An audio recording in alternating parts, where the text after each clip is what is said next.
What's up, everybody, and welcome back to the stream. Take it away, Tirana. Hello, everybody. Welcome back to D&D. Welcome back to another episode of Game Theory. Welcome back to another episode of D&D. Terrors of Theldak. Today we will be fucking about and finding out. Salty, take it away. I'll start the stream off with a funny story, because we always end up seeming to do that. So, after the karaoke night last night, I came home, I went to bed. I fell asleep on one side of the bed and woke up on the other. Holy shit, you went to bed. So, here's the even funnier part. My mum comes in and was like, oh, you fell asleep on the other side of the bed? I was like, I didn't know, realize where I am. Oh. My pillows are on the other side of the bed, but for some bizarre reason, I turned my duvet around to face the correct direction, but neglected to move my pillows. God damn it. I just woke. What fucking method did I do that in my sleep I fully turned myself around with the duvet? Bed making like. Salty, by the way, I hope you know, I was sitting there and I was like, while I was on VR tonight, I was sitting there and I was like, someone was really trying to convince me to just stay on VR. I'm like, dog, I'm pretty sure that if I stayed on VR too long, if I didn't pick up a phone call, I think I would have the squad pull up on me to jump my ass. I swear, like, I was half expecting, because I stayed like a way bit longer to the point where everyone was starting to wake up, and then like, I was half expecting to just see like, boop, boop, boop. I was like, because I saw Toretto, like, invite me, and then, like, I saw DJ in a call, I'm like, oh no. You've been invaded by Dark Spirit, and I saw Salty you hop Saltington. online, I'm like, oh god, I'm gonna get jumped, aren't I? Dark Spirit, Salty Saltington here to wake you the fuck fucking up. horrifying.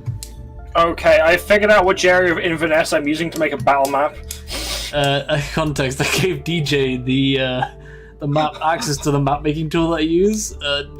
The very first map that DJ made is fucking brilliant. Of course, I'm just better. And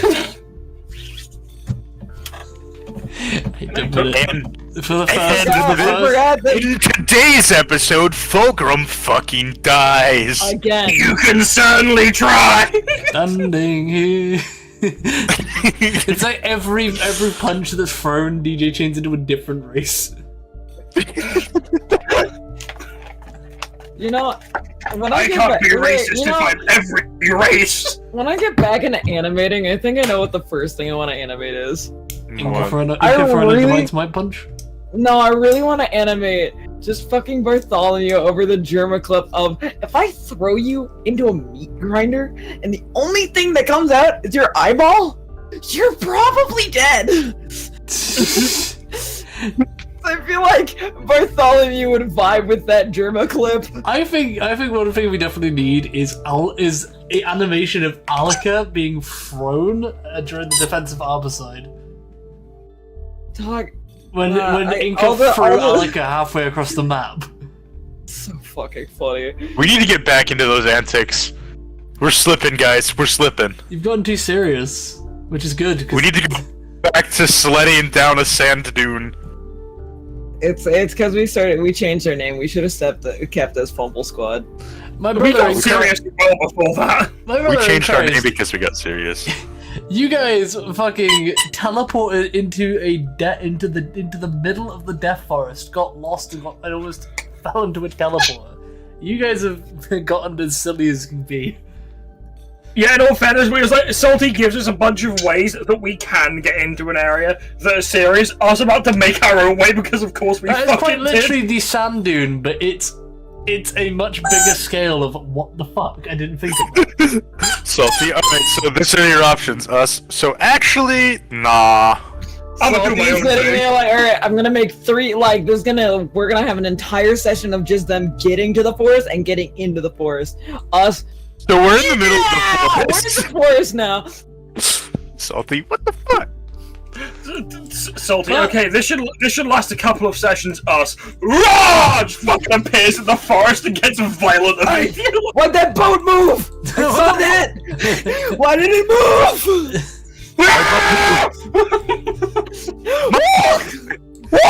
Oh my god! I actually moved off the screen! Oh shit, it died. Oh shit, oh shit. Give it back! Oh shit. Bro, Salty moved my boat. Why the fuck you moved my boat, Salty? Give it back! Why have you just drawn a fucking Madness combat character? Wait, why do I only have control over half of my boat?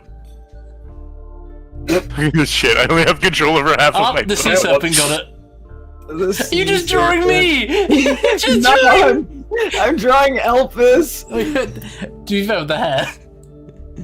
Okay, you're okay.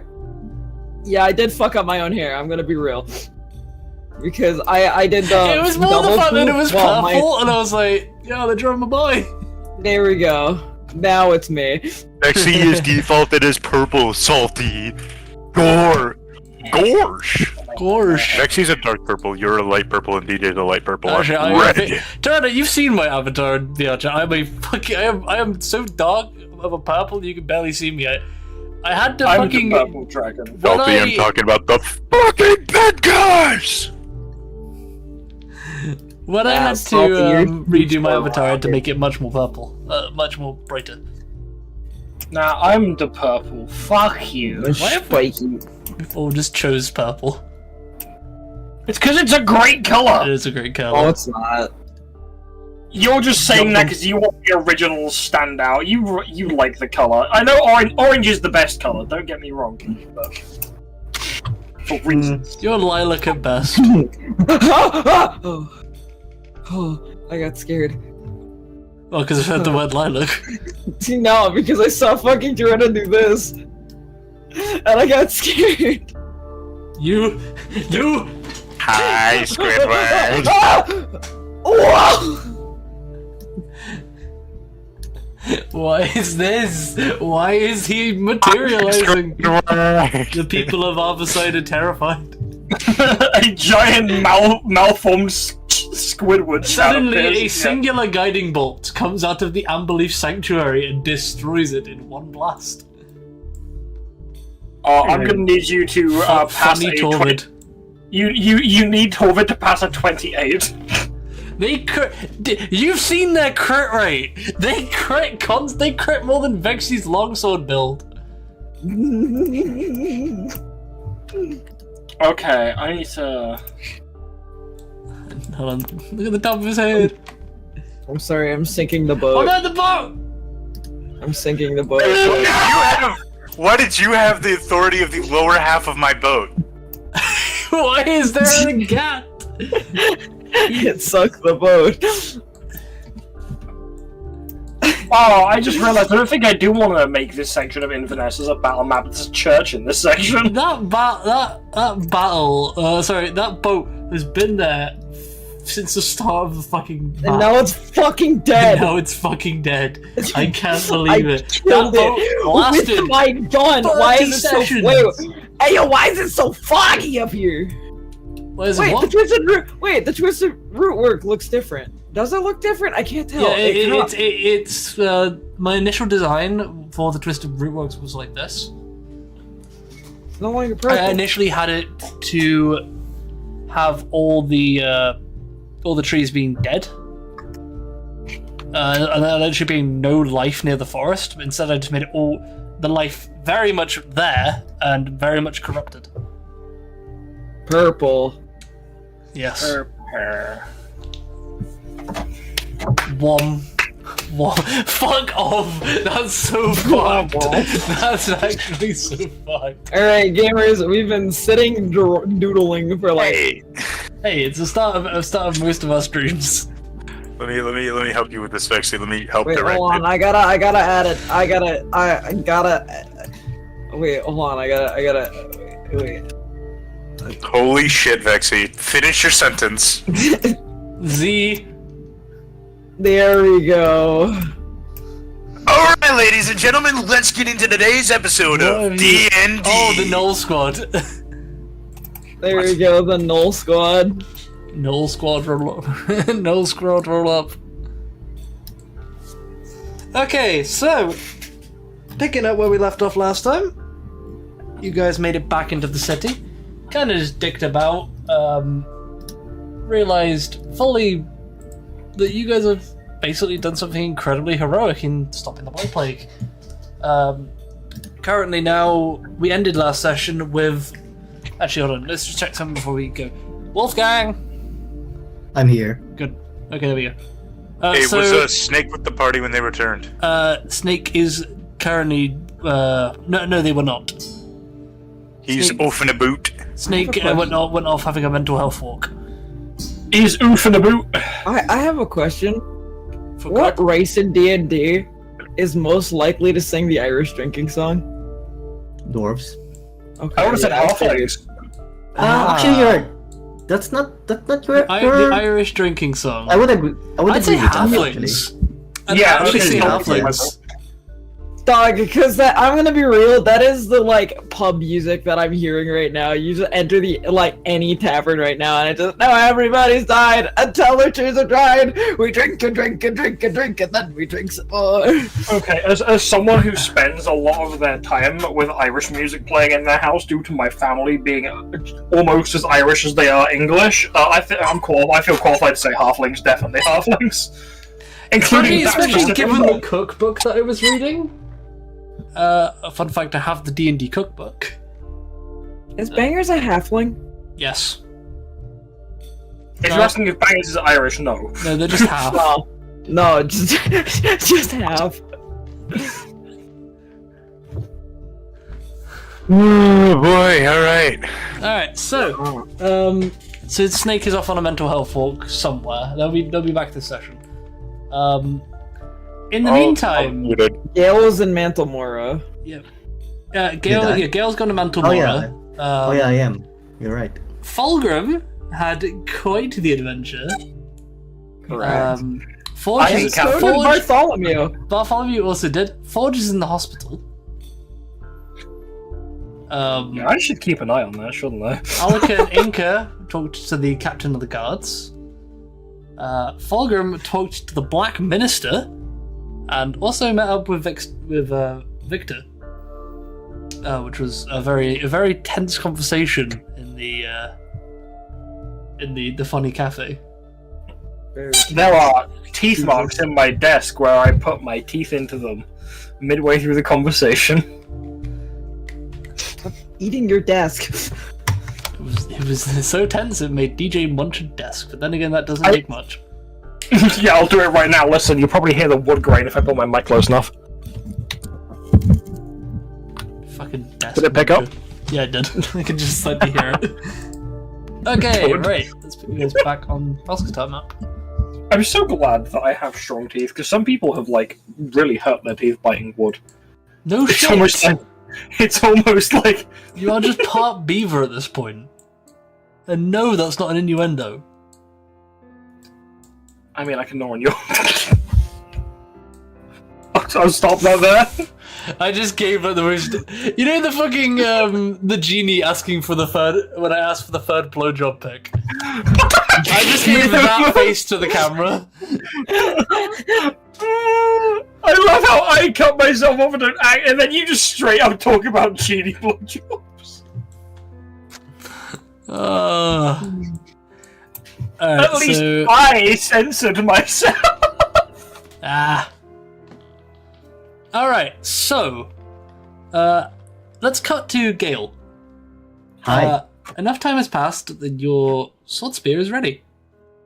Nice. And you kind of make your way to the market. As you make your way down, the old gentleman seems to be getting ready to pack his stuff up. He looks over. Oh, hey. Look, I'm heading out now, but Yeah. here, So- I managed to finish the alterations to sword staff, Neat. but I gotta go. All right. Let's get out of. Did my sword staff survive? I guess. Seeing as I Surprisingly, yes. It's actually pretty resilient. It was much more resilient than I thought it was. Whoever Well, made it that's must have good to did a know. good job, but yeah, it's been minor alteration enchantment. Did you how much? So what did you pay for the enchantment initially? What did we actually Oh, no, so- pay? Because I think it What was did it we was, actually it was to pay? make it a catalyst, and then we made it to become a +1 yeah, weapon. I think that's what it was. +1 weapon. Yeah, Because but it for couldn't, my... it wasn't able to be a plus. You didn't have enough to make it a +1 casting focus. No, I did not. No. Alright, so But that was it's a +1 sword spear. That's fine. And then I still have to pay them the rest, the half of the. yeah, you did. payment. It was half on. No. You paid all of it up front. Oh, did I? Yeah. Oh. He said he's about to leave, right? Yes.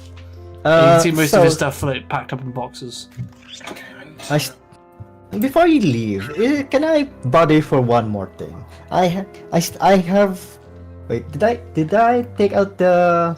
Did I take out the diamond, or is it still there? The think I- diamond is still on the staff. All right. Okay, never mind then. Alrighty. Well, thanks for taking care of it for me. No worries. Listen, kid. I'm Oh. heading out to a place known as Blind Man's Hideaway. Got some business to do near there, so if you're ever looking in the market for some enchanting, come find come find me. Alrighty. Where is that actually? There's a place called the Corvalli Reef Cluster. Big area in the middle of the Sea of Swords. Uh-huh. The area is well, it's a small cave entrance, slightly concealed. Leads into this large bandit city. But you didn't hear that from me. I see. Well, good thing I heard nothing. Yeah, well, I'll be heading out. Alright, then I'll see you later, old man. Is he an old man? I'm guessing he's an old man. Kind of like crusted on middle age. He's not Yeah, very, alright. not aging very gracefully. I'm gonna assume he's not. I'm gonna assume he's an old man because of how he looks. Remember, the name's Gunfor. Gone for. All right. You're done for, but you're gone for. All right. He kind of squints his eyes. Yeah, I've heard that a couple times before. Alright, be seeing ya. All right. Suddenly See ya. clicks, and a bunch of his stuff just vanishes. And then he picks up this little box off the ground. And, Neat trick. I'll see you later. Now.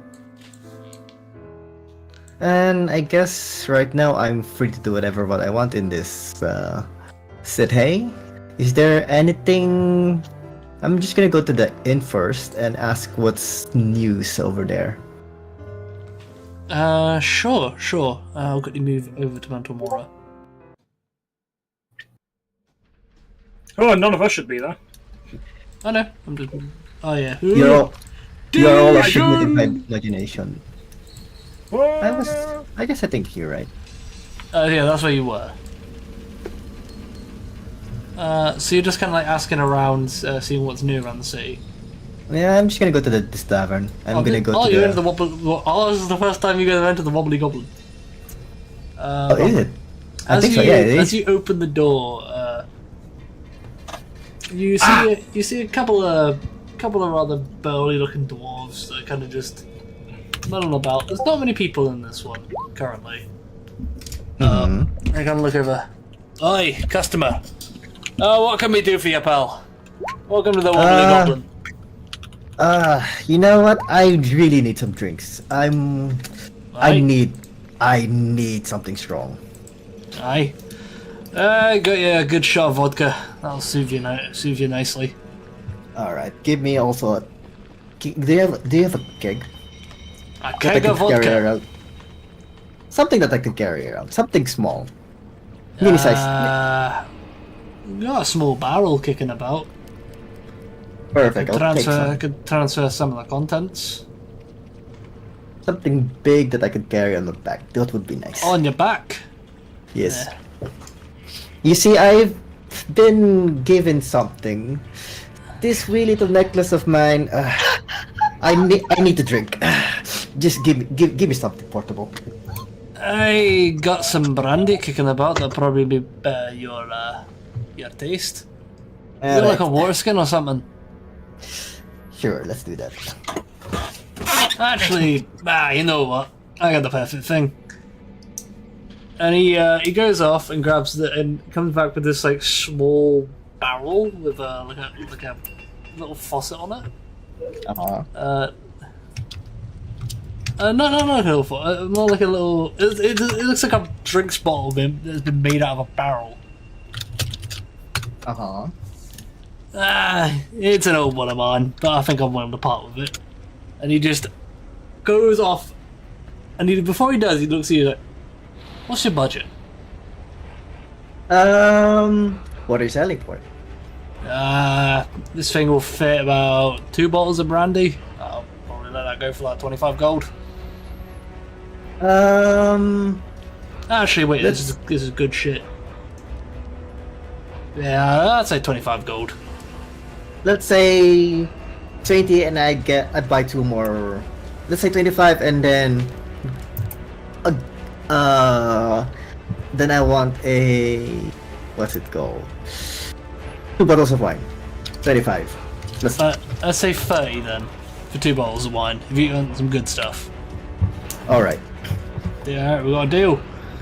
And he just uncorks 2 bottles of this like really quite strong smelling, very oddly sweet brandy. And he just pouring both bottles into this barrel, into this little portable barrel. And then just gets like just suddenly gets like a small mallet and just goes, bonk, and corks it back up. He then just passes it over to you. Alright, here you are. You lift this little thing on the top and you can just drink from it. Lovely. Here you are. Here you go, and he passes you 2 bottles of wine under the bar. Don't think I've seen you here before. That's correct. Don't get many of your kind. Yeah, don't worry about it. Well, maybe you haven't seen me, but maybe you've heard of me. Oh. I fought in the Crucible of Champions not so long ago. Yeah, I don't interact with those lot much. They all seem to hang around the victory lap. Yeah, understandable. They have their own stuff. I just go wherever. But good to hear you're keeping the business alive. Exactly. Well, if you ever need a drink in the future, feel free to hit up the Wobbly Goblin. We'll get you a nice pint.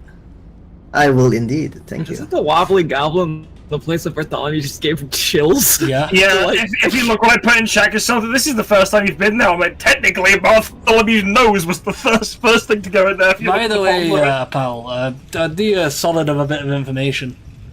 Be careful walking around the back of this place. Some of our folks have recalled seeing a beast. Apparently these streets aren't exactly as safe as we thought. Gale thinks about it. He has an idea, but Wait, no, Gale, do a roll. Do like an insight check to see if you can realize or. Let me do an insight check. All right. Yeah. Insight, right? Okay, what do you say? Insight roll? Yeah. Yeah, insight. Come on, roll high. Yeah! Those antics sound a little familiar. I think I know what you're talking about. Just so you know, it's more dangerous than you think. Duly noted. I fucking love you all, man! We'll have a... Just so you some know... of the guards keep an extra patrol around every now and then. Yeah, that's good to know. Also, just so you know, I think it's like 10 feet tall, I don't know. And just Yeah, the last time I think I tried to fight it one time. I don't remember what happened, but it was huge. You're a braver man than I, pal. Yeah, Well, but if you also I guess just for your survival, I suggest having at least a huge barrel of food somewhere lying back there. You're trying to appease it. Oh, yeah, that sounds appease like a good idea. Yeah. Probably put some poison in it. I mean, I wouldn't do that if I were you, because I remember some trying to fight the good poison as well. They did it. Guys, you are laughing louder than Gale is speaking. Calm the fuck down. Someone tried to poison that while I was also fighting it. I think those poisons did not work. I would rather appease it than not. Not to mention, I saw like recently two days ago there were like a group of gnolls, and I think those guys follow this big guy. So I wouldn't want to. Well, that's ominous. Yeah. So yeah, just saying. Be careful of the 10 feet hairy beastie. Duly noted. My brother in Christ, it's like we have a bunch of gnolls in the background of the fucking call. And if before I actually leave, maybe you can still hear they're laughing. You can maybe hear the laughter. I think that might be just a you thing, pal. I can't hear anything. Oh, maybe I don't know. I just hope it didn't follow me here. But that was all from me. Thank you very much. Alright, pleasure. Thank you very much. Pleasure doing business with you. Yep. For you know how Alrighty. hard it is to try and keep your composure while you hear this in the background. Easy actually. And then I think, what time is it by the way? Is it everyone's You got here like around midday. midday? All right. Then I will go to the armor smith after that, and then Alright, what are you after? just getting some stuff. My diaphragm. And I'm gonna can I see if there's anything interesting or magical there? Roll me an investigation check. Investigation. Wolf, I don't know about Vexy, but I owe you a drink. Investigation, right? Yeah. Yes. Oh god. Investigation. That was so fucking funny. Natural one. Nothing that you can see really. All right. Doesn't seem much is on today. All right. Although that anvil, it's glowing. All right. Okay. It is on fire. That's gonna be it for me, I think. I'm not sure what. Did we actually... Question: did the group talk about meeting up again before I left, or no?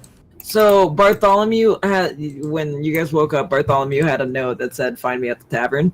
It didn't say which tavern, but it said "Find me at the tavern." Oh, did I?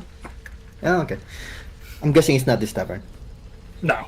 Okay. I just rolled up a magic item table and I got a scroll of power word kill. Uh-oh. Yeah, do not let Gale have that. Well, I went to the blacksmith. I don't think it would have that. No, I just decided to roll one who's just a fucking scroll of power word kill. I'm sorry, Salty. I'm just imagining Fulgrim hitting a piece of parchment with a fucking hammer. Fucking die. Just yeah, literally just hammering the words "fucking die, machine." So that was the armor smith, right? Then it was the armor smith. Do they have any magical armor that I can afford? What? This is the armor smith. Yeah, like I said, they didn't seem to have anything on currently. All right. You seem to be in a period where they're currently crafting more stuff. What about here? Also investigation? Roll me another investigation check. Investigation. Merci, Pick. 17. Okay. You go over to the shop, and he's kind of just in the process of polishing something. He looks over. Oh, hi.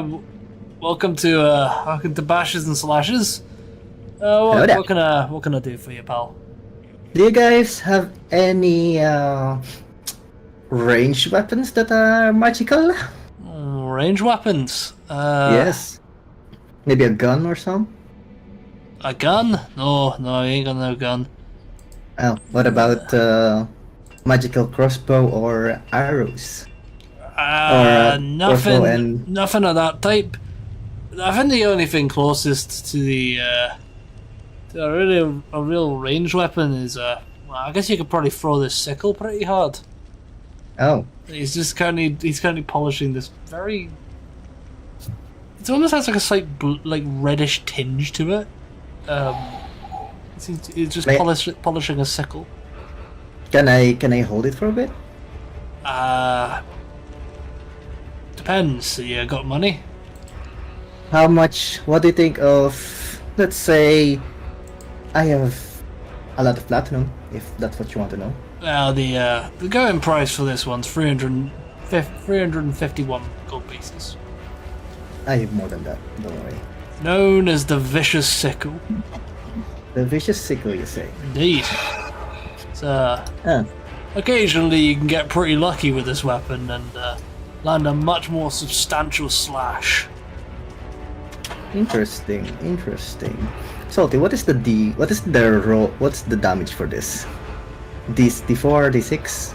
Sickle's a D4. That has the light property.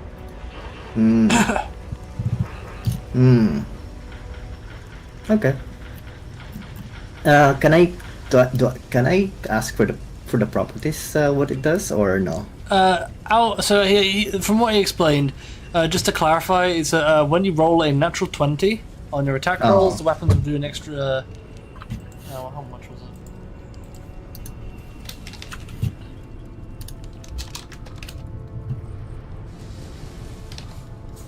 Let's have a look. Here we are, vicious sickle. The weapon deals an extra 2d6 slashing damage. Ooh. It's also classed as a magical weapon. Ooh. So it's basically like the short bow, but like Marlon Stocky's short bow, but a melee weapon. Okay. This does not help me at all. Unfortunately. Well, that's a shame. We might have something else new in stock later on, but that's what we got at the moment. That's understandable. Well, that's it for me. Well, thank you for showing it to me. No worries, pal. Hope you enjoy the rest of your day, bud. You too. Alright. I'm gonna try going back to the other city. Okay. So you'll kind of arrive around now. It's currently. So you would have arrived like late in the evening. So we'll pick up in the morning. Alrighty. All right. So Gale, you would have made it back to the tavern. Snake, we know where you are. Again? We know where you are. So everybody take a long rest, just as well. But what about me, Salty? I died. I can't long rest. No, I didn't. It'd be funny if I did. No, I wouldn't. Alright, so you four. What's the general plan for today?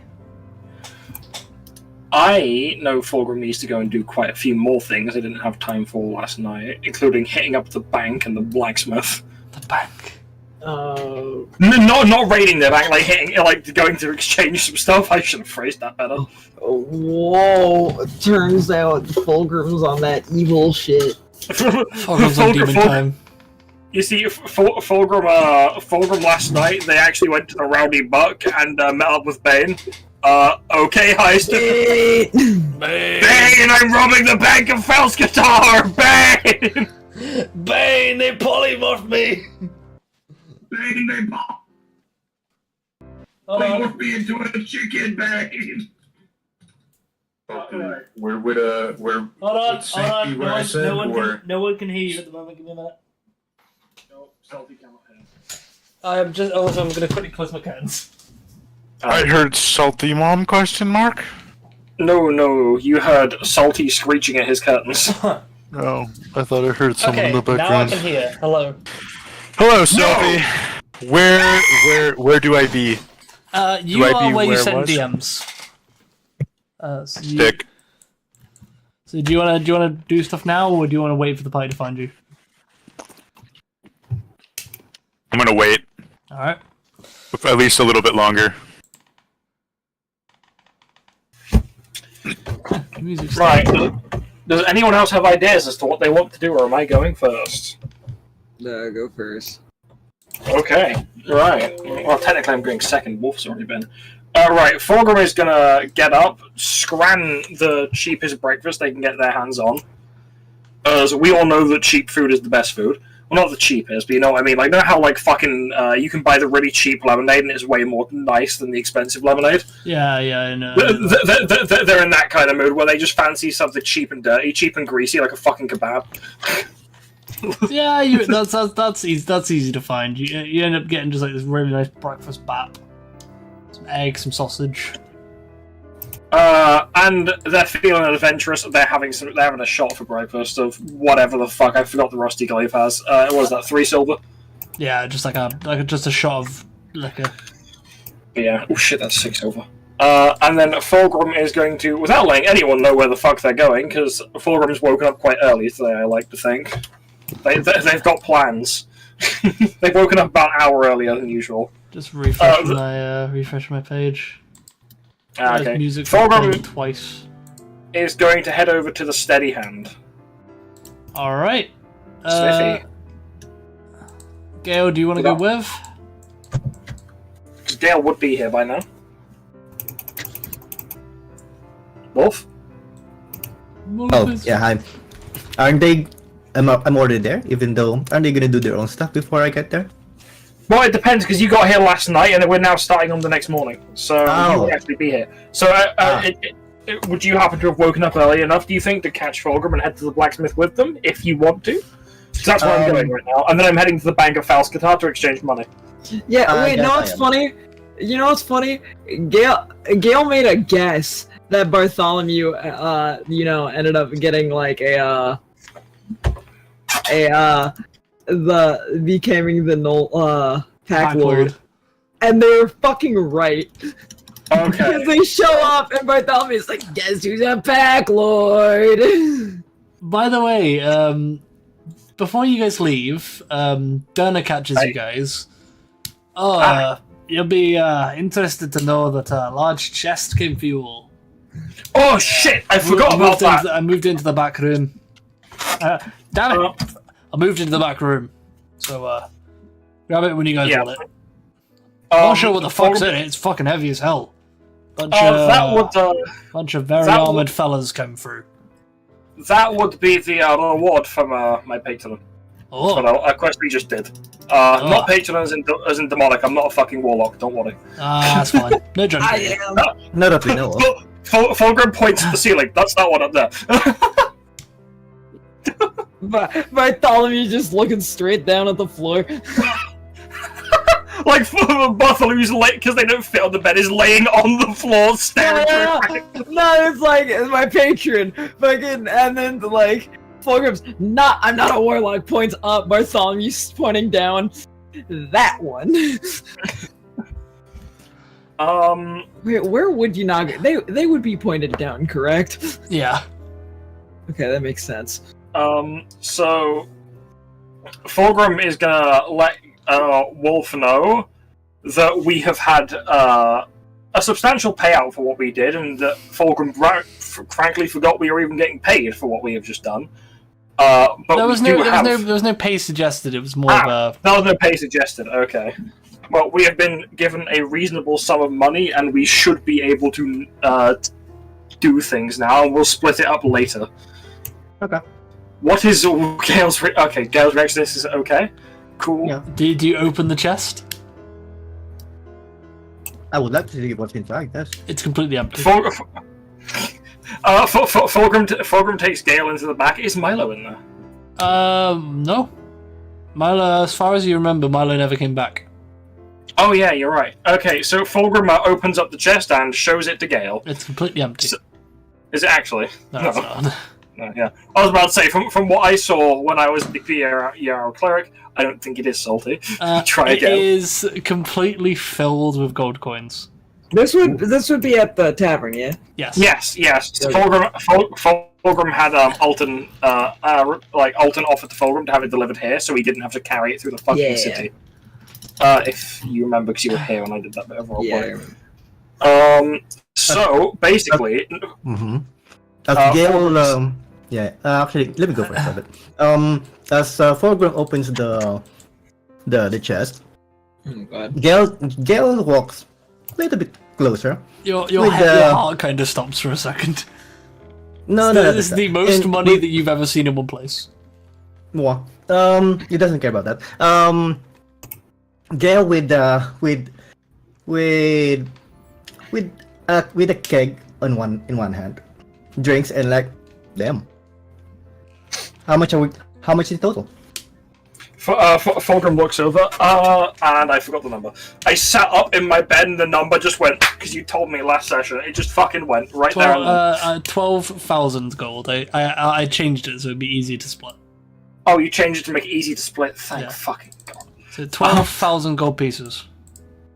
It's 12,000 gold in there from Alton Yarrow. Neat. Yeah.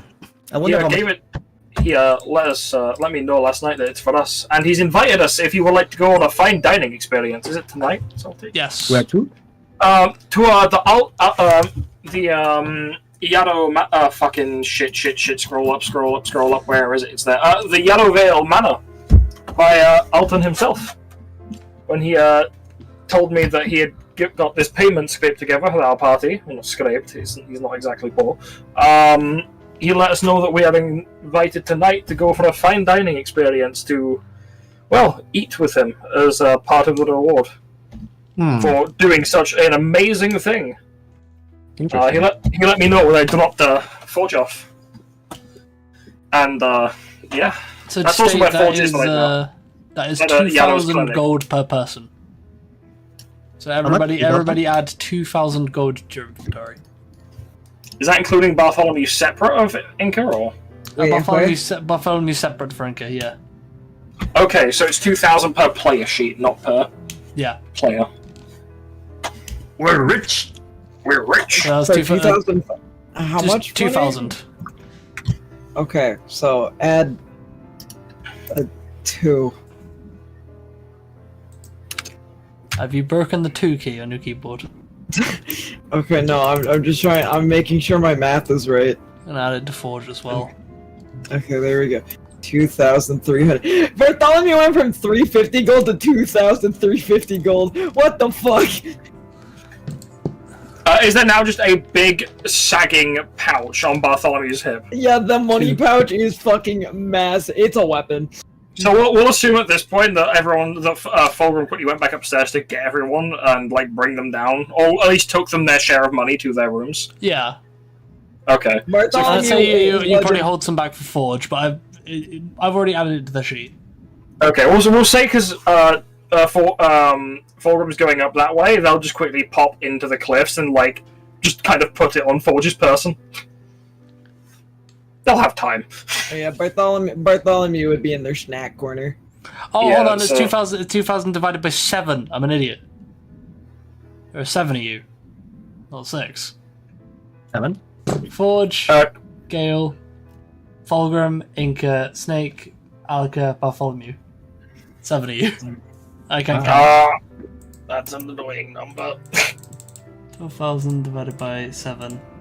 Oh, bollocks! Is it 3? Is it a reoccurring 3, Salty? No, it's not a reoccurring 3. It's 1,714.2857142857114. Change it. For the love of God, change it. Is that pi? No. So everybody adds 714 gold and then someone gets an extra gold. I have to do math! At this point, I'd rather just say everyone gets 2,000 and Fulgrim takes none of it. I'd rather not deal with that math, Sully. Salty, you said how much? Hold on. Calculate. Don't worry, I'll- 217. Oh, No. Everyone gets 1,720 gold. So it's easy. It's an easy Wait, number. 1,720. Yeah. 1720.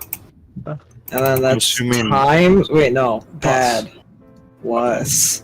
I'm good at math, I swear. That was the one class I did pass. Granted, it was like freshman level math, but This is why I have a calculator. Vexy, it's fine. This is where we love you. Yo, 2077! Bartholomew is cyberpunk. Time to cut off Bartholomew's arm and go visit the Warforged. Wait, Wake the one- fuck up, samurai. Wait, it's 1720, yeah? Yes. Okay, and now 407. An easier number than just 14. Okay, and then It's fine. Vexy's a Goodboy. Don't worry, they can't spell. They failed English. G Q P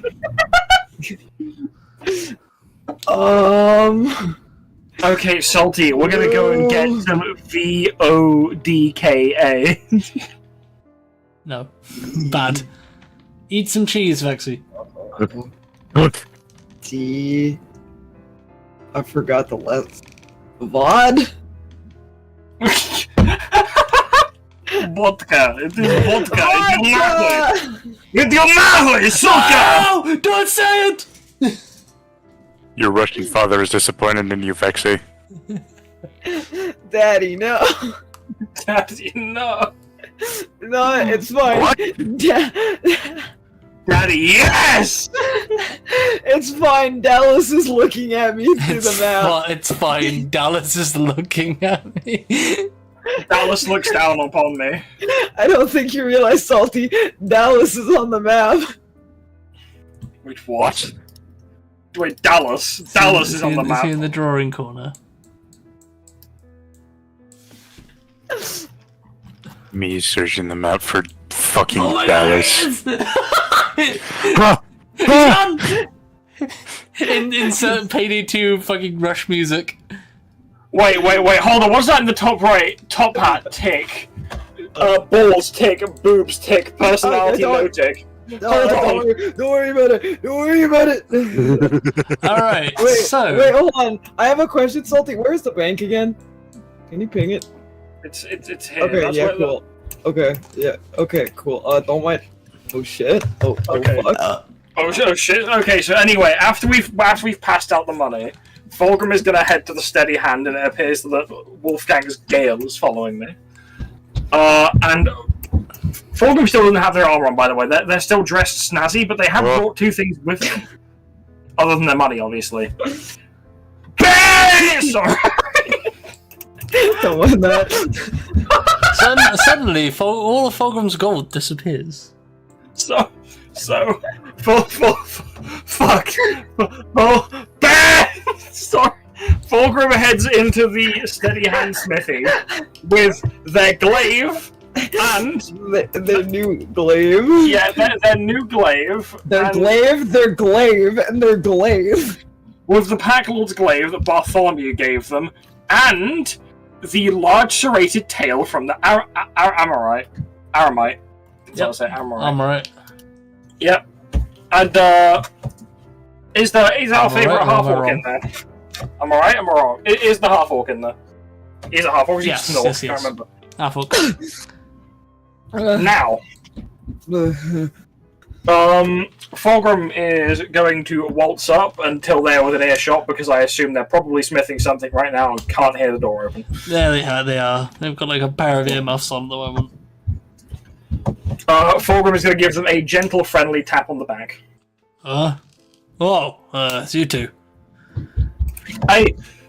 So I've recently come into acquisition of this rather magical glaive. The fuck is that? It was owned by a null pack lord, which my friend killed, okay, and that explains it. they thought it could be better used by me because I am very I like my polearms, and this, which I got from killing a fucking Ammonite. Now, don't question what the fuck it is. It's not. It's Fulgrim just like puts down the bladed piece of tail on the side. What? That came from a creature. Aye. That looks like something I would make. What the fuck? Yeah, it was an abyssal creature.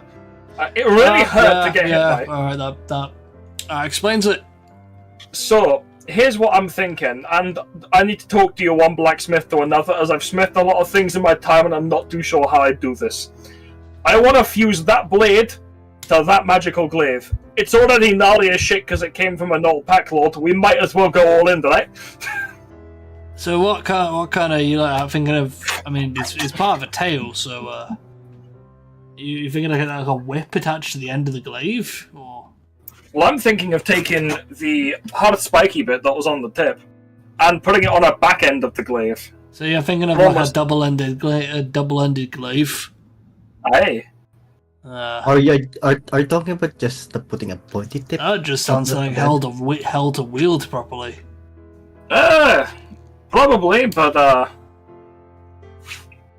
that could be fun.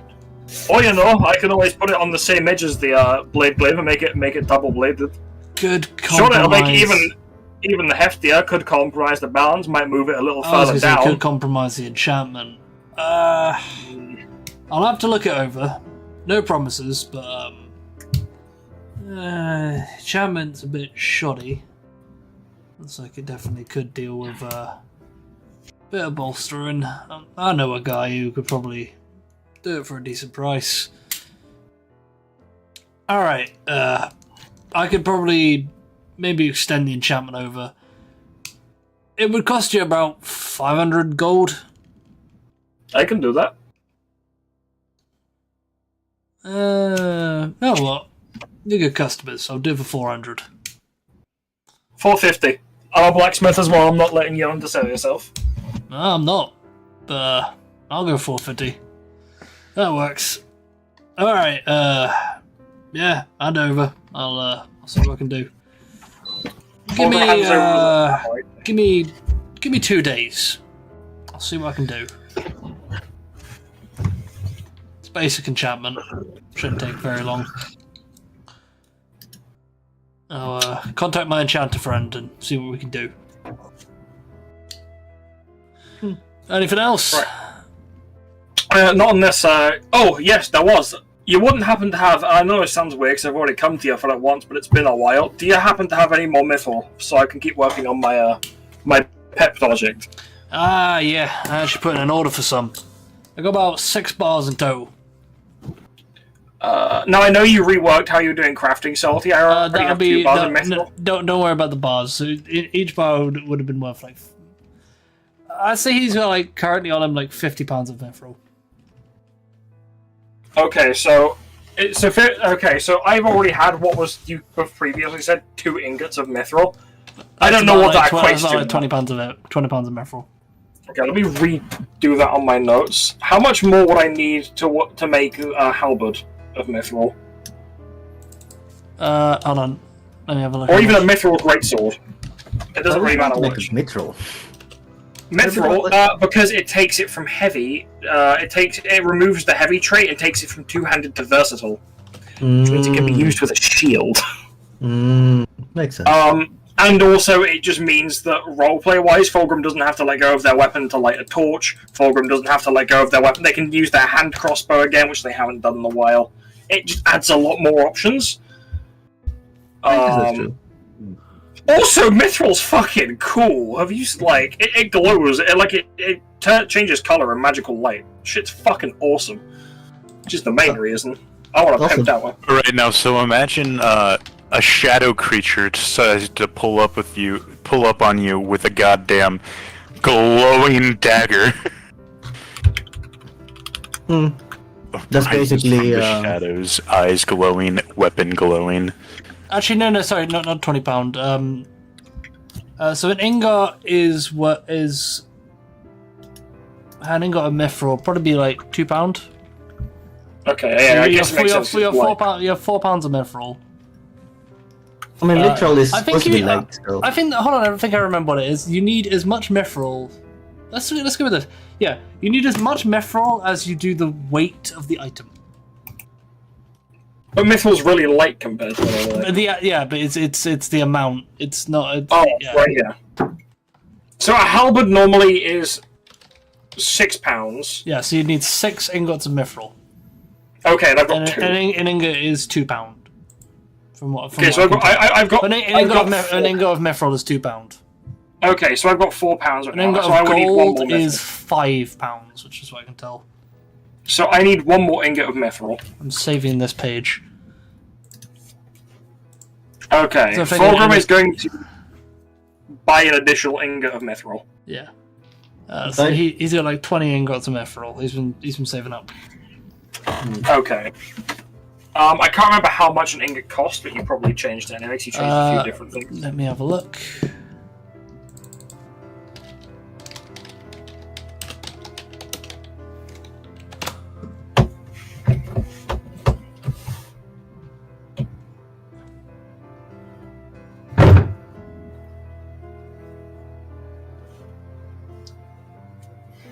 Give me a minute.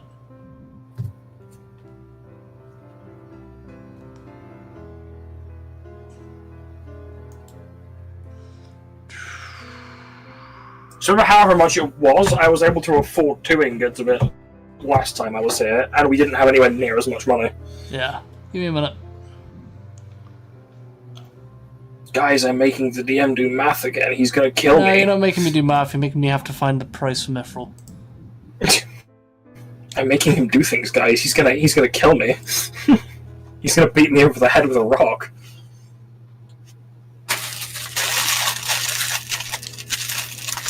And you guys probably are as well. I'm sorry. Right, let me check, see if I've got it in the shop catalogue. Control F. Nope. Fucking hell, where is it? Where is it? Pressing the phone, man, type.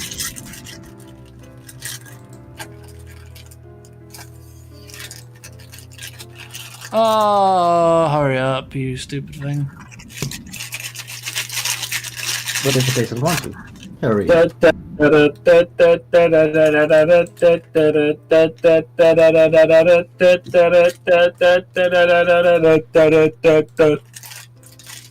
Intense music. Oh my god, someone just found me. I just found a table. I'm saving that. Excellent. We have a table for it. Yay! E. Okie dokie. Doki oki. Oh wait, no, it's okay, so iron, copper, silver, lead. Bane.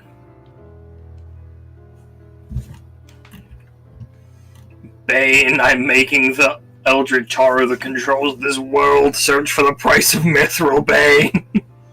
Wait, what the fuck?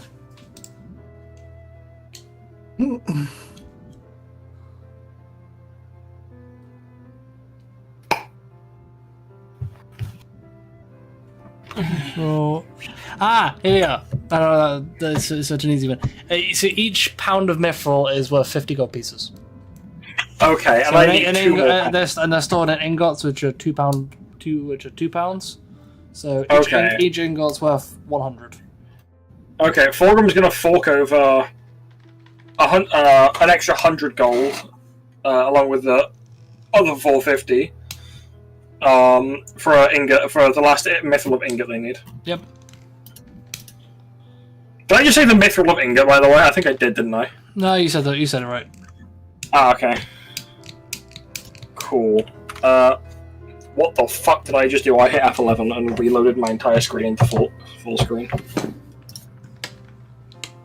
And he, Wait, he, did I kind just of, he kind of looks at you as you're buying this. As like, I will say one thing to remember. You may be a smith, but have you smithed with mithril before?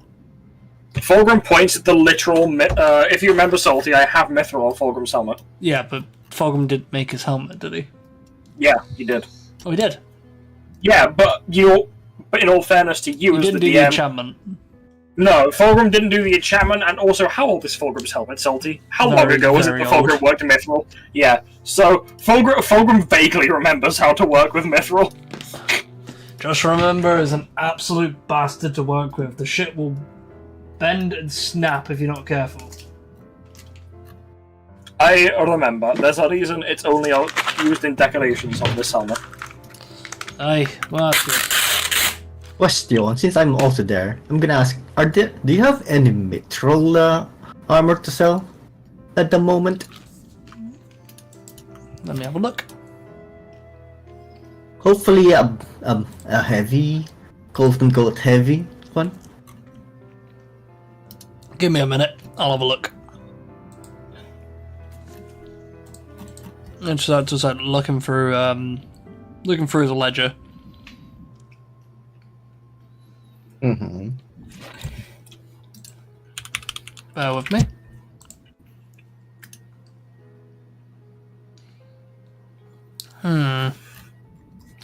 Yeah, I do, in fact, actually have some mithril armor on me. Oh, Uh, what kind of armor? chainmail.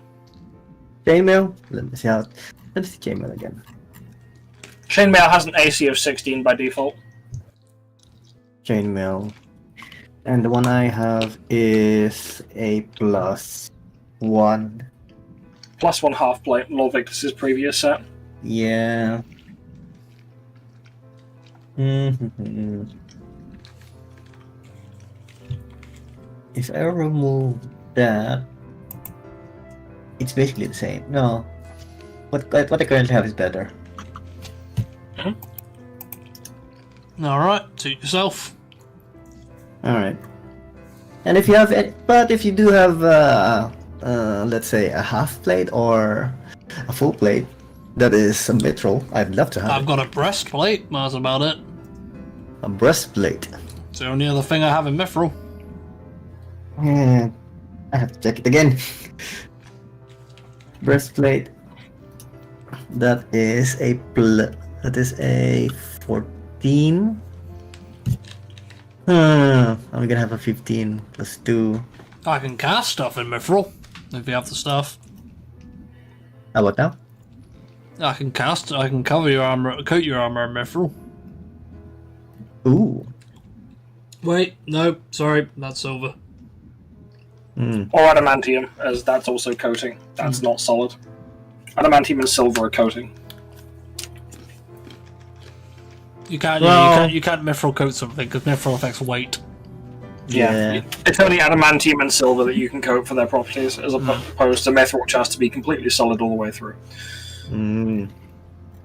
Well, yeah, then no. If you have any heavy armor that are heavy quote unquote armor, heavy coat, yeah. Heavy I know what you armor. mean. I'll let you know if I can find any. Lovely. Alright, that'll be all. Do you have any other magical stuff?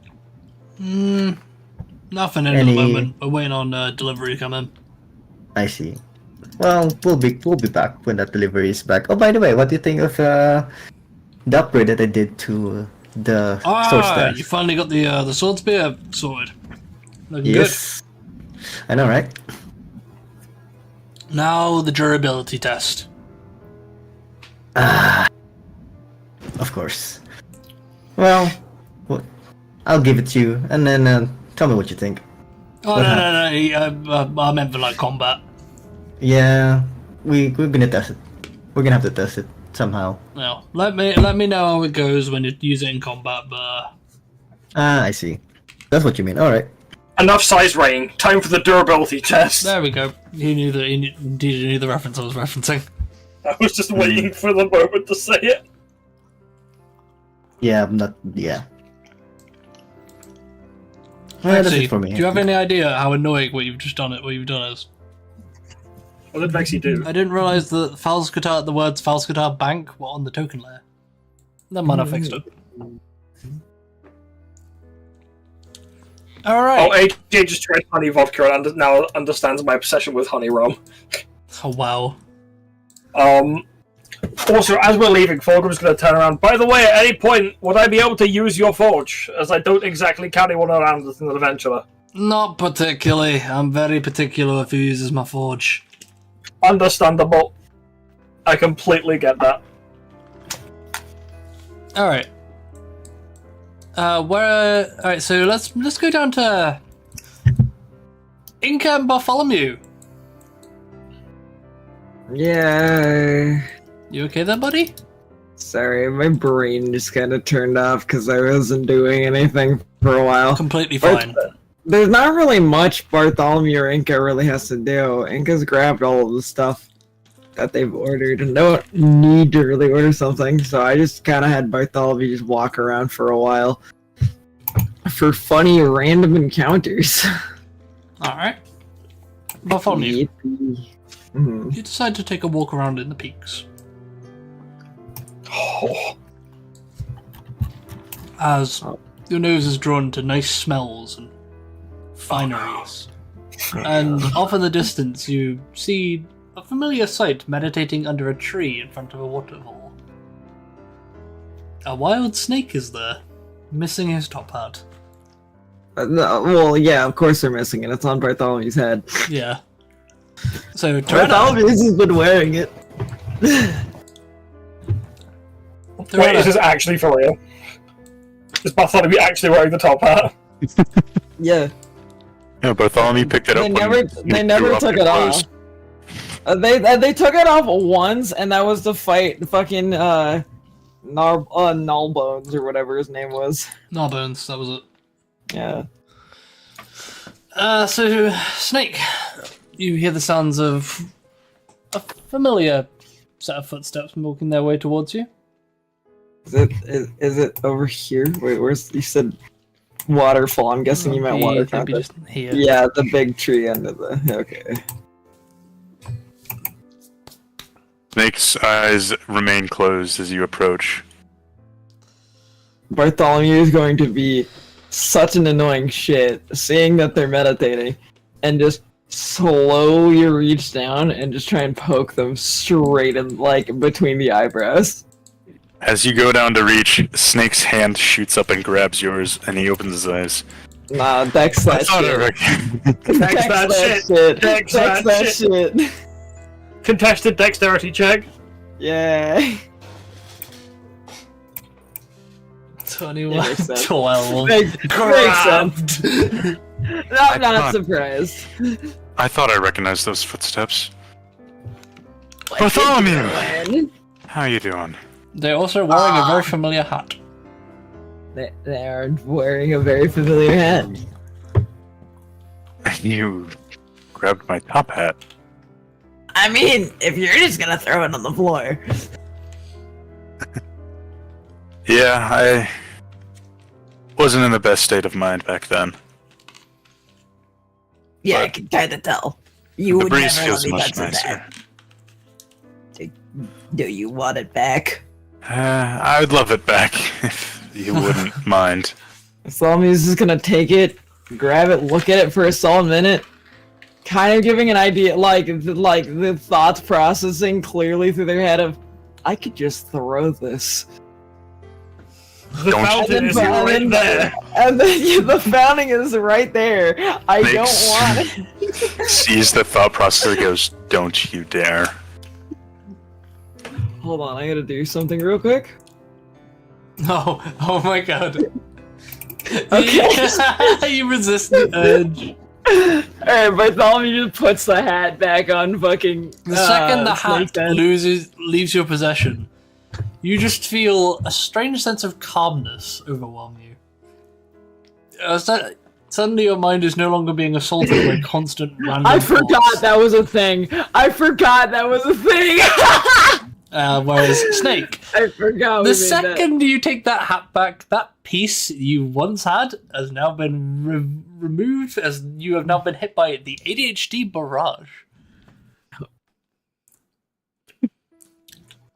Wait, is Snake's top hat a magic item? Is it an ADHD hat? No, it's just possessed by pain. No fucking way. It's possessed by ADHD. Snake is like, I feel I've been meditating, being so calm, and then Bartholomew reaches down and just Puts puts the the hat tab. down. Snake's just like, what? Where's my Oh. cake? Where's Damn. my robes? What happened? Damn. You really were checked out, huh? Alright. Well, Bartholomew's gonna reach down and just grab the hat again. Or at least try to. hold on, now I gotta make a wisdom save. Alright. I gotta. Oh god. Now I have a question. Does Snake allow this? Snake is too, like, shell-shocked right now to just Gonna make Snake's realize fucking head Bartholomew's explode. rude. Bartholomew's just gonna grab the hat and just pull it off. You like as you take it off, you just watch their pupils dilate. Hold up. Sorry, their pupils return to like normal size. The second you put the hat back on, their pupils dilate. Yeah, Bartholomew's just taking the hat off, putting it back on, taking it off, and putting it back on. Snake, you are getting a massive fucking headache. Snake grabs the hat out of your hands, just yanks it. Snake is on the verge of dissociating. You know, I'm starting to think this thing is, not good for me. I mean, I feel paranoid just holding it. I can't read Bartholomew's voice anymore, this sucks. Paranoid. The second you said paranoid, my brain just started filling with Paranoid by Black Sabbath. Just down. What were you up to while you were gone? Well, I was coming to peace with, I guess, the fragility of life. I had a lot to think about. I mean, so close to death's doorstep so many times. Seeing what I've done to the world, and I've had a few thoughts, but I think I'm doing better now. That's great. I became a pack lord while I was gone. You did what now? Yeah, now I have like 16 gnolls that follow me. It's great. You mean the gnolls from the Twisted Rootworks? Yeah, I killed their pack lord. Congratulations, I guess. Yeah, that boat idea, you're gonna need a lot of space. I promised them a lot of drugs. Oh, okay, I guess. Do you want to go get a drink and celebrate? I mean, I've been celebrating, but I will celebrate again. Alright. What's the rest of the gang up to? Getting a fuck ton of money, and oh fuck, I'm not gonna try the voice. Fuck it, I can't do it. It's actually. It's alright, do not do it unless it's going to kill you. It's shredding my throat. Like I'm feeling the my gremlin has stolen your voice. The gremlin stole my fucking voice. But oh wait, are they? so Inca and Alika went around and talked to the what were they called again? The Bulwark. Yeah. And Inca and Alika went and talked to the Bulwark. Sorted shit out with them. Got some cool information. I didn't really pay attention. We're also invited to a fancy dinner party. I definitely am not planning on stealing random items. Of course. When is it happening, I guess? Was that ever discussed? Yes, it was tonight. Yes. When? Tonight. Tonight. Oh, shit. Alright. I mean, Well- at least you got your top hat back. Thank you for that. Hold up, I gotta now... Bartholomew realizing that they have the fancy top hat for their fancy outfit for just has a sigh, just takes like the deepest, biggest, just. This is the old I have to wear clothes. Yeah, that would be something that you have to do. For a fancy dinner. That means I have to go get some new clothes now too, huh? Alright, well, you know what, we can go harass the tailor chick. It was a lady, yeah? I can't remember. Yeah, that's the one. I guess we can go harass that tailor chick, I guess. I keep Hey. defaulting to the Bartholomew voice and it's killing me. Help, I can't stop. I gotta just keep chugging water. Pixie, no! Being that Snake has been in the cliffs for a minute, or just kind of being here, would he have noticed any other tailors around the cliffs? Or the peaks? Let me have a look. Something fancier? The only place that you've really seen that does like kind of more fancier stuff is probably Alistair's Antiquities. But they also do a couple magic items and stuff as well. Well, They I do have noticed. some- Oh yeah, clothes. also, wait, Snake would probably also notice, one, Bartholomew's, like, money sack that they normally keep on their bag is now fucking massive, and two, they're carrying a staff. Wait, you use a staff now? I mean, I'm not attuned to it, because no one's explained this. I'm still new to this thing, but, Oh, well, it's if a you good want. walking stick. If you want, I can help you attune to it. It's not that difficult. You just basically meditate. And focus on the item.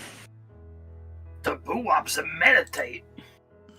Snake pulls out his old staff and sees. I got one don't too. know why, but I just imagine Bartholomew, like, grabbing the staff, looking at it, and just having their eyes just start going in two different directions. I don't know why, that was the first thing I Instant imagined. achievement. Bartholomew brute forced his attunement like. Blood vessel, like, bursting out of their fucking fur. You have an aneurysm. You answer to my will and my will alone! Not quite like that, Bartholomew. We'll work on it Let it later. just. Step one. Let's go to Alistair's Antiquities. We'll get some fancier clothing, and then I'll help you attune to it, okay? Alright. I mean, the cleric cloak itself is already quite fancy. Oh no, Bartholomew set on clothing. Hmm?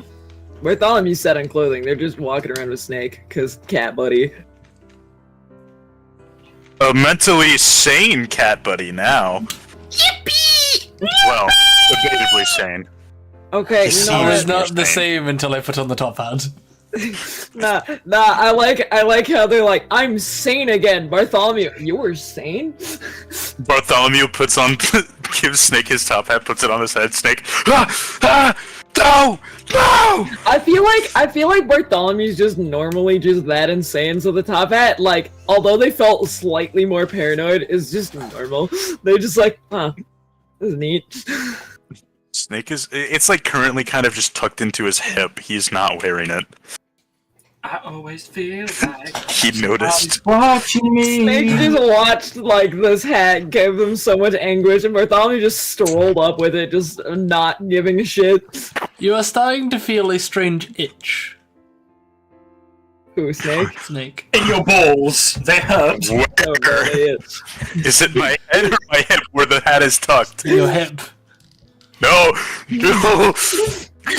Nose. You feel compelled to put the hat back on. No, I can't do it. No! The itch is What do you spreading think you're through doing your that? body. But Bartholomew clearly noticed it, yeah. We need to get you a new hat. Snake, check your balls. They are beginning to itch. Sophie, how Is intense this your is this? card? No. Checking your foreskin. Sophie, how intense is this impulse? Because I have a plan if it's not incredibly intense. Make me a wisdom saving throw. Very well. The top hat is under his foot. You're able to manage. It's like manageable. You just like have a slight compulsion to put the hat back on. Oh, it's like Snake is Bartholomew going with the to- fucking like old ruins that they found. Snake is going to grab the top hat from his hip, look at it, grab it by the brim, pull it to his chest, and he is yeeting it. You throw it. You throw it. What do you throw it? Dexterity check! Bartholomew played fetch! You throw it into the fountain. The I've thrown prophecy it has towards finally... the fountain. Bro, they threw it towards the fountain. Bartholomew immediately dives, just with a primal instinct of chase thing, just jumped into the fountain.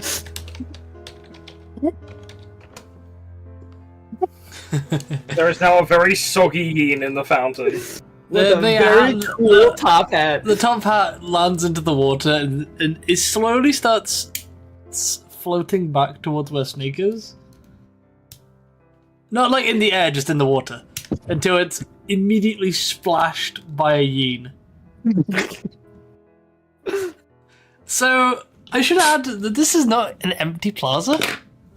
Oh no, As not at all. about six to eight people just saw a yin, a tabaxi throw a top hat into the fountain, and then a yin, and a fucking knoll runs and jumps into the fountain.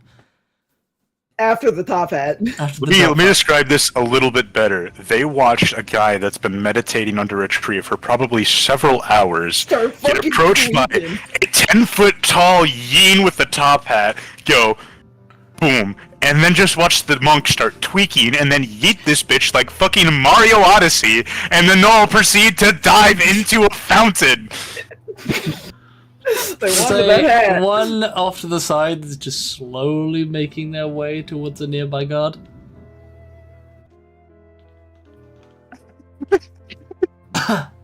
Bartholomew just walks back up with a really soggy top hat. Hey, you drop this. Yeah. God damn it. We need to get this thing to, like... Let's just get to Alistair's. Oh god. Wet yin smell. Oh, No. Also, we need to get you a bath. Wait, they actually they do smell a lot fresher than usual. Wait, Yeah, hold on, hold they on. smell a lot fresher than usual, but right now they smell like wet yin. Wet yin smell, did you say? Yeah. Oh, that made me cringe. We had the same fucking thought, and it's hilarious. That made me fucking cringe. Alright, Gale It and was meant to. Fulgrim, you guys are down in the bank. Uh-huh. They just heard The a United really big Bank of splash. Money. Oh shit, there it is.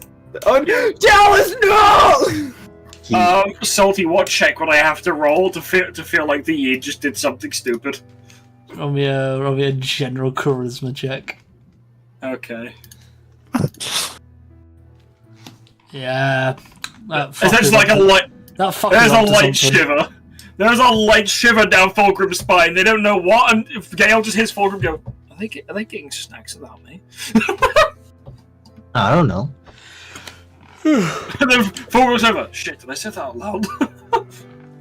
You were saying something? Bro, I feel like I was looking at survival check, and I know survival is for, like, you know, survival skills, but I just thought of rolling it as just a false fact of just that bandit rolls a survival check to just sense Bartholomew in the area.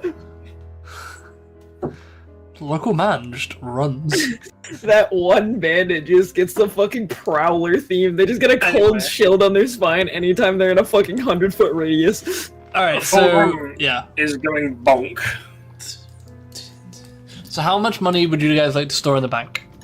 So I actually want to do a conversion first. Alright. Yeah, first, what is the conversion rate? Because last time we did it, it wasn't the same as it is now. Oh, it's platinum is 10. Platinum is 10 gold. Is 10 gold.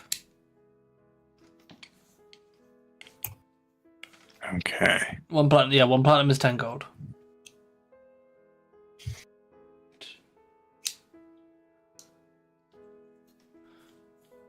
Gale, how much are you looking to store / convert? I'll send it to you. Well, no, you can just do it automatically if you want. I'm not particularly bothered. As long as it's not excessive. Oh yeah, no, then I'll just convert it in via myself. For myself in the. Yeah, as long as you're in the bank, you should be able. You'll be able to do it. Actually, I'm gonna deposit. All right. How much are you Um, depositing? I'll send it to you. All right.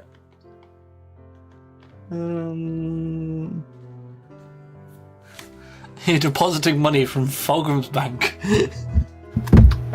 My brother just ordered me a pizza and he's 13. I don't know how to feel about this. Congratulations, you have pizza. I feel like he is scheming something because he doesn't usually spend his money on me. That fuck is up to something. Yes. The entire walls of your shed disappear. This fucker's up to no This good. fucking D-Day just appears at my house. Just God damn it! Alright, so it's Alright. Wolf first. Yeah, Gail, you've done that, and then you're doing that. Okay, cool. Alright, Gail. So that's Gail done. Fulgrim, how much are you converting / depositing? Okay. Fulgrim would like to convert 3,000 of their gold into 300 platinum. Okay. Purred. And deposit the last ingot they've collected into the bank as well to go with the other two they've got for now, because until they get a chance to properly head down to Mantle and Moor, they won't be able to forge their new halberd. Yep, fair point. As that's probably the only place they could rent forge space. That's probably the only place with enough forges that they could rent forge Yeah, space. that's true. Okay. That's that. And Fulgrim is actually going to leave 100 of the platinum here in the bank as well. Alright. Make sure you No, just not make note of that on your my character treasure. sheet. Yeah, I'm putting it in my treasures neck under the where I have the mythical ingots. Cool. Cool. Alright, let's move back to Alistair's Antiquities. Hey, Salty, are bow ties or ties more common in this world? Depends. You've seen both. Just depends on what would go well with Snake's suit. Or that hat.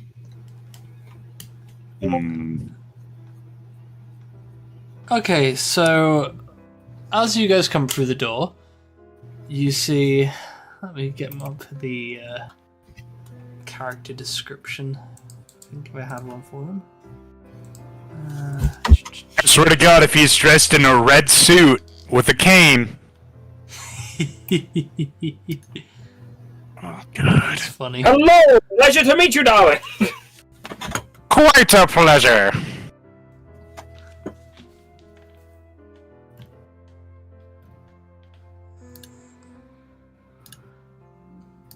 Instead, so you are greeted by a, interestingly enough, a male tabaxi. Huh?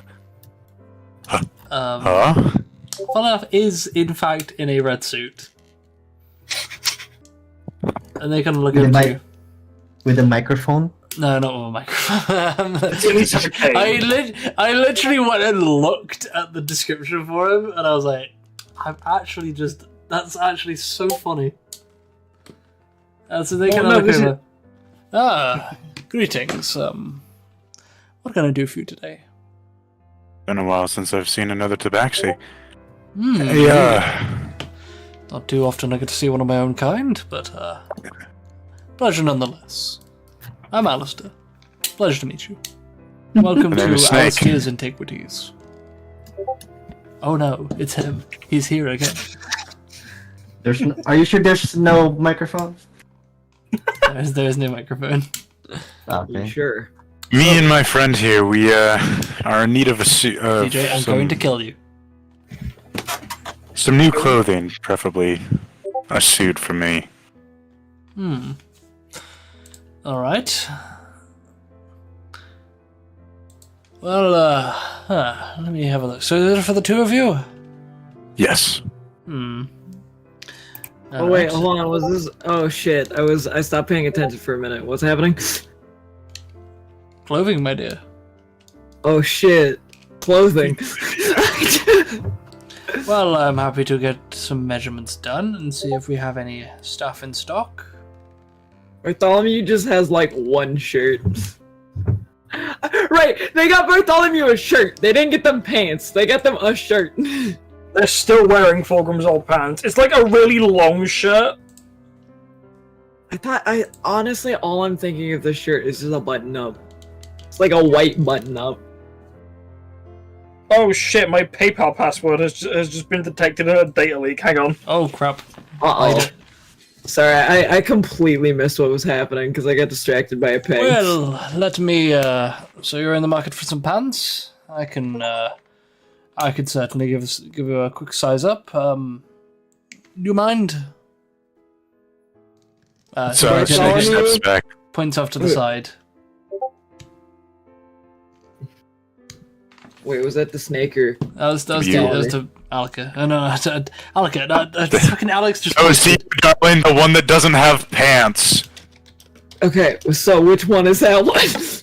You're the one without pants. I think they are. I think they are very much wearing pants. I don't think they're going to be walking around with everything hanging. They're wearing. Okay, no. They're wearing Fulgrim's shorts when they were a dwarf. Well, Fulgrim's pants when they were a skinny dwarf. jeans for the yin.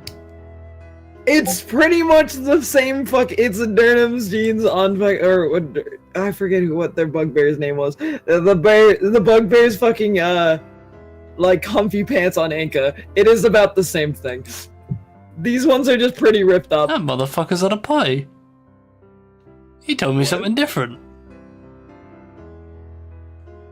Okay. Alex told me something different. He's a fucking pie. Oh, never mind. He said he's been dragged to his mate's birthday. Okay, no, he did say the right thing. It's supposed to say kill. Alright, so, Alistair just suddenly pulls a large tape measure out of his, a large fabric tape measure out of his pocket and just walks around. Suddenly you have a tape measure around your waist. Charisma check.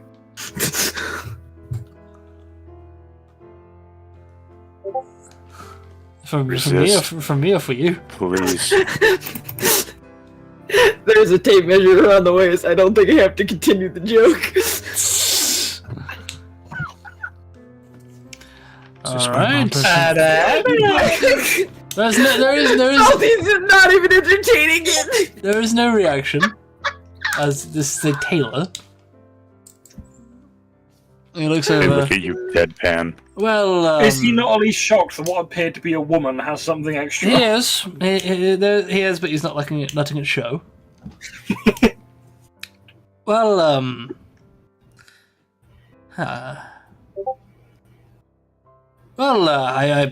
I do have some in this size. I did some clothes for a Goliath recently. Not too often we have Goliaths request stuff from the peaks, but I have something around your size. It will be it's a man's one, but that should fit you quite fine. What about for the legs? Because Bartholomew would have great legs.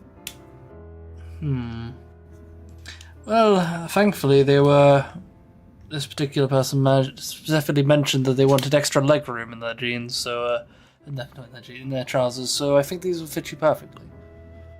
All right. And how much will this cost? Well, I didn't really have anyone else to sell them to, so I'll let them go for 3 gold. Bartholomew looks over at Snake, knowing full well they have the money to pay it off, but still looks over at Snake. That's a peculiar staff you have on you there, by the way. Yeah, I got it from a hag. Want me to take a look at it? If you're aware of its properties. Is she aware? I don't remember. Kind of. Fulgrim just told them you what's never all attuned to it. Yeah, I never attuned, but are they aware of what it is? No. Okay. Yeah, I don't really know what it does, but it's cool to walk around with. For a price of 10 gold, I'm more than happy to attune to Okay, so 13 identify gold it. minus 70. Lexi, remember that Snake said that you would help Bartholomew attune to it. Unless you so Bartholomew, we can figure out what it actually is before they attune to it. Before they Oh. attune. Wait, hold on. Now you distracted me. Hold on. Let's have any. Go on, Bartholomew, you can do it. Do the math. Fuck, you ruined it again. Hold on. I gotta go back. Okay, I'm using the calculator. My head hurts too much for this shit. And how about you, my good sir? What can I do for you? Well, going to something fancy. You want to do me up in a suit, please? Of course. Oh, Yeah, also... it's interesting enough that you two are actually the same height. Oh? Interestingly enough, he's also a calico tabaxi. Holy shit! Yeah. It kind of just looks you What? over. Bartholomew, your hands over the 13. Have we met before? Potentially. I mean, I don't remember Bartholomew a lot, but... Wait, Bartholomew would still have the hat, huh? No. Oh, yeah. Yeah, you would. Bartholomew just like slowly tries to put it onto fucking Snake's head. Well, I suppose it does make things somewhat easier. The second that hat touches Wait, hold on. I Snake's want head... Bartholomew to do a The sleight only of hand. difference between the two of you is he looks quite a bit older. No! No! No! See, no! The Don't you tell me! The Snake's trying to stop and the sleight of hand to put the fucking hat on. She's Snake not is very thinking stealthy too about it. fucking hard. Snake is thinking too hard. And the second that hits his head, can I do a history or something to see? Is this a familiar Roll me a face? Paranoia check. Make me a history check. Oh fuck! I swear to God, if you say What would be the fucking no, paranoia check? please, Salty, don't be who I think this is. Is this his biological dad? If it is, Snake is. Oh fuck! No. Okay, I missed the history. I don't think I He know. kind of cocks his head. There is a resemblance. Nothing concrete. You know, the more you look at it, there are some features that are slightly different. Different shaped nose, different shaped ears. He does still look... He's clearly the Monkey King. Does this hat look familiar to you? Snake reaches to grab it from Bartholomew as it hits his head. And he's Now that you mention it... Yes. Yes, it does appear to... Give it to me a second. Gladly. It seems to have some kind of curse on it or something. The hell are the clans? What are the coincidence? My dear boy. We're related. The name on this hat, passes it back to you, is the name of my brother. Dun dun dun! May appear small world. Never knew he had a child. You, dear boy, are my nephew. Huh. What Well, your are brother's a the... piece of shit. What are the... That is impeccable. I haven't been back there in a very long time. What are the chances I'd run into someone like you? I guess it is a small world after all, huh? Indeed, yes. Huh. Well, I'll get you set up for a suit. On the house. But, after this, come, at some point, come to the Rose and Crest. We have much to discuss. I'm just kind of looking at both of them, just like, huh. I thought he was about to say that it's Snake's dad, and if it was, Snake was going to lose his shit. It's Snake's uncle. That's amazing. It's Snake's Close uncle, enough. Daddy. I've had this written down for a while, and I was actually waiting for you to walk in there.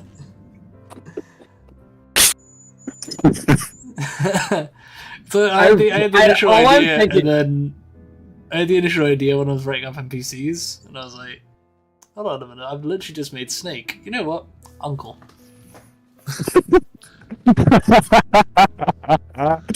You know damn well, well my that- brain's in such a mood today. I'm just sitting here imagining Bartholomew really aggressively failing at getting in the pants. Like just rolling around, just taking everything, thudding against every single wall. They actually fit you. They do fit you surprisingly well once you actually get Oh, them on. oh, Obviously, yeah, there they are a few fit really other well. problems of getting them on. But... Bartholomew's having the issue that I have when wearing certain jeans where they just can't get their ass into them. It's like, damn, my ass is too fat now! Fucking tail! Ah! Look at- Hold on, now I gotta do it. Oh, no. Does Bartholomew succeed the pants roll Very much so. You managed to get them on. with ease or with some difficulty? Shit, These, did I they're accidentally actually make... very well fit. It feels like I'm wearing nothing at all. I hate it. So I accidentally did a color wrong or two for Snake because I was trying to make him a suit. Did I accidentally make Alistair? Let me have a look. Oh shit, he's mewing. Yes, you did. Oh my Yes, you god, did. That's exactly how he looks. That's brilliant. That's the exact color of suit that I planned for him. It was similar in color to Alika's. It's fucking hilarious. Oops, I made my uncle. Oh, that's my uncle. Oops, my bad, guys. That's funny. Okay. You gotta. As he's like getting you those sized up, it's like, so, how long has it been since you've been from home? I really haven't been in the loop for a very long time. Me neither. I'd say it's been about 10 years. 10 years. What's your name, dear boy? Snake. Mhm. That's a fitting name.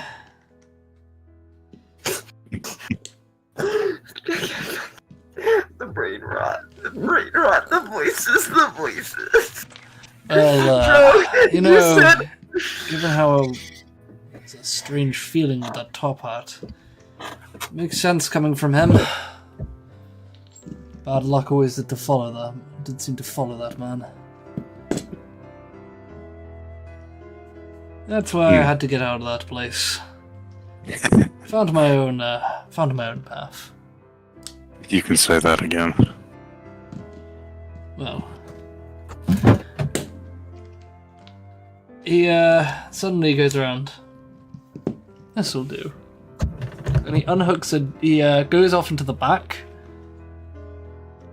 and comes back with a very nice, very lavish looking suit jacket. All yours. What color suit did he present me with? It's a deep black suit. Deep black, alright. It's a pure black with a slight red trim to it. Ooh.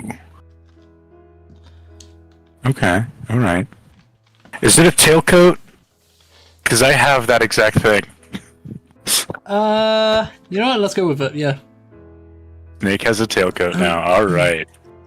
it's a very nice jacket. Hands it over, free of charge. Well, thank you very much. It's good to. It is relieving to meet an acquaintance. Yeah. The name's I agree. Alistair Fatch. That's my full name. I go by Snake Warbash. After the man who saved me. An intriguing name. Well, when everything's all said and done, let's grab a drink in the Rose and Crest. My Got treat. it. Oh my god, wait, I just realized Bartholomew, if they're putting on the pants, would probably also put on the shirt. Bartholomew is dressed for the first time ever. Holy shit. Spider-Man! What was about the top- Peterman? What was the shirt that was given to Bartholomew again? Was it just a like button up? I can't remember. Like a loose button, a very loose button-up shirt. It's like 2 sizes. It's like a size or 2 bigger. Bigger. Yeah. Good God. And interestingly enough, this shirt goes perfectly with the trousers. And then you remember, a large Goliath was the original owner of that. Was the original person who acquired that shirt. Mm-hmm. The pants. It might be and the shirt. It was the same. It might have been the same person. You know, they just never. It never showed up. Did their spine happen to get rearranged? Perhaps. Oh. Bartholomew wouldn't. Actually, Bartholomew might remember that. Bartholomew wouldn't care. Inca just felt a twinge of guilt all of a sudden.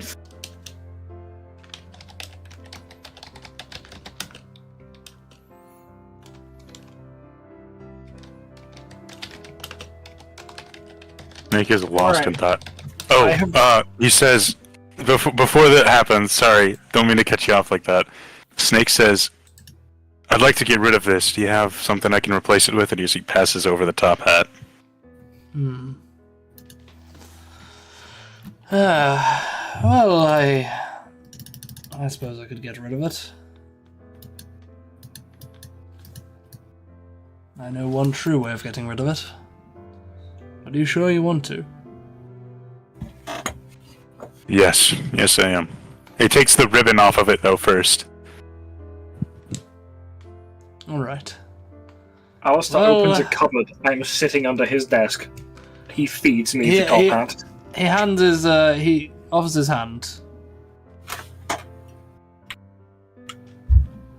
I guess Snake takes it.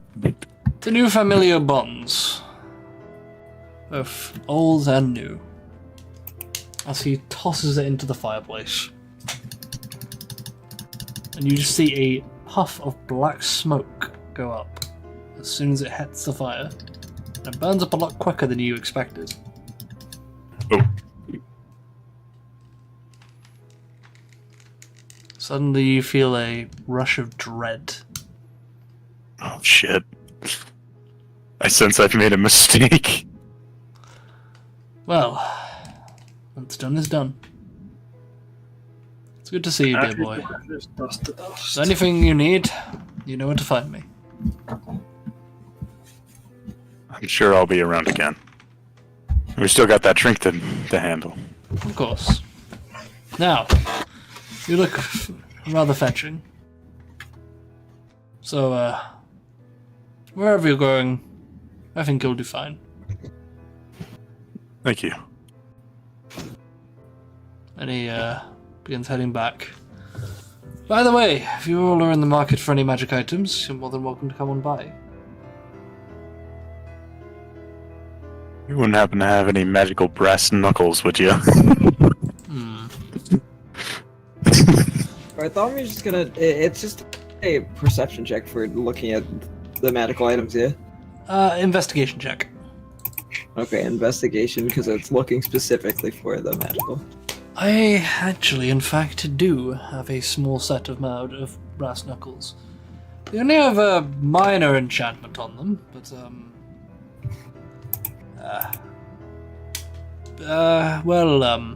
not really more of an enchantment. They're silvered. I had an older gentleman that preferred to use his fists in a fight. A brawler. Hey, I know a guy like that. The weapons are coated in silver.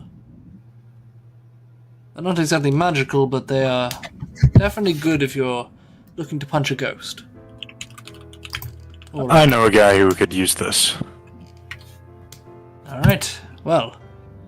I'll let them go for 25 gold. Yeah, that works. Also, what did Bartholomew see at, like, with the 20?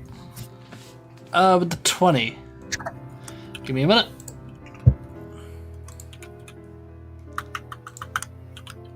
I rolled a fucking 19. I rolled a 19.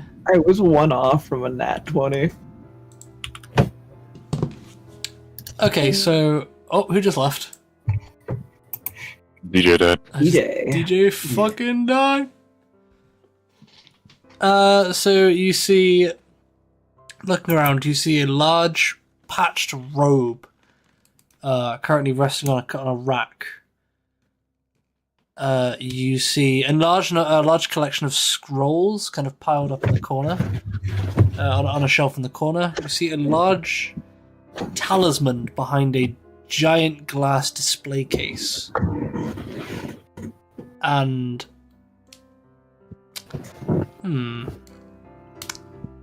a very interesting looking chain shirt. Seems to have a very peculiar tinge to the metal. Bartholomew's gonna look at that a little bit closer. The chain shirt. Yeah, the chain shirt. Ah, that would be an adamantite chain shirt. Oh, what? The weapon has an enchantment that's it's made of adamantite, which is a material. Well, it's coated with adamantite, which is a material that's based off.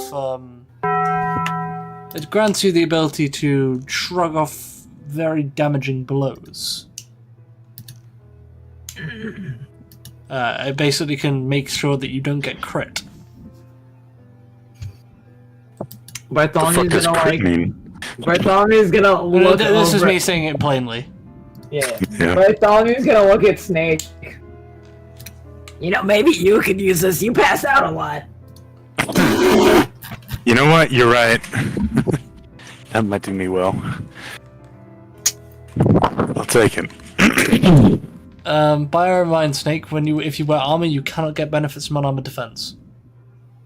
Oh, That's true. Right. Which means it would be. I knew it was like. Because your trying to get chain shirt Bartholomew will a be little bit. 13 plus dex, with a modifier of +2. 13 plus dex, but a maximum of +2. So at best your AC's 15 wearing that. Yeah. How much would that would help with Bartholomew's AC? What's your dex, Bartholomew? Bartholomew's dex is a +2. 14. Then you get a 15 AC. They'd get 1 extra AC. Yep, and any crit becomes a normal hit. Quick question, because I lost Really connection. for a good, second. because Bartholomew has a tendency of getting crit. So what has Bartholomew just found? An adamantite chain shirt. Ah. A couple other things like cloaks and other stuff. There's also a robe with a number of patches on it. You see a couple. Robe? You see a couple potions of healing. Yes, Snake, a robe. The robe has a number of has Bartholomew's 7. gonna like point at the amulet. The robe has Bag. 7 patches along the outside of it. Patches of just like patchwork, like it's Yes, and like they holes in it, or do they have like things on the patches?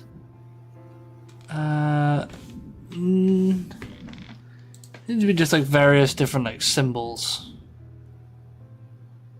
Let me have a look. I missed a little bit of their shopping spree because I changed my Discord password and it signed me out on all devices.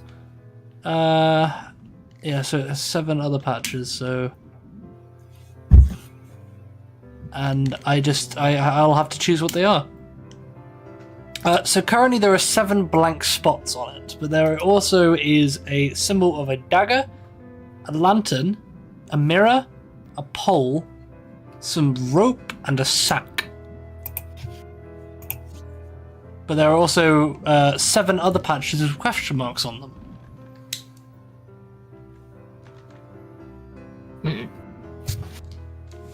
Neat. Hmm. Oh, boy, that's a mystery tool we'll use for later. The Fuck, I mystery cannot that voice. tool. And the talisman? Ah, that one. That's quite a powerful item. And incredibly dangerous. This is known... Bartholomew has kind of a grin creep across their As face. you look... so the talisman itself has the image of almost a face in a face with its mouth open, almost like in a scream of potentially anguish. The face has two horns protruding out the top of its head, and a pair of green eyes, potentially maybe emerald. Pretty. Now, I would be very careful with this. It's more that this is here to, well, it's behind some very heavily enchanted glass. It is known as the Talisman of the Spear. It is it's one of the few things that are able to control something known as the Sphere of Annihilation. You have my interest. An incredibly dangerous object.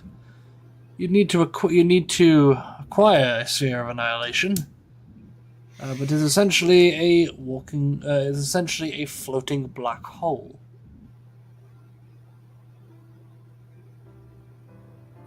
Capable of causing complete devastation. You see why it's locked away. Indeed. Now, its price is, well, very much set in stone of 15,000 gold pieces.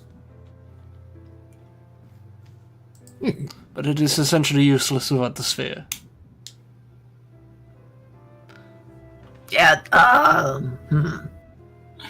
I'll probably take that. Fuck, I can't do it. I'll probably take the chainmail and the, Not mail, chain shirt. chain shirt, that's what I meant. And the, what kind of potions were they? There's several healing potions of all sorts of kinds. As you see some greaters, some superiors. You even see one large supreme healing potion at the back. How much do Supreme normally cost? 1,070 gold. Jesus Christ. They are the highest tier. And greater? Well, actually, to be fair, he's giving you guys a discount. Familial discount. Yep. How much would it be cost with the familial discount? No, that is with the familiar discount. Without it, Jesus Christ. Oh, they're very expensive. I actually have it in my notes because it's the same amount of gold to craft them. Without it, it is 1,350 gold. And what are the, like, I guess 2 graders? Cause... Okay, so 2 greaters would be 180 gold pieces each. So 360. And then the shirt? Chain shirt will run you 660 gold pieces. Okay, so, wait, now I gotta do math again. Fuck! Okay. Alright, so hold on, let me do it for you. Okay, 20. Because you can't use a free key. I'm using a calculator so I can click. Oh, yeah, So okay. it's 20, 57, minus, and then, what was it, 360? 360 and 660. 660 equal. I am down. Alrighty. 1037. The remainder of gold. Yippee. Hey, Bartholomew's. And how about you, Snake? You interested in anything? Hey, you wouldn't happen to have any belts, would you? No, I can't. Oh, I think this robe would suit you mighty fine. It is known as the Robe of Useful Items. Alright, while this is going on, I'm gonna go use the restroom. Alright. I'm gonna do the same. Could you give me a little more information?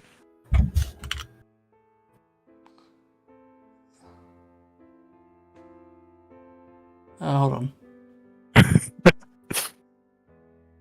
I do believe I've just given Inca the wrong price.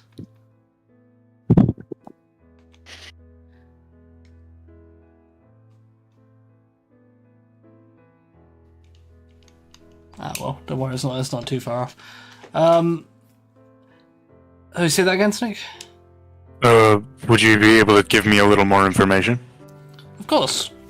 The robe itself has a number of items within it, though I'm not entirely certain on the rest of them. As you can see, some of the patches here have question marks on them. They could contain a vast number of things, from, say, like bags of gold, to a number of gems, to... I even heard tales of someone pulling an entire riding horse out of one of them. Huh. Alright. That sounds like it could be interesting. But the things it does definitely contain is a dagger, a bullseye lantern, a steel mirror, a 10-foot pole, 50 feet of hempen rope, and a sack.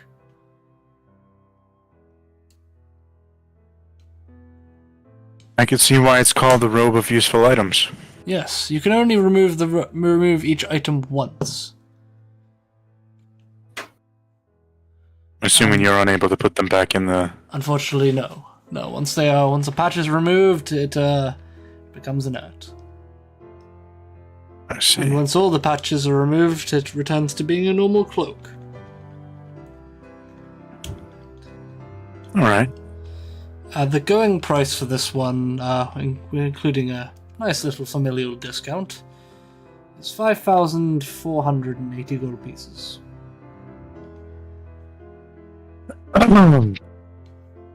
Hey, did we ever figure out if you messed up the conversion rate prior to... No, platinum? that's accurate. I meant the last time you did platinum conversions, it was correct? No, it was correct. I've always said 1 to 10. Damn. Okay. Well, I don't exactly have 5,000 on me, so... Alright, I'll have to pass that up on this time. No worries. I thought Well, he's if you... gonna slowly pull out a tub of ice cream. They just kind of manifest it out from the void. You come into a bit more money every now and then. When you get the chance, let me know. You can work out an arrangement. Wait, what's going on? How much money was it 5,480 gold pieces. for that cloak? Yeah. How much did Snake say how much they had right now? Not nearly that much. Just say how much. Did they say how much? Snake did not say how much. Damn. Oh, you know, Snake's about to get like, what was it, like 2,500? I thought it was... What? I thought it was can't remember. 17. Right, it was 17, that's what it was. The 2,500 was the first number. Right. No, that was The just how first much I number for- had. Okay, I was about to say fucking what? That's just how much they It had. was 2,000 that and Bartholomew got. 2,500. Yeah, but Bartholomew had... Wait, where did... I'm so confused. I'm bad with math, we all know this. Okay, Salty, how much money did this party get divided up into? 1,720 gold. Okay, Right, I thought because so. of the whole Good. debacle. Yeah, okay. Well, yeah, Snake would get that soon. I added it preemptively just so that I don't have to worry about it later. But I know how much I have Bartholomew currently. said that much money. Yeah, that still wouldn't be enough for me. Alright. Well, no worries. I buy a lot of potions, fuck off.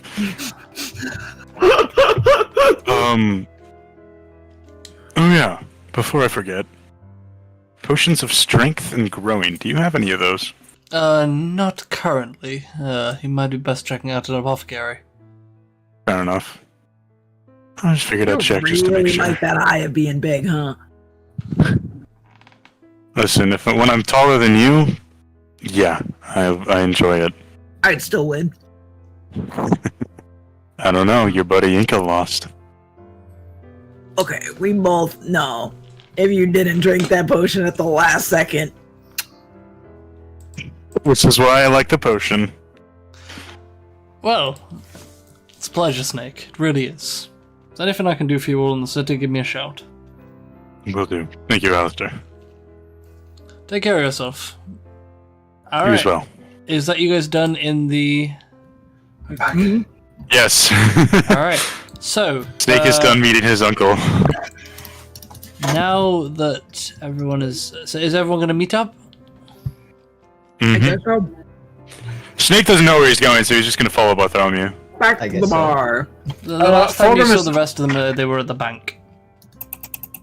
I feel after we're done at the bank, Fulgrim is going to quickly run to the apothecary to check on Forge, so they might run into Fulgrim halfway. Oh yeah, in that case, yeah. Gale, would you go with them? No, I'm gonna go to the market. Okay. So Fulgrim at this point would have probably ran headfirst into Bartholomew at the gate, right? Yes, you would. Snake. Yeah. So Fulgrim's going to run into them, pass Snake his money that was mentioned previously. Huh. As Fulgrim was just carrying Snake and Forge's divvies. This is your preference. Would you have preferred Fulgrim changed it from gold to platinum while they were at the bank? I know it's kind of meta, but you know. So it's not because it's heavy. Yeah, that would have. Yeah.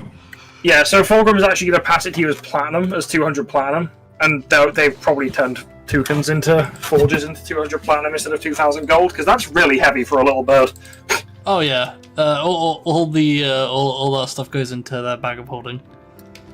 That's fair, but yeah, Fulgrim is going to pass Snake that and then keep running all the way to the apothecary and just plop another sack of the Forge's sack of 200 platinum, like, into Forge's bag of holding. Snake's like, where the as fuck the- is Fulgrim running off to? As they're running off, you realise that whatever happened to Forge? 'Cause Snake wouldn't have known. Yeah, that's what I'm saying. Snake's like, what the fuck are they in a hurry about? Hey. Where's? Do you know where Fulgrim's going? Snake's if Bartholomew doesn't, Snake's gonna follow. Probably to check on Forge. What? What happened? Oh, they're like in a coma or some shit. I gotta go. I gotta go speak to them. I mean, they're unconscious, but go for it. Snake dashes off after Fulgrim. You've turned around, Fulgrim's already fucking gone. As They also are in the door. gonna end up in the market. Mainly smelling shit. They're just sitting there huffing the fumes. So as you go in Right. through the door, Fulgrim, Mhm. Forge is still unconscious in the bed. Alton looks over.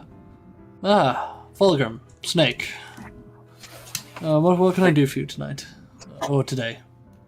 I've just come to shove Forge's divvy of the chest you so graciously rewarded us with into their bag of holding, and Fulgrim's just gonna shove the pouch of platinum into Forge's bag of holding. They've yet to wake up. I've checked their vitals. They're still okay. Everything's just a bit slow. I haven't noticed anything so far. Well, stable is better than declining. Very true. Very true. Looking forward to seeing you all tonight. Hey, Fulgrim's gonna look back at Snake, look them up and down. Who? Wait, hang on. Snake Wit? Hold up, before you say anything, you notice the change in attire of Snake as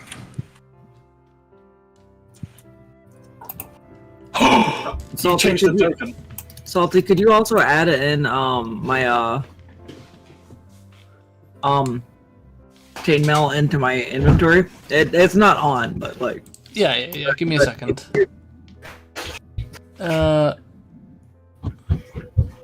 It's actually what I was trying to comment on Thriller.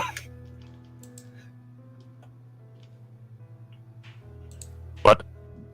Fulgrim was going to comment on your dress because every time I see you standing there all dressed up, I'll be like, wait, who the fuck told you?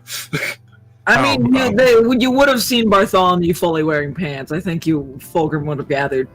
I mean, they were in a hurry, but Fulgrim has the fucking peripheral vision of a car that's just been hit in a head-on collision by a train. okay, well, their chests would have been covered. You need to realize, Fulgrim's head height is like Bartholomew's pant line. Yeah, so you'd see that they're wearing clothes for once. I mean, Fulgrim would just notice that Bartholomew isn't wearing their old shorts, and then realize that they left their sand in those shorts. Oh no, I feel like Bartholomew is wearing those shorts still. They're just underneath everything. Come on, you bugger. Anyway, Fulgrim is going to... By the way, Fulgrim hasn't noticed when the Fulgrim ran past. It's going to tell... Wait, you just said Snake. Oh, Snake. Wait. So he's going to look you up and down. Did they tell you? Oh, well. Yes.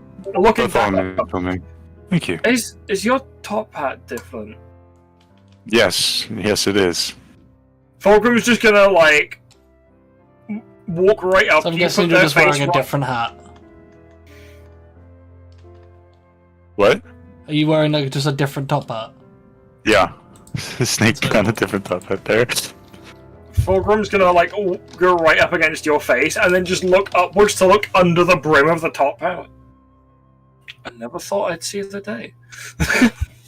Anyway, yes. It appears that Snake has been informed before I could even tell them. Gale will be attending. I believe Inca will. And it appears they had a conversation with Bartholomew that Bartholomew would be attending. Remember, it's either wear pants or no swears. I tried to compromise with Bartholomew.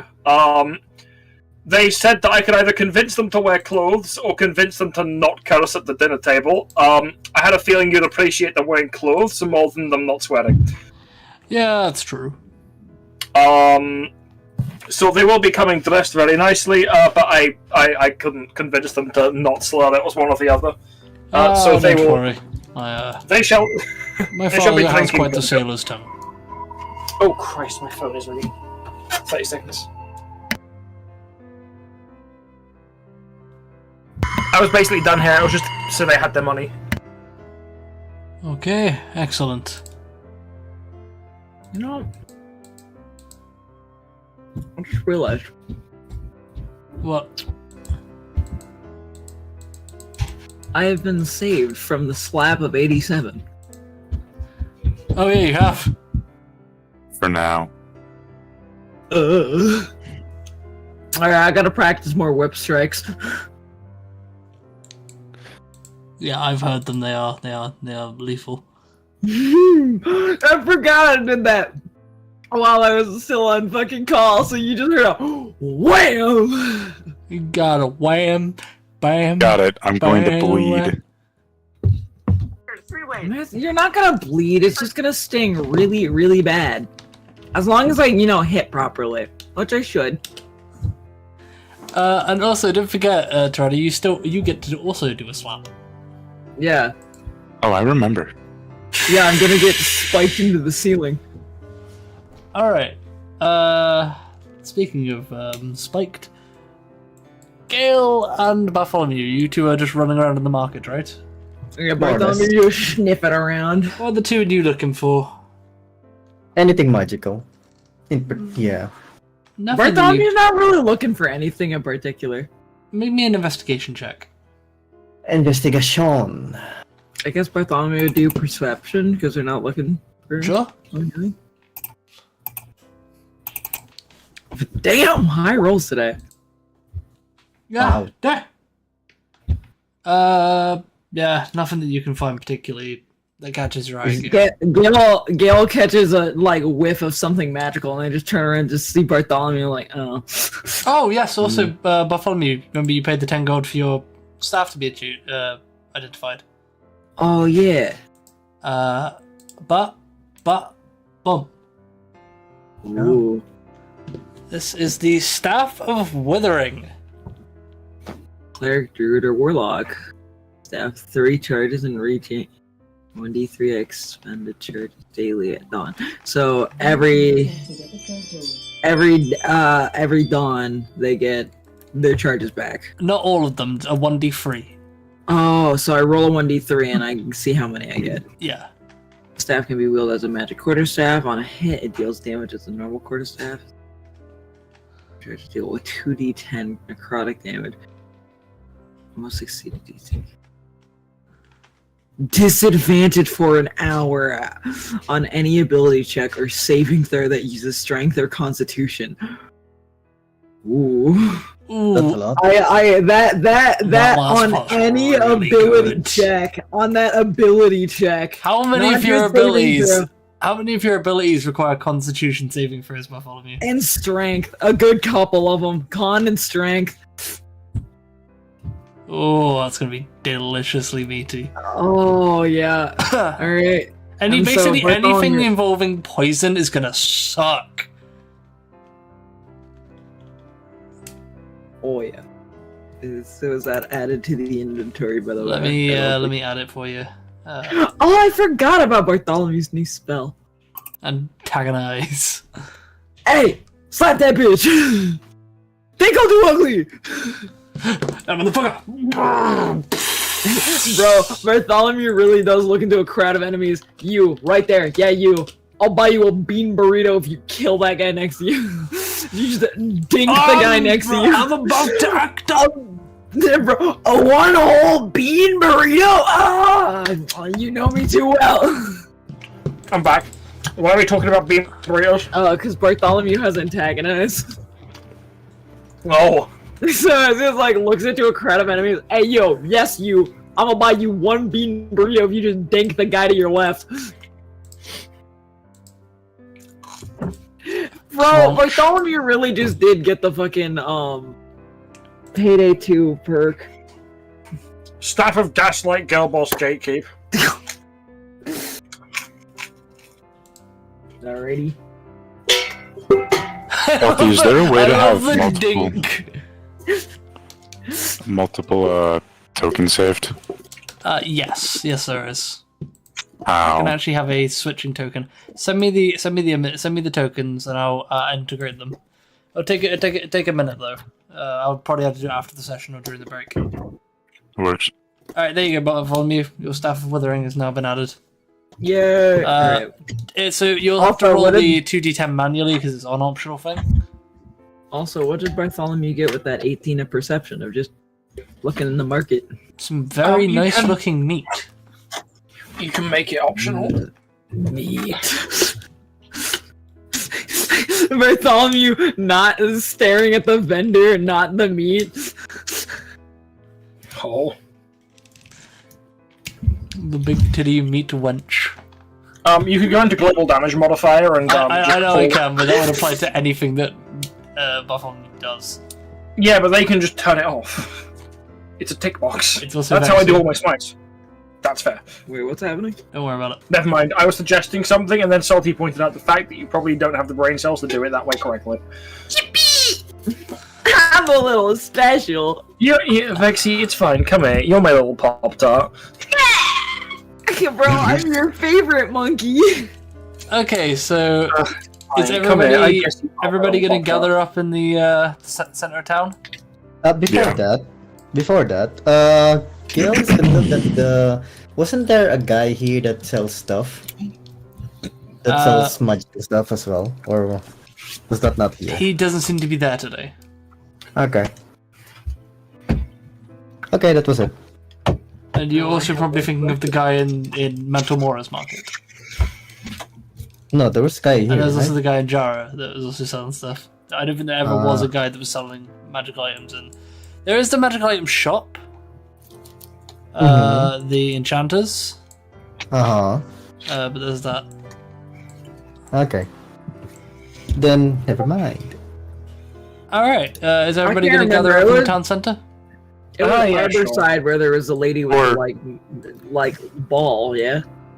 Before Snake goes, oh sorry, answer Vexy. Jesus. I had It was, yes. something Okay, about ball. There was fucking the magic ball. The old lady with the magic ball that Inca made sure Oh to protect. yeah, the ball. them. That was the arbor side, yeah. Yeah, I was outside. The Mhm. fortune teller. Yeah.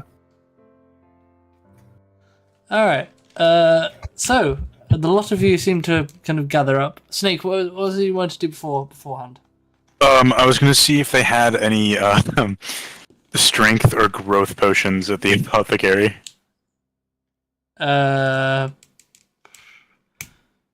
So wait, what, the one where you're going for your job? No, the one that Forge is currently at. Just in Oh, case. the Before apothecary. I go No, to my job. apothecaries, you'd be more likely to find healing potions there. Oh, okay, then never mind. Yeah. Oh, yeah, that was right. Can I purchase off Alton like 2 normal healing potions? I actually meant to ask that. Of course. That'd be 25 gold each. Cool. I have taken that. Oh yeah. information. Also, Fulcrum, you're gonna get to like town center, and bam, Bartholomew fully dressed up, and Inca dressed up in his like suit pants with his vests and shirt on. Fulgrim's good looking. By the way, Fulgrim isn't looking like fancy. bougie suit, by the way. Fulgrim is wearing their bougie suit right now, as Salty told me I have to call it. Fucking Fulgrim's good looking at it. Shit, we're all looking. You guys are really getting some looks. Salty's looking like Majima, but instead of gold, it's got fucking blue on it, or like purple. Alternate Majima. So, so as you guys get together, there are a couple of things that you remember, Fulgrim in particular. Actually, well, no, sorry. This would be Inca in particular. You remember a brief conversation with Nokari about the potential location of the Kookaburra. Yeah, they told Fulgrim about that. Oh, did they? Yeah, if you remember, I went back there afterwards, and then because after they had their conversation, I said that Fulgrim quickly went over. If you remember. Oh yes, of course you did. I've forgotten. So both Fulgrim and Inca know this. Cool. Alright, So it's just. I'm gonna go put away my ice cream real quick before we. We'll tell you what. We'll take a break quickly. Oh, okay, cool.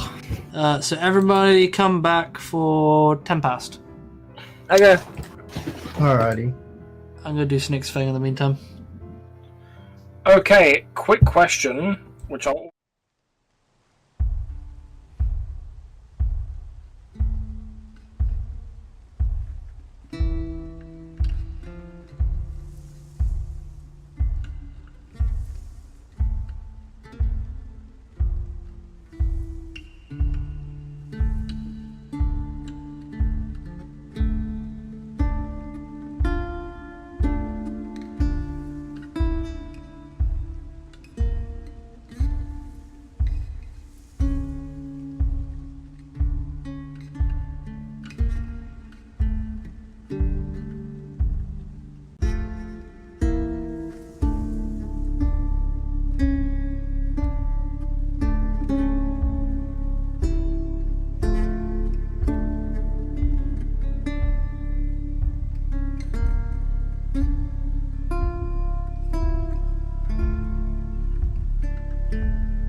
And we're back. Hello, everybody. We are back from the break. I'm not back. Snake now has a toggle for his token. Alright, so where's everyone planning on heading to? It's getting to like just around maybe 4 or 5 o'clock. Right. Actually, no. Sorry. It'd be like 3-4 o'clock. You were meant to meet around like 6-7 for the meal. Salty, how long does my potion brewing take? Potion brewing, it'll take like an hour. Cool, so I would have time. You gonna try and get your lesson done early? Yeah. Good idea. Fulgrim's gonna double on that as well. They're actually gonna head back to Alton Yarrow and work with them till Alton goes to get ready, and then Fulgrim will go and get ready when Yarrow does. Alright, Gale, what are you gonna do the same? Sure, why not?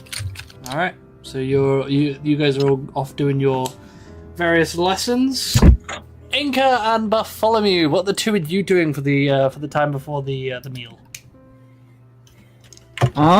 Sorry, I got distracted. What's happening? What are the two of you doing in the time before the meal? What are you and you doing? Just kind of hanging about? Yeah, about so.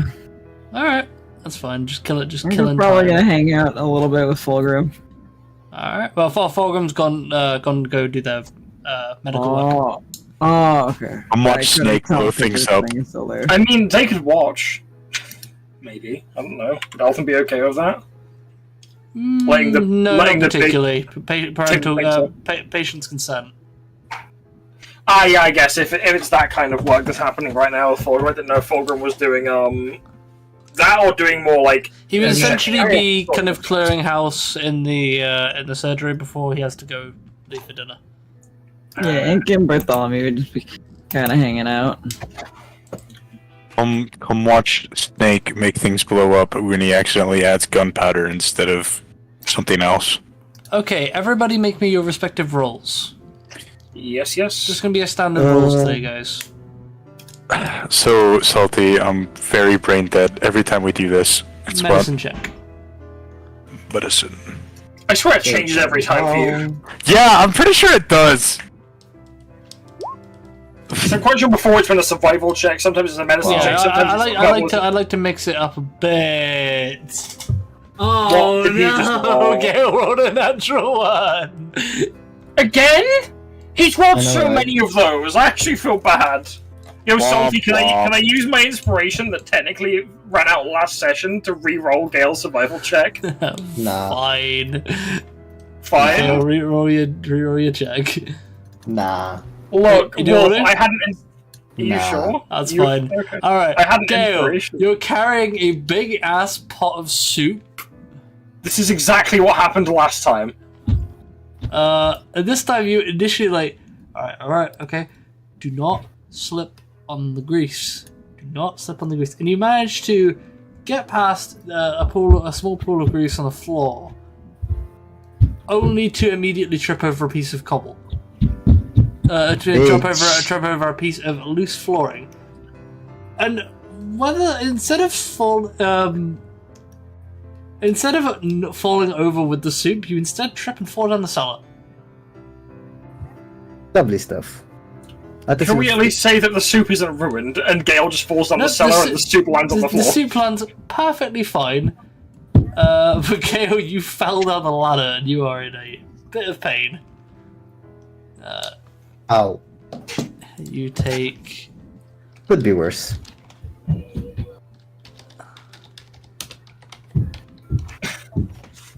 you took 8 points of bludgeoning damage from falling down Rip. the ladder hatch. And roll an extra 1d6 for embarrassment damage. Nah. As the one other cook in the building just hears the sound of... He's like, oh shit, the soup! And then he goes, oh, it's fine. And then he goes, you alright down there? Ah. Take the rest of the ship off, that was quite the nasty fall. Alright. so that's not going to be a one for you. Rebel and Fulgrim, yours goes well. You get a point. Yay! Oh god, that fucking yay again. I remember you did that exact yay like 4 times in a row. Yay! And I Do you just... need to that quickly is on you, mute I roll think. 20? Do you need to quickly mute roll 20, have me hit the yay so you can cap it and make it a sound? No, I'll just throttle you. Throttle me? I'd rather you not. That kind of irritates me. Okay. Just mildly irritated Gale. Wolfgang is mildly irritated by the sound of me being overjoyed. That's something. No, it's more like it's more like a high pitch thing. That's fair. I get that. I tend to cower when motorcycles go past uncontrollably. Yeah, I was gonna say you don't be very careful and tread carefully with Wolf, because you make a high pitched noise, he will make a high pitched noise, and then suddenly you are unconscious. Yeah, because his high pitched noise is significantly higher pitched than mine. That is true. Oh, there's someone down my road who has one of those thick stakes you put in the ground to stop the cats from shitting on your front garden. Every time I walk past it, it feels like my ears are bleeding. Oh shit. People aren't meant to be able to hear them, but me and someone else on my street who also happens to be autistic both can hear it. Just happens to be the I thing tell you that what, I prison can does. hear. I know for a fact you will absolutely hate these, but antisocial dispersal sirens. Oh yeah, fucking They hell. have one of them in a car park, and I can no longer park there. It makes me irrationally angry.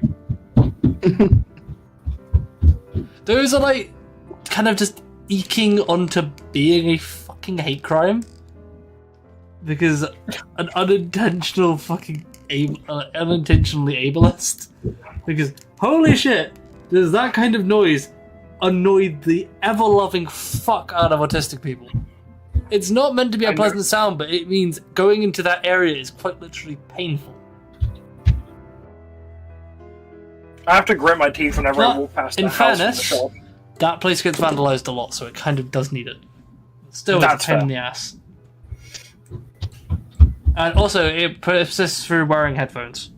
You can hear it Okay. through noise-cancelling headphones. So Great. it is a valid. Okay.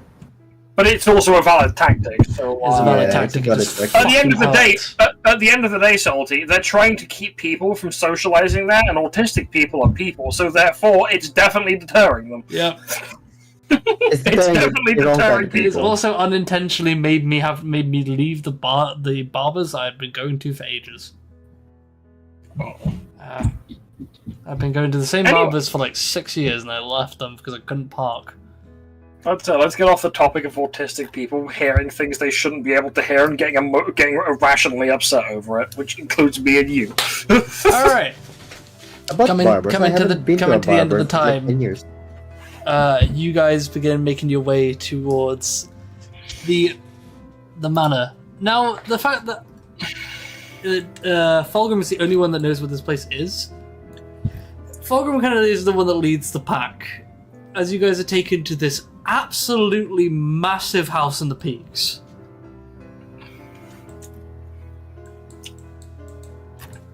So I will quickly drag you guys over.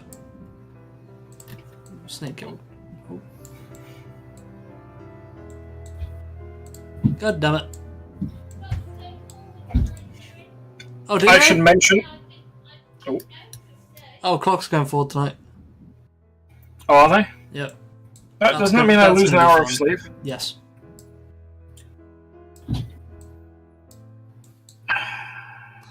Bollocks. Oh, class, go forward for you. Yeah, Yes, that's you moved annoying. all my top hats, bro. What the fuck? I didn't even know there were top. Wait, what top hats were? That was a top hat. Oh, There's yeah. top hats on several things. Funny. Where did this one go? The one for the Church of the Profane that you put on top of Fulgrim is still there.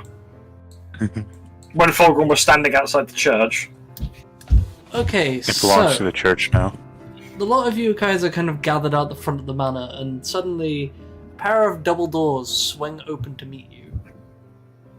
And let me put on some music. I should mention, Fulgrim is wearing a larger than usual sized version of their holy symbol on a chain around their neck. Because normally they have theirs on their armor. Bling! Oh yeah, Alright. they've actually taken it out of the slot that they put on their armor for it, and they have put it on a little chain around their neck. It looks bigger when it's not slotted into their armor. So, the doors swing open as you are greeted by a very well-dressed man. Very fair grey hair, and a small pair of spectacles on the end of his nose. Just looks over. You all must be with dear Fulgrim. Am I correct? These are my companions. These are the ones that I travelled with when we, Well, you already know what we've done. Seemingly everyone does these days. Indeed, and excellent. May I say you are all looking fine today? Come on in.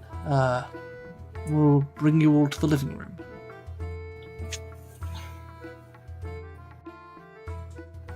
Master Yarrow, Master Alton is currently waiting in there for you all. Well, shouldn't keep him waiting, should we? I think not. Fulgrim's gonna look over. Is there any visible scuffs on Gale where they fell down that ladder, considering the amount of damage they've taken? Gale, have you taken any methods to try and hide the scuffs? I mean, to be fair, what will they see? What are you wearing currently? I didn't mean to ask. I am wearing a cloak. I am wearing my normal armor stuff, and my cloak is very fancy at the moment. So you're wearing your normal armor with a very fancy cloak. Yes. I'd say that cloak is covering any bumps and scrapes you got from falling. Honestly, I'm just thinking that there's a huge bump that you can't see on my head. Yeah, and you're still wearing the hood, right? Of course, it never goes off. What happens? What are you talking about? Oh, okay. Yeah, from him falling down the ladder. Yeah. Not Okay. that Snake or Fulgrim would know this, or anybody would for that matter. So, you were all brung into this very beautifully. Everything seems to have like a hint of like yellow, like a yellow to it. Everything seems to have some kind of yellow trim. The couches are like a deep, like a very light leather to them. And you are That's kind of disgusting. It's kind of, Yellow's but you the- do notice there's a couple of it goes along with a couple gold trims on a few things. It's like kind of like a mustard yellow. That's even worse. Okay, this is just me, but yellow is one of the worst colors. It's to be honest. very hard to pair with stuff. All right. Yeah. But, if it's gold, sure, but yellow, It's It not like, really not depends on the like shade. not like a bright yellow. The walls are mainly like a cream color. Okay, I'm not gonna say anything. I'm not gonna comment anymore. Yeah. It's a very peculiar architecture. I think Gail does not like this person. Does not like their interior design. Let's just say that. As you all come in, you're greeted by Alton, who's sat on the couch. Welcome. Don't mind the interior design of this place. My father's a little eccentric. Let's see. Yes, I'm trying my best not to. Don't worry. Yarrow Vale, we used to handle the family used to run a large gold mine. So my father has always been obsessed with the color of yellow and gold. The gold is fine. It's the yellow that hurts. Yes, I know full well. Trust me, why do you think I spend so much time in my clinic? But Makes sense. nonetheless, you're here to have a good time. You're looking fantastic, I must say. And I think for some of you guys, it's the first time I've met you. I Yes. believe this is your first time meeting Gale, who you're currently speaking to, and you've already met Snake. Actually, oh wait, have they met Bartholomew before? They have, yes. Yeah, so it's literally just Gale. Gale is the only one here. They've treated Inca before. Snake's been in for treatment with the when they were doing those missions for. After they got blasted. I was going to say after they got a hole blasted in their chest. That was when Inca got. That was Inca who got that and came in. Also, when Snake was being treated at the Arrow Clinic after they did their work with the Nemerian. Yeah. I heard that maybe some of my victims came here, but yeah, don't worry about it. I won't inquire. And again, you're adventurers, so I guess that comes with the territory. Dinner will be ready in about 10 minutes. Can we get you anything for the meantime? All right. Some fine Nothing at the wine moment. has just been opened. Ooh, give me some of those. Red or white? All of them. He's I'll take recently some gone red on. wine. Fulgrim's gonna look to Alton. Gale has recently been on seemingly a bit of a wine and beverage tasting arc. He really seems to be enjoying his booze recently. So Can we get Do some? you have- do you- win him over quickly with that. Might you perhaps have some warm wine with some nuts and raisins? I like your style. Then he looks over to the butler. Bring us some mulled wine. One for each person. Right away, sir. We happen to have made some this morning. So he's heading off to bring some glasses of mulled wine for the party. Lovely. I thought you just said a whole bottle for each person. I was like, No, that would be my mother's kind of party. She loves mulled wine. I also love mulled wine. Mulled wine is fucking delicious. My mum has a habit of, during winter, buying several bottles of mulled wine, throwing them in the slow cooker on high, so they slowly evaporate and fill the entire house with the smell of mulled wine. Ooh. In Christmas. So after a few seconds, a man in a full... in a black suit tinted with a yellow tint to it walks through the door. So you must be the folks my son has been telling me about. Greetings. Faraskarin Yarrow, at your service. It is a pleasure to meet the father of, well, my employer, my teacher. More aptly. Your son has told me a very good many things about keeping people on this side of the living. Yes, well, he's taken a lot of interest in the medical field, which is darn sight respectable. I would have appreciated him at my side in the family business, but we all have our own pursuits. Yes, we do, Father. I'm well aware. See, I work alongside the people at Boulder's Gift Mine. I handle the gold mining trade, my boys, and let's just say it is very profitable. Good to know. So, from what the rumor mill has concocted, you're all the ones responsible for curing the blight plague. that would be our party, yes. I dare say, that was quite the venture.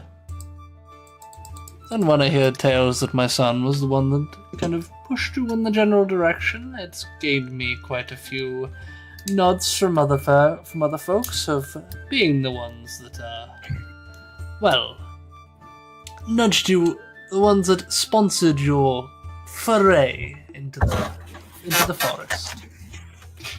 Let's just say I am thankful for a job well done. Well, you just got yourself some free advertisement. I guess you will be happy. Yes, business has been booming.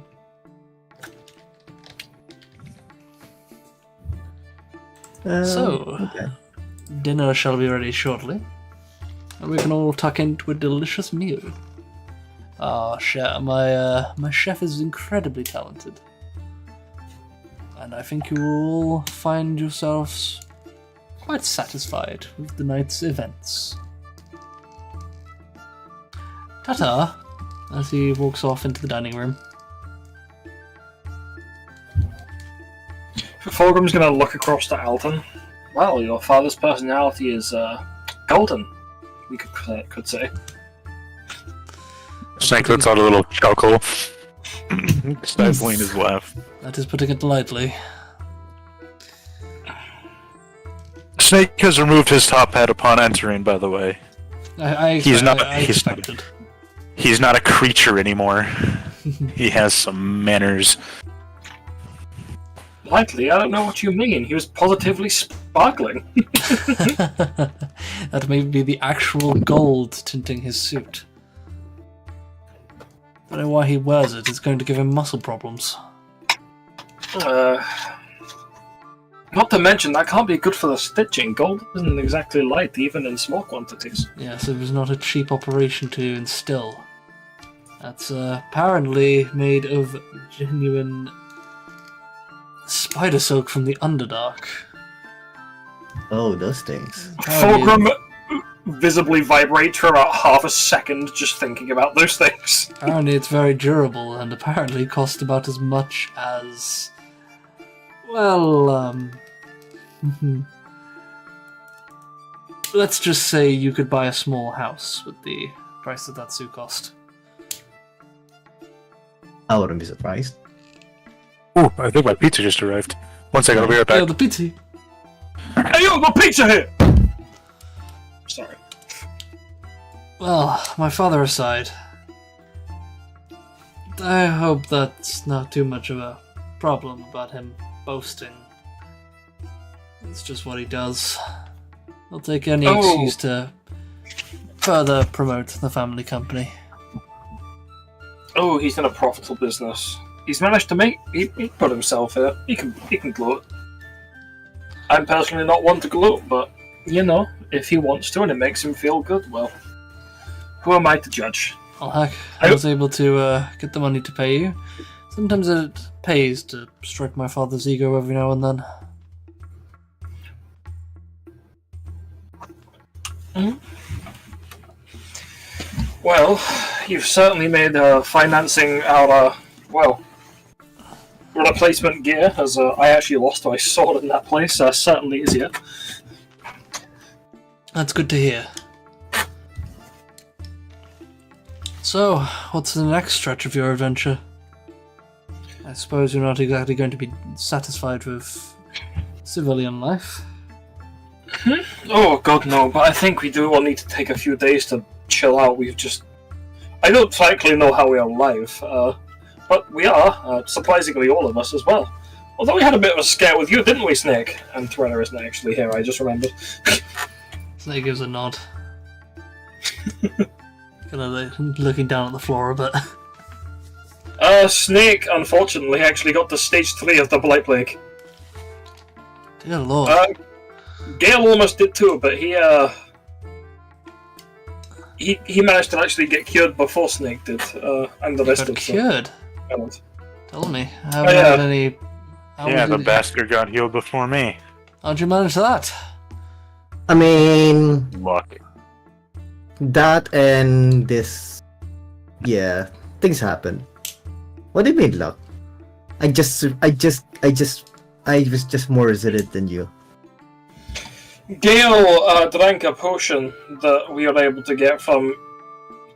Well, I don't know who should really mention that. It's not very... doesn't make me feel very good even saying it out loud. If it's Snake... it's not my business, I won't pry. Yeah, Snake tried the same, but it appeared that the potion wasn't as effective on tabaxi biology, so he continued to progress in his symptoms. Oh, that's a shame. Yeah, got pretty darn bad there at the end. I think if Snake had gone one more day without us curing it, he might have actually lost his shit and gone insane. Oh, pardon my French. Sorry, pardon my abyssal. It's fine, don't worry. Just cold French abyssal. Yeah. Nice. I think it's here. I'll be back.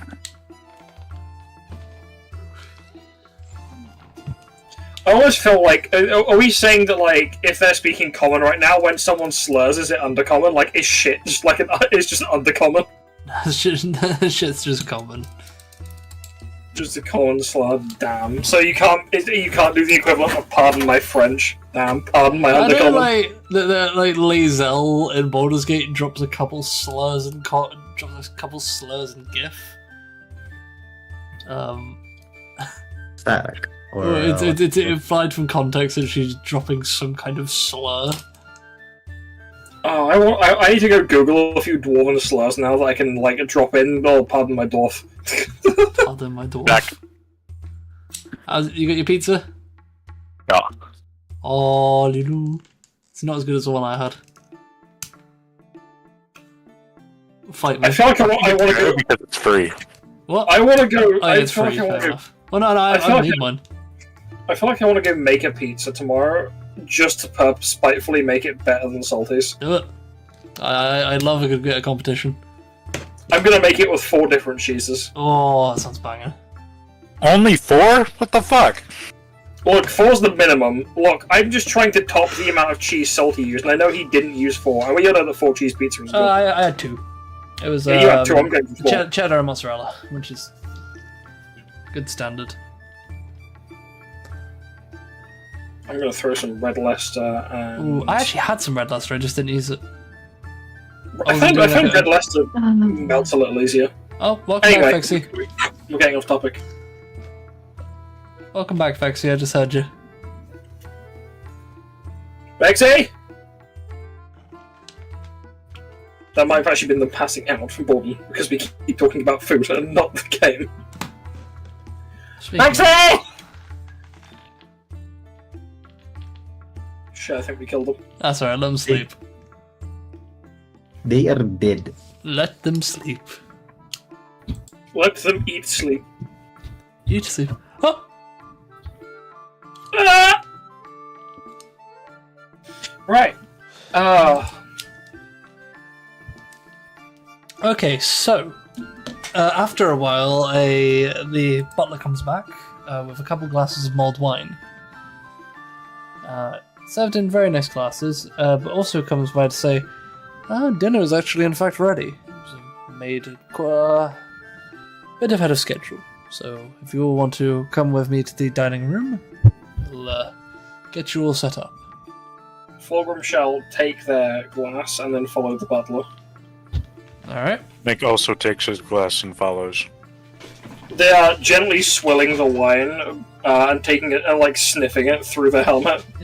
It's from what you know of wine, it's very good quality. Some of the best wine you've ever had, actually. Fulgrim is, at this point, making what should be a difficult technique seem almost graceful as they manage to drink it under their helmet. Joe follows, I guess. Grab this. I will need this.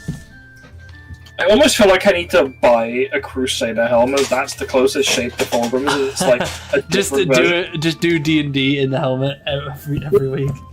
Yeah, just so one, I can get like the correct echo, and 2, so that I can actually try and like whenever we do like stuff Oh like my this, I god! can actually This try book and is a drink recipe it. for buttermilk biscuits.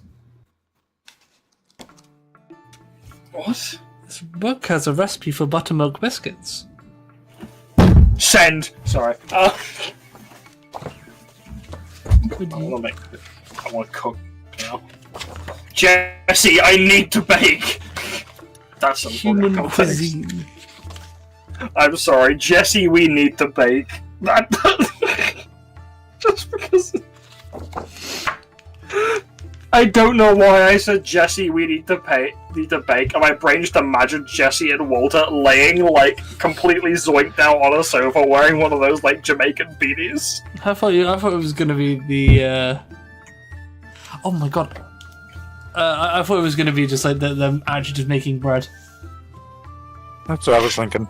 I've got a recipe here for rations. No.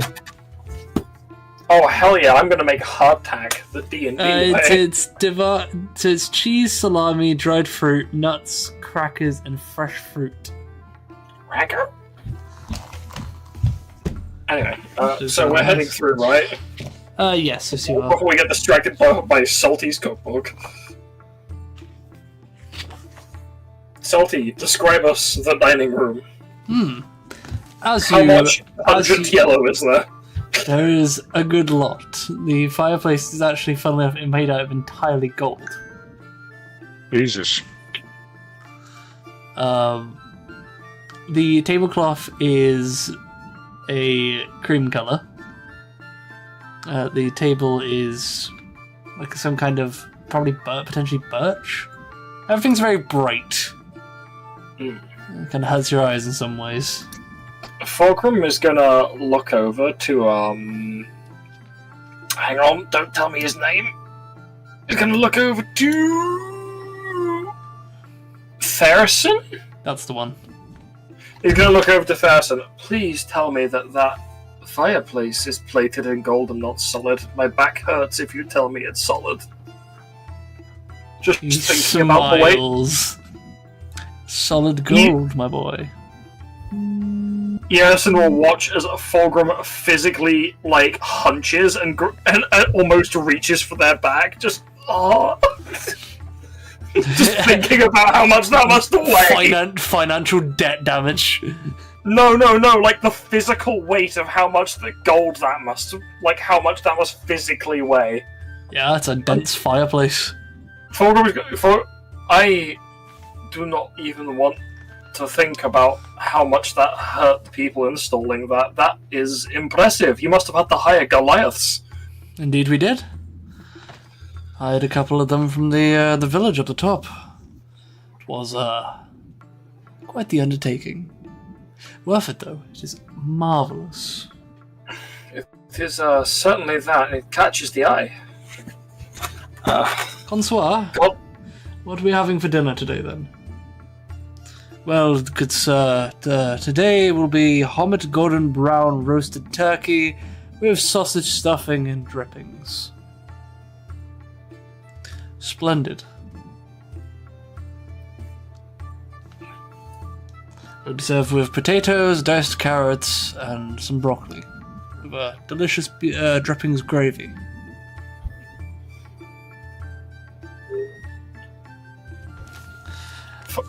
Well, excellent. And the meals are various plates are brought out to you guys. There's also Big a chest large, to hold back is a a large excitement. bread basket, and suddenly your plates are piled high with a delicious roast turkey dinner. The smell is intoxicating, almost mulled out by the wine. But either way, these very delectable plates are put out in front of you. You see baskets of fresh bread, fresh bread and fresh butter. Snake is visibly like Vibrating. he's stifling the fact that his mouth is like a waterfall right now, and he's vibrating. He's never seen this much food in one spot. Bartholomew is just eyeing the turkey on their plate. Fulgrim is gonna look over to Snake. The second it's put down on the table, yeah, I ate it. Fulgrim is gonna look over to Snake and see the restraint they're using. Am I the only one in this adventuring party that's ever partaken in fine dining before? Specifically looking at Snake. Well, I've certainly never had this kind of experience before. Trying not to say like, yeah, my life's shit. Inca looks over. Me either. This is very nice. And Bartholomew is just currently scoffing down the entire plate. Gil says nothing of this. And Fulgrim is going to look back to both of the Aldens. Well, it would appear that you have colored my adventuring party impressed. Just put my thinking about. I didn't. Well, I'm glad that my humble abode is able to satisfy you all. I understand it's not for Not something everyone gets to witness every now and then, but we're happy to make your acquaintance. It's always nice to have heroes grace our steps. And Alton looks over. You've done a lot. Might as well reward you with a good meal and a good bit of rest.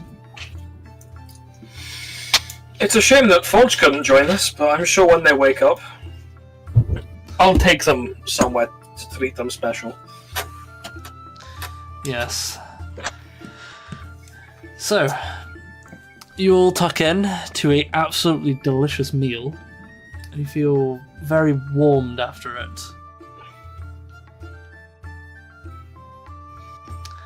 After the food has been munched, another set of plates come out. This time, bringing cheesecake. Is it New York or not New York? Is it like? It's a blackberry cheesecake. Ooh. I don't think Snake has ever seen or seen cheesecake before. Yep, it's just placed in front of you guys. Let's once again with before. The second it's put in front, it's just gone in front of both of you. There's like no decorum, no nothing. It's just. Snake looks over to Fulgrim. What is this? It's cake. I don't know. It tastes good. Wait, what? Those Bartholomew also just responded. Sounded like fucking Forge. I was like, oh That shit, was- they woke up. Oh, Forge is here. Oh shit! Forge is physically standing on the table holding a piece of cheesecake in, like, you know, the fucking hospital gowns. That'd be funny. Holding Snake's cheesecake. That'd be some next level disrespect. Huh. Okay. What's standing on the table in a goddamn hospital gown stealing one of the other party members' cake? Snake takes a bite and he's just like, eyes dilate. You can see the pure bliss as his eyes get wide and very just black. Small question, can I say that Fogel was sitting next to Alton? Yeah, I would say that.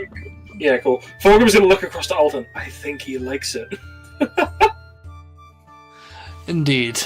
Like in a hushed tone, just I think he likes the cheesecake, Alton. I have to say it's a personal favourite of mine as well, actually. I'm the one who actually requested it. I'm glad you did. I don't get to eat cheesecake very often. Well, Not very often. I think this is the first time eating it since I've been on the island. again, we actually happened to get... The chef didn't make this one. This was actually brought in specifically from the Rosencrest. I still need to go there. I've been meaning for a while to It buy a is cake. absolutely wonderful. I do believe that that'll probably be where I have my dinner in the next couple of days then. Snake absolutely destroys the rest of the cheesecake. It is Just- very rich, very creamy, and an incredibly good, very compact taste of berry. It's delicious. You have no clue the amount of restraint, because right now there is a Black Forest Gatto and a cherry swirl cheesecake in my freezer. I actually also have a mixed berry cheesecake in my freezer. Actually, I no, do not have a raspberry cheesecake in my freezer. the Black Forest Gatto got devoured by my mother last night, I believe. Oh, But the cheesecake is I really still want Black Forest Gatto and all. My mum texted me last night. Was, oh, could you send me across £30 or something? And if you do, like, you can have the entire cheesecake that's in the freezer. And then I didn't go for it because I'm not really a fan of Black Forest Gatto. It depends on the cherries they use. It's completely down to the brand. So I knew that one I didn't like. if it was glacé cherries, you wouldn't have it. But if it's just normal cherries, Actually, no, it's the opposite. I like the more like glassy cherries. I'm not a fan of natural cherries, like as they come. I've had bad luck with like just normal like fruit cherries. I always tend to like. There always seems to be a rock in them whenever I eat them. Or just the seed, awfully big. Yeah. Oh no, I mean separate from the seeds. Like 1 in 4 cherries of the seed, and rock. DJ, So- knowing you, I would have thought that would have been a bonus. Look, last time I ate food with rocks in it, it was at Skegness. I had chips. There was a bit of grit in my chip. It split my molar in half. It sounds about right for Skegness. I was at fucking Skegness, right? Absolutely lovely restaurant. Absolutely lovely restaurant. I can't remember its name, but I know exactly what it looks like. I can point it out on Google Street View. Fucking gets some fish and chips. Goes to eat the chips. There's a bit of grit in the chip. It split my molar down the middle. Oh god. Dental stuff always makes me so ill. Like, no directly in the crown of No, your tooth. plenty. Stop. Yeah. Dental stuff makes me fucking cringe. That's what I love. Shut the Mess. fuck up. Crunch. Teeth are like anything to do with teeth is just like a no for me. You know, sort of deafen for a second. Like, literally count to 5. Taking my headset off. Yeah, that's the story of how I got my root canal, my first one. Do you know I had it yet? And they did that shit unnumbed. Salty, put your headphones back on! I'll message him. Oh, I won't fix yet, but that. Oh, they might have just fallen out of their chair. There we go. Okay, cool. I just took my headset off. Yeah, I tried yelling, but I think you were too far from it. No, I heard Also it. think I Vexy- was just oh. talking. I also think Vexy might have fallen on their chair. Anyway, Fine. where were we? Oh yes, back to the cheesecake and Snake just being ha, and So- Bartholomew just being ha. After dinner has been made, there's just some more mulled wine is passed around as you guys have moved back to the living room. Is there anything else you wish to discuss for the rest of the evening? Well, now Did seems you- hardly like the time to talk about work or adventuring. I mean, why Oh. not? We're adventurous. There's this belt that I've been trying to get my hands on. Every time. Look, in all fairness, there's a good chance he might learn about it. This could be classed as Carousing. high tech carousing. Yeah, Very much so. upper class carousing. A particular belt. A belt of... believe I'm looking for hill giant strength. Or just any belt of giant strength. I can't say I've heard of that one. I'm not much of put it bluntly, I'm not really an event of the adventuring type. Those kind of magical items would not really ring too much of a bell with me. I suppose there are a couple places you could check. Probably best places. Well, Calcester Night Market's one. Potentially you could look around in Neverwinter. This is if you're willing to travel. Calcester Night Market. Neverwinter, potentially. I know there's a place. There's a particular distributor that I believe the place was called Undertow. They handle a lot of custom orders for items such as that. But trying to get in contact with them can be quite difficult. I see. I heard DJ have an aneurysm. Ah, that place is so close to my sweet boy. I miss him. Sorry. Hey, where? Actually, question before that. Where is your horse?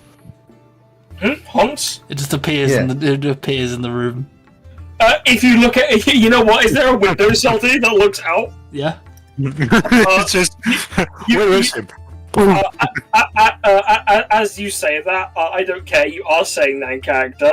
You suddenly see Fulgrim has telepathically summoned Hunts to just stand outside the window, and they very dashingly, ruffle their head to make all the different scales of their scale armor. which, if you remember, were coated with the scales of the drakes, Fulgrim, the shimmer horse is under here. the lanterns. Fulgrim, the horse is here. The drake scales that were applied to the scale mail very dashingly catch the lanterns outside the window. You watch as your horse is mugged. I honestly think the horse would win against your average mugger. I'm gonna be real. Give me your money. Small problem. Back hoof. Yeah. Give me your scale mail. The horse about to show them what the trample attack is. The foot of 97. The horse then proceeds to go back to its spot after you've said this. Okay. It is walking very sassily for a horse, making sure that every different color of drake scale is being shown by the window for, fuck, I already forgot his name. Alton's father to see. There we go. Therian, yes. Faraskarin. Yeah, Therian. Faraskarin. Yeah, for Therian to see. It's a very unique pattern. Could do with some yellow. We didn't see any yellow drakes. Those are just the several beasts of black throw past that we Or just gold, I would probably say, if you was talking about drake scales. I wouldn't want to hurt a golden drake. They are very noble creatures. Yes. But, I'd rather have one small by my price to side. pay for aesthetics. I mean, would you not rather have one by your side? Very true. The drake Very itself? true. Have you ever seen a gold dragon, by the way, Fulgrim? In illustrations, in books, but not in person. There's a large number of illustrations that are spotted in Calcastra. But I have in fact actually seen a gold dragon. Fulgrim will Kind lean- of sits up and leans forward. Yeah, Fulgrim does the exact same thing, like in sync. I caught a brief glimpse of Calcastra's guardian dragon the last time I was there. It briefly left its lair. And, flew around the island for a small amount of time. From what I can tell, it doesn't leave its lair as frequently as Aklavir. But, it was definitely a sight to behold. Who knows? A thing of Maybe transcendent beauty. Maybe it knew of your golden nature and decided to make a flyby just for you. You flatter me. Maybe. I do radiate. When Fulgrim sits up, they go to like do a hand swipe as if they're swiping their hair away, but even though their hair is like behind their helmet, they just end up running their finger along the the more golden area on their helmet just by sheer coincidence. He does not catch this. He's kind of like looking into a mirror. Oh my god, he's just like Lavender's patron.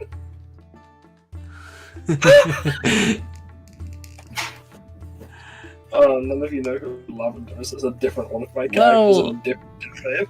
Now the evening is coming to a close. I do thank you for staying here. You were all an absolute pleasure this evening. The honor is all ours. Thank you for having us. He gives a nod. And, well, I must bid you farewell. I'm going to return back to my study. Alton, you can show them out. Yes, father. Ta-ta. His father. Fulgrim will Remember, son, dying is gay. Fulgrim will like Remember, son, do not associate with broke boys. remember, son, being broke is gay. Yes, father. money beam. in a boss fight, Faraskarin Yarrow uses gigantic 400-pound golden ingot from the sky. Faraskarin casts Batman. Justice! Shogun them! For this guitar! Oh my god, could you imagine that? Everybody knows it's Theresen, but everyone pretends to not know. There's just some guy who runs around in like a An entirely gold-plated suit. Yeah, like That's heavy. At nighttime, like screaming, "I am justice!" and everyone pretends they don't know it's Theresen. Everyone knows it's Theresen, and he's just running around pretending to be a hero in Felskatar. He encounters the Obsidian Eye, it dies instantly. What is your patron god? Oh, great golden warrior, money. What? I'm rich. We're rich. a paladin that gains holy power and their patron is their fucking bank. The patron is Scrooge McDuck. The warlock, actually a warlock whose patron is just the bank. That could work still. Patron's the manager of a bank. It's a paladin who has sworn an oath to Scrooge McDuck. And it's like the opposite of an oath of charity. An oath of avarice. Oath of avarice, that's actually a quality fucking subclass. I almost want to write that as a joke. I actually might after this session. It's like you're just role playing as fucking abridged Gojo. I haven't Like actually seen that, but now I want to. Broke boy coming at me like that. Oh no. Anyway, Fulgrim is going to like grab the tails of their coat and like curtsy. I give a nod. And as the evening comes to a close, what's the plans for everybody? As you do that, by the way, Snake just looks at you with like the most disgusted look ever as you curtsy your fucking tailcoat.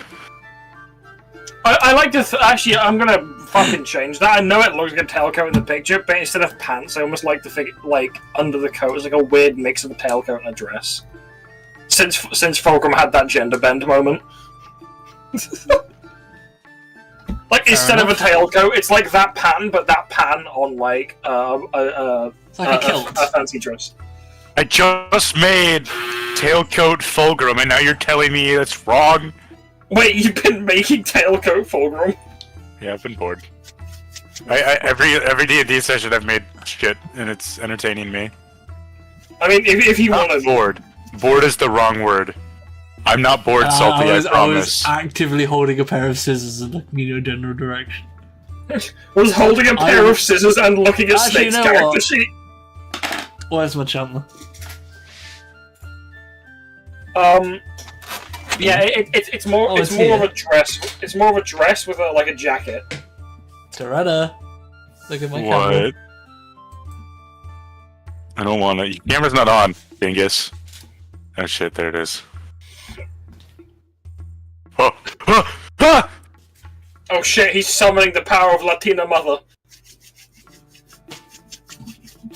He's Oh, so look at summoning the the camera. power. He's summoning the Oh, power. you dropped led to- it. He's You know what? summoning. You know what? You know what? You know what, Salty? You know what? Yeah, you can't talk much shit with Big ass jug! You can't talk much shit with cat ears on your headphones. Salty is goddamn summoning. Salty is summoning the power led to him by his patron, Vexy's mom. Secret technique, Led Chandler. Secret technique of the Chandler.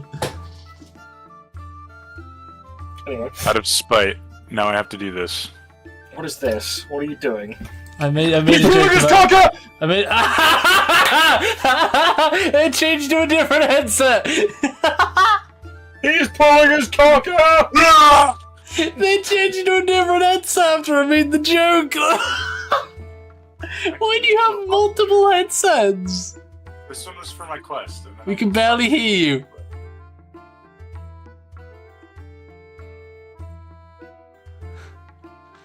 Well, tell me more. Cat fucking a handbag? What? It's decided that there's not a mic on this headset. Yep, Oh, no. that's funny. You are doomed to Put on cat the cat ears, you rat. I don't care what gender you are, put on the caddy. I love the snake isn't screaming in silence because his mind doesn't work. You can just see him screaming in silence. I don't care what gender you are, put on the caddies. Wait, outfit. I don't know why it was so funny. Oh my god. Toretta, I'm gonna fucking get Vexy to measure you while you're sleeping, and I'm gonna order you a maid outfit. Do it. I will wear it. I can't laugh. Look at my mom. I will wear it and make you all regret buying me it. Oh. It's only because you think I'll regret having you call me master? Whoa, hey, we are streaming! Not in that way, you filthy cunt! Hey, that's been illegal for quite a while now. Come on. No, I was just telling you I'm turning you into a man-maid. Bring me my tea. Not a butler, a man-maid. Man-made. Man-maid. You will bring me my tea, Teresa. I was gonna say that is just a butler. No, they're different. Mainly because he's wearing a maid outfit. It's unsettling the fact that I can see the eyes in this, but still, here's Dapper Fulgrim. I mean, you can see the eyes through Fulgrims. Which is Not hard to nearly as good. The Player on in general. Yeah, I don't know what you mean. You can see the eyes through a Fulgrim's helmet under normal conditions. Here, let me read. Oh shit, that's regular memes. Here, player in general. See, you can see Fulgrim's eyes.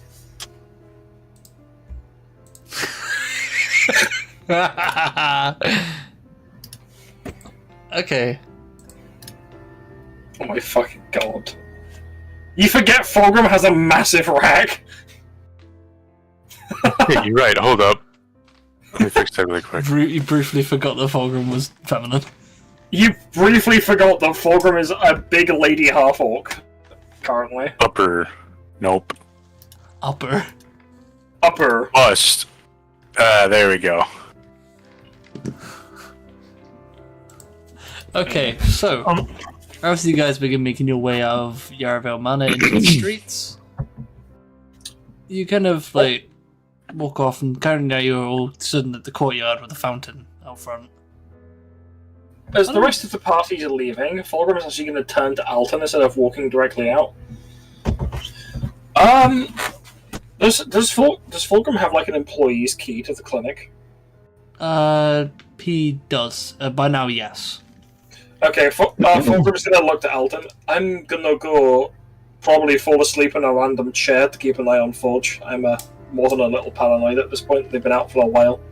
Alright. So, just letting you know so you don't shit yourself when you find me unconscious on a chair in there. That's fine. Just make sure to lock the door behind you. Aye. And Fulgrim's actually going to spend the night sleeping on a chair in the apothecary. So, Keep an eye on Forge. as In you case guys, Forge wakes up so they don't get scared. as If you Forge guys was to wake up come- alone in the clinic, they might be very horrified.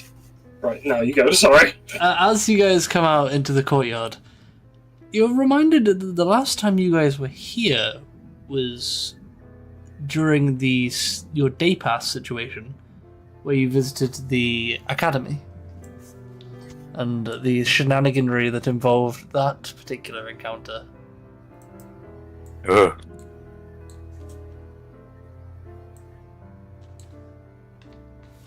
It's oddly quiet along the streets tonight. It is 9 o'clock, but there's quite literally no street fair currently. Only there's like the odd one or two people. I'm going to turn my eyes towards the Church of the Profaned. I'm also slightly concerned by this. Standing on a balcony is a black-robed figure, just kind of watching you guys. Kind of up here, up on this tower. Very ominous. Follow Can I have a feeling. You know exactly. Though the robes looked pretty much the same, you're pretty sure you know who this is. Oh, Oh, none of you guys do. Fulgrim does, though. Fulgrim. oh! I thought you said. I didn't know who you said. No. And None I of was you guys know who this is. terrified. Fulgrim does. You That's should be why I turned terrified for a around. different reason. Yeah, that makes me more terrified because it's from fucking Fulgrim's backstory. Oh no, this is more recent. Although yes, also Fulgrim's backstory, but no. I was like, no, not more snake lore. No, not more snake lore. I do believe it is time we leave. We are not welcome in these parts as of current. Fulgrim is going to say to the party while they can't see the eyes of the person, holding direct eye contact with the person up there. Or where the eyes should be. He gives a nod. Upon reaching eye contact with you, before turning around and walking back into the building.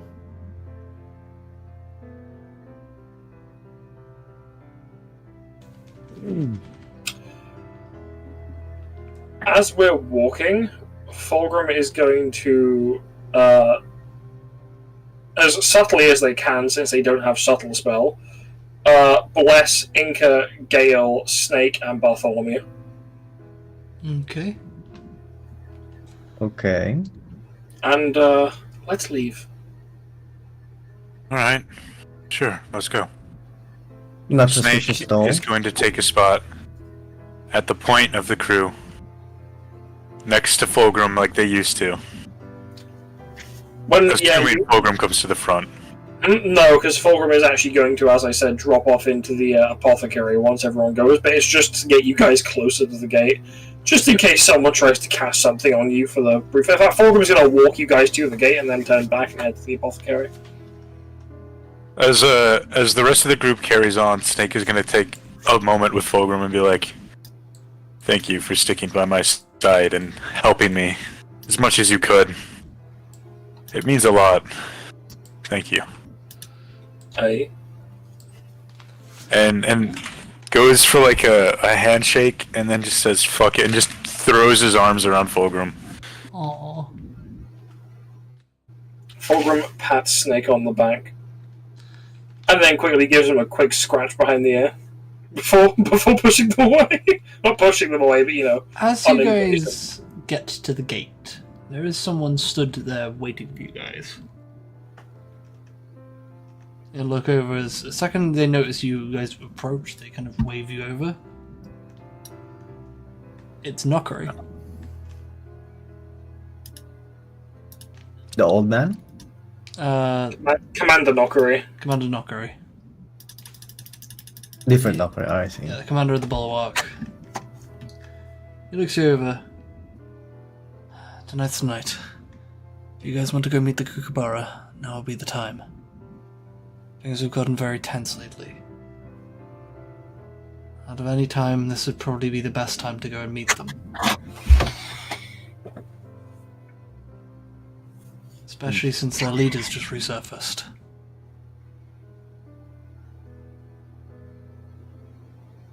He went into hiding for the last couple days, and he's only just turned back up. Snake looks at Fulgrim.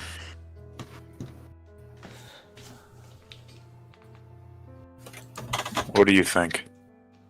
You all should go, but Fulgrim's gonna, gesture towards their own helmet. I do not want us to be followed. Understood.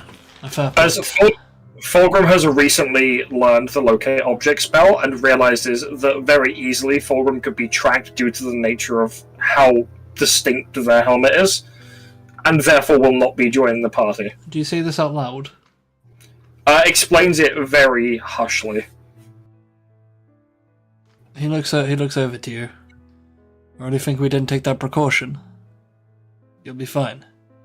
The place is overlaid with a protective field. After all, one of our members is in fact an abjuration wizard. I'm very skilled in that. While the position itself may be, our path there isn't, and that will still narrow the net on you guys. I'd rather not. Either way, if we all move as a group from one place to another, it may appear suspicious. I'd rather go wait at the apothecary with our other party member who is currently unconscious, as nobody is watching over them. It also breaks us up and keeps suspicion off of us. Alright. After all, I had a strange feeling that I am the party member who has the most eyes on them currently. So DJ, I will state this. This will remove you from the rest of the RP for this session. I'm aware. Alright. Just want to make you aware. Oh, I assumed that from the start. Do you want to try and wake Vexy in the meantime? Just because you might want to hear this. Sure. I will. Where's my phone? I'll just mute my mic quickly. Yeah. Okay. Wolf, you still here? I am still here. Okay, cool. Alright, so... Don't worry, boss. I'm still here. Nokri leads you all to... Nokri looks at the rest of you. You all ready to leave? Guess so. We're going to need to move quick so we're not followed. So stick close to me. Alright. And he leads you guys quickly through the city.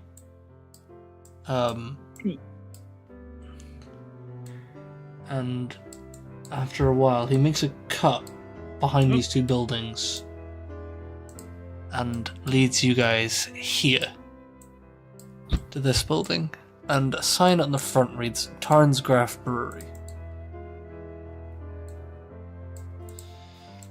In here. And he opens the door.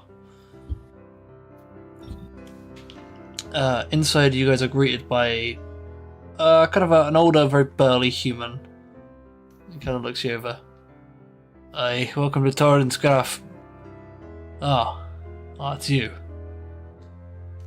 Who's the folks you got with you? They're allies to the cause. Let us through. Understood.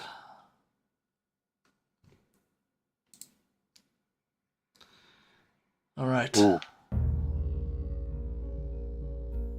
Not what I meant to put there. Where is it?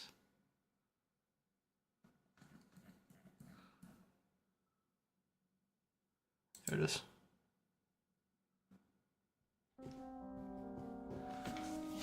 A lot of you are led down a hatch in the back. And going down, you guys come into the basement. You see a lot of fermenting kegs. Large in size, basically meant for brewing large amounts of alcohol in one go. It's actually kind of causing your mouth to water a bit, Gale.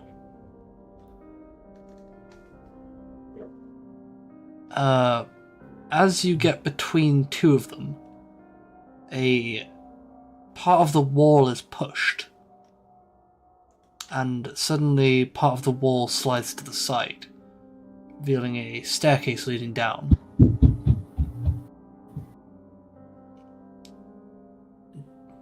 I have been Back with alcohol. Welcome back.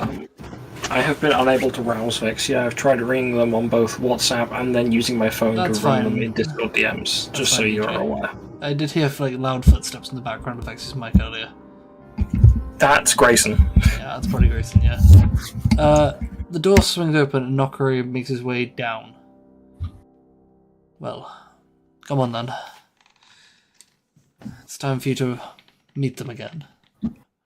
Thankfully, this time it should be under better circumstances. Now, there is no map for this place. Unlike the previous place. You guys begin making your way down, and you come to another metal door. Reminiscent of the door you encountered previously.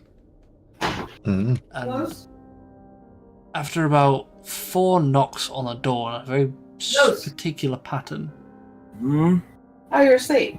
I was gonna say I made dinner when you're hungry. Wait, quick, they're awake, rouse them! Welcome back, Vexy. Shit, I mean, And they got again. Wait, No, wait. hang on. While they're still half awake, if I actually Discord ring them, hang on. Because that'll be on their headphones. Oh, no, I got this. I got this. I got this. They just... Oh. No, Toretta! Wait, no, DJ, Toretta's doing something. They're also busy. They're trying it. Yeah.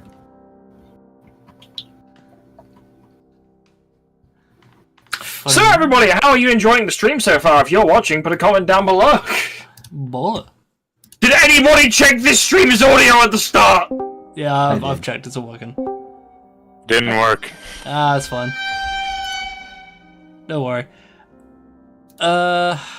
Okay, so... do you guys follow Nokari down the hall? Yes. Sure. Alright. You all begin making your way down to the sub-basement. After the door is knocked 4 times in a very distinct pattern, it's like, knock, knock, knock, knock. The door is opened, and you're greeted by a familiar face. It appears to be the same guy that Alika was flirting with. Which one? The married man from the last time you guys were there. But at that point, was Alika with us? No, Alika's not with you currently. Did he at least come to the munchies? No, he didn't. Oh. He never came back. He left in the morning and then was quite busy. Huh. Something about a performance at the Rowdy Buck. Oh. Oh. I'm joking. It was a performance of the Rosing Crest. No, it's at the Rowdy Buck. And it was, I assume it was certainly a performance. Right. Anyway,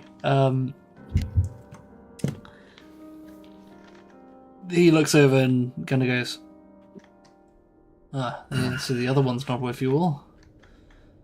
I suppose at least we'll be getting some peace and quiet. But, Nokari, are you sure it's a good idea bringing them back here? It's fine. I don't think fully that they were to blame for what happened before. Come on, we'll lead you to the back. Petrus has been hoping to speak to you all again, but I will warn you all. Saras and Aratesh are not in the best of moods.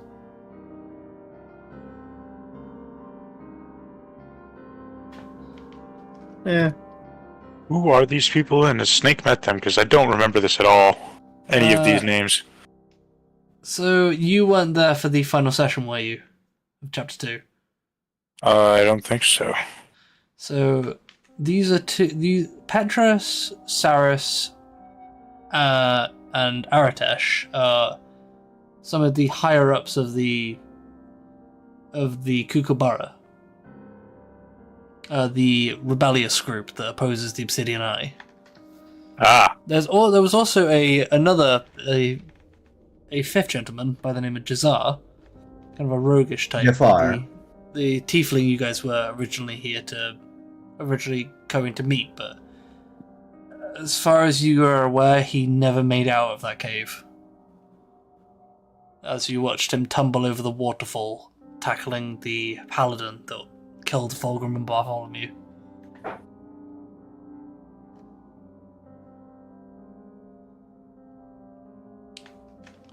After a while of Nokari entering the room and talking, you hear some shouting coming from inside. After everything, you brought them here? What are you thinking, Nokari? Petra, and you hear another voice in the background say, "It's fine. We'll take allies whenever we can. But if they make any foolish moves, then, well, there's more of us than there are of them. Open the door." The door is swung open, and you all are led into a small meeting room. I will add another note. When you saw all the members, when you saw people that are inside that room, there was nowhere near as many as there were when you initially came into the Kookaburras hideout back in the Tezervelskaya. It's possible that they've lost quite a few of their number in the Obsidian Eyes attack. That, or a few of them are still in hiding. Quick question from the layout of where we've come so far. So we came down into a room full of kegs, and behind one of them was a hidden door, right? Yes. And then there was a room, and where from that room is this room? Down a flight of stairs. Oh, What, sorry. another flight of stairs? So going into you went down the flight of stairs into the kind of into the hideout, and this room you're currently in is at the very back of the hideout. Okay, gotcha. The hideout's a lot smaller than the previous one. It's only one room. There's no bar. There's no anything. It's just a bunch of people hiding out with crates. A very ramshackle operation. Okay. You can see this might have been some kind of backup hideout. You're about to have a map. Oh, cool. But DJ, don't worry about drawing maps for my campaign. It's a I'm not. I'm just bored. I'm doing it as you're just doing more as a doodle. Yeah. I'm just doing it more as a mock-up, so we can get a visualization. Because you said I'm not part of the roleplay, so Yeah. I'm more than happy to do I may as well do it. Might as well fill my hands, right? Mm-hmm.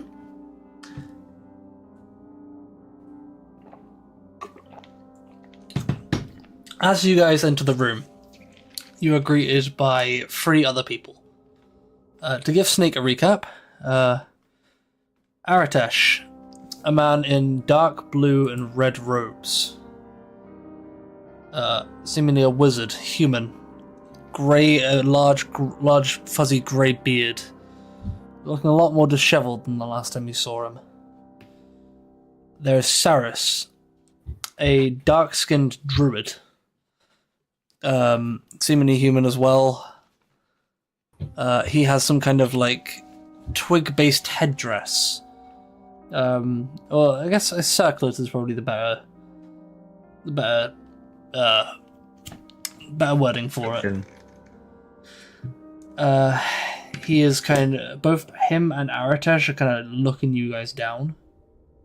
And then there's Petrus, a half-elven male, clad in a green-tinted plate armor. His gaze is kind of fixed on you guys the second you enter the door. Next to his side is a giant, seemingly banner standard, which you guys have seen is, in fact, his weapon. On the table in front of you is a giant map of the city. Spread out all over a table with a number of marked points.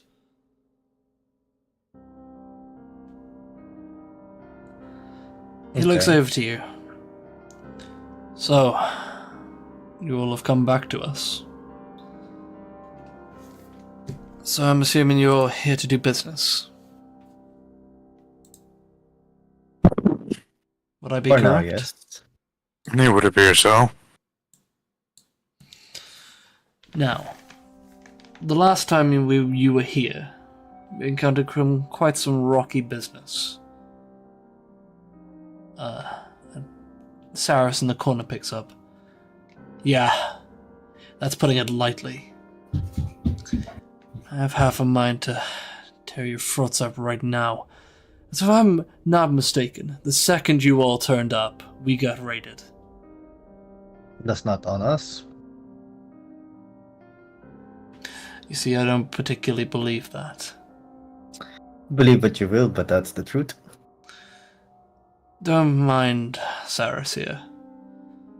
We have a good reason to distrust you at this current moment, but we also have a problem that there may be a traitor among us.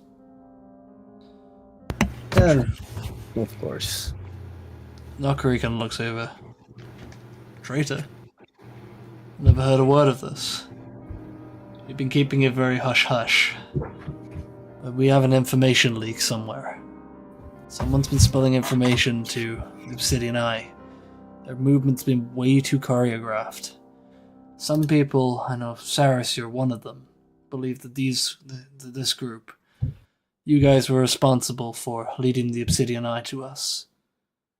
But I don't think that's true. That's what making me think we have a traitor amongst us.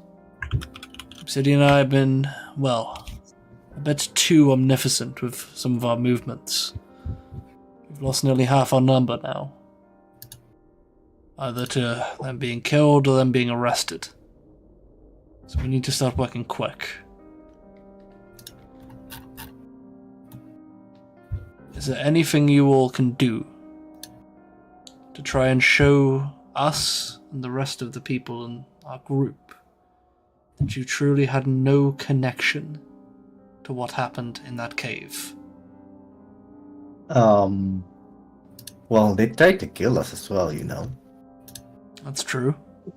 But it could have been a convincing act. And we killed a few of them together.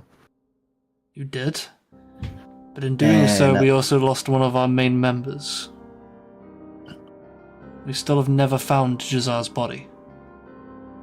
For all we know, he's been kidnapped. But that doesn't mean he's dead. So there is possibility that they're alive.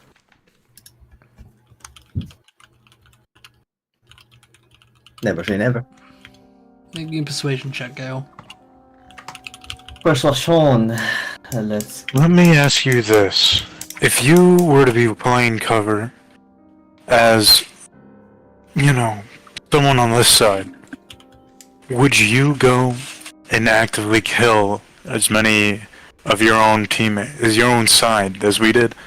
Would you actively put yourself in the way to take out that many people? Or, I don't know, would you say, pretend to get in a fight and miss your shots or something, you know? The Obsidian Eye have been known to deal with sacrifice members of their own orders in order to better achieve their own goals. I wouldn't put it past them. Make me a persuasion check as well, Snake. What did the 17 give me? Alright, come on, mentally stable Snake, you got this. No, you don't. Mentally stable Snake rolls a 2. He wasn't paranoid enough.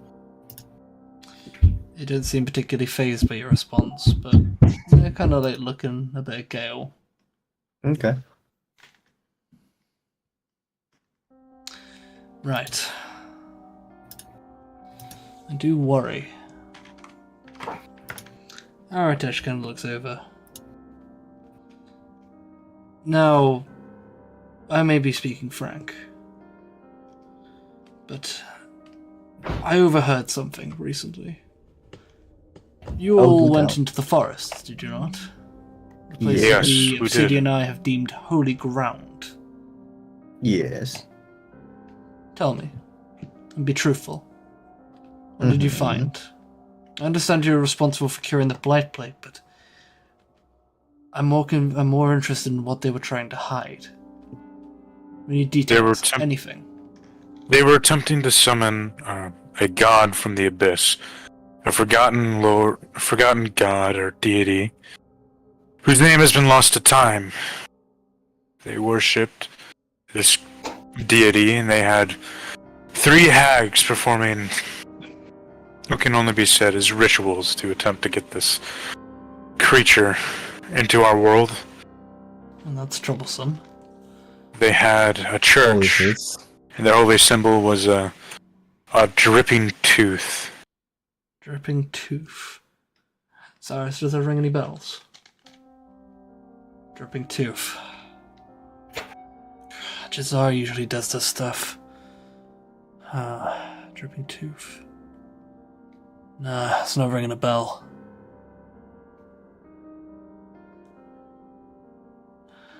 From what we've heard from some of the scouts we've sent. The forest is incredibly corrupted. It was Very dangerous incredibly. to travel. You all took quite the risk, and I say that is a tad bit reckless, but as long as you've learned something, then that might equal out the risks you guys have taken. But doing so has most likely put you at the top of the Obsidianized shit list. More than likely, yes. Petrus finally breaks his silence. I believe you remember the last time we spoke. I informed you all of the story of the Forgotten Angels. Yes. Remember I Hold sent you in there to try and figure out if any part of that story didn't make any sense. Yes, Nick doesn't remember. I can fill you in, Snake. So the whole premise is that there was a tribe of Aasimar that lived in the village previously. They were the original residents of the village. The story and pretty much goes that they worshipped the god Asper. And during a time where the lands were being overtaken by the corruption, the Aasimar actually decided to sacrifice themselves in a ritual that cleansed the corruption, causing the death of their entire population. Though the corruption apparently was down in the Redwood Forest, it never managed to resurface, but now has appeared, funnily enough, where their village was, as the epicenter of the corruption.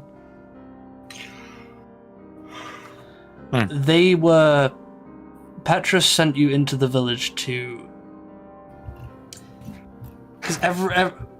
send you into the village to investigate this story, as he is very skeptical that an entire nation of people, or an entire village full of people, would all unanimously decide to sacrifice themselves, despite the fact that they are all depicted as being incredibly omnipotent and generous people. It would take a lot for them to all decide to sacrifice themselves selflessly for another group of people. I will say that the entire town seemed to have been abandoned and very hastily. It almost looked like they just vanished. There were several houses that had stuff that normal people would have put away or taken with them or done something with. Or had they been planning to do it for a while, they would have not resupplied. There was buildings with full fresh supplies of food. I say fresh, but it wasn't very fresh. It was very old and decrepit by the time we got there, but it seemed as if it had been resupplied before. Several of these houses. Yes.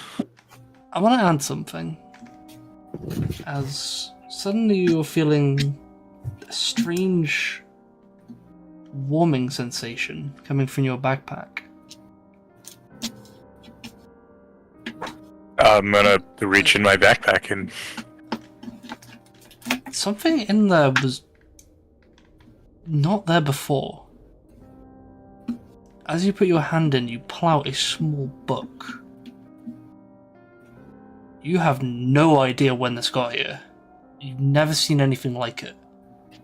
The entire book has a strange purple tinge to it. And it's slightly burned. When did you get this? I have no idea. Go ahead. What? Go ahead. I take out the book and I guess I open it. It's a journal. Does it have a name? It does not. It seems to have been burnt off. I'm gonna finish describing the scene to them before I investigate this journal. There was also a church. It looked rather well kept. There was an old symbol on it. I can't quite remember what the symbol was before. You could tell that there was a different symbol than what was on it currently. Gale, do you happen to remember what that was? Something like a dripping symbol. The dripping tooth. Do you remember what the original one was? Bartholomew, you might. It was a symbol of Asper painted on the door. Fulgrim whispers into Gale's head, as they were in there with Fulgrim for a significant period of time and would probably remember, even though Wolf doesn't. Yeah, I'd say you remember that. It was a pretty significant feature. What the voice in my head said. Yeah. Yes. Sorry. Painted symbol of Asper. Why would it be painted? Why would it be just inscribed on the door? I think that was just a corruption kind of thing. Still trouble. I'm not entirely sure either. You said the village seemed like it was ransacked. Well, It seemed like everyone just kind of, vanished. yeah, and it was very destroyed. Only a few things were actually left standing. Those few things is the church. That was more or less that was also defiled by some maleficent thing. Bartholomew also looks over. I think you missed a bit. The village looked completely intact. When we originally got there, it was under an illusion. Right, it was. An illusion? Yeah, and we thought it might, and we also think that maybe, just maybe, those houses were built with limestone. Who knows? But with limestone? Would you do that? Yeah, Romans. Oh, yeah, you are. That was a joke about the church. Yeah. Why would the hags go to the trouble of trying to hide it?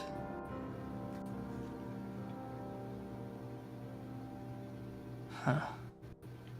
No clue. Petrus, if I may. This has actually been going on with one of my current theories. Every time we've sent some kind of scouts over the top of the village to see it, we've always seen the village completely normal. That must have been the effects of the illusion. Yes. Then why would they go to the undertaking of hiding a bunch of destroyed structures unless this feature was significant? I believe something happened to the SMR. Something that a certain group is trying to hide. I would agree with you there.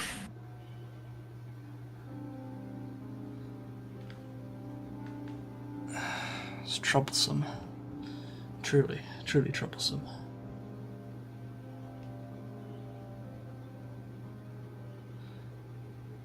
Snake. Maybe they were all... Yes. Oh, sorry, go ahead. Finish that train of thought. Maybe they were all sacrificed by the three hags in order to appease this god that they were attempting to summon, because they did, in fact, need quite a lot of sacrifices. That's troublesome. That's troublesome indeed. Anything lost and forgotten is forgotten for a reason. They said that it spoke to them directly. In their dreams, if I'm not mistaken. Snake. Yes. Suddenly that book is starting to burn your hands. And interestingly enough, it's a familiar sensation. It's the same kind of feeling you had when you looked into the church. Did they look at the church? when they were with Snake peered into the church before. together with Bartholomew. Yeah. Yeah. Okay. One second, I gotta look at this. I open the book, begin to look at the pages. It suddenly starts. No, actually, no, that's too much of a cop out. You start flicking through the journal, and a lot of the pages are heavily damaged. But there is one that is notable. Give me a second.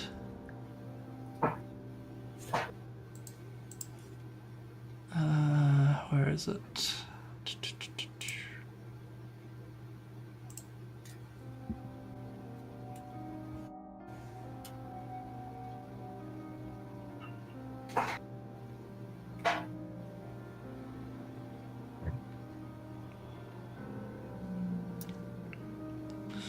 The date is the actual full date has been lost, but you are able to make out the year.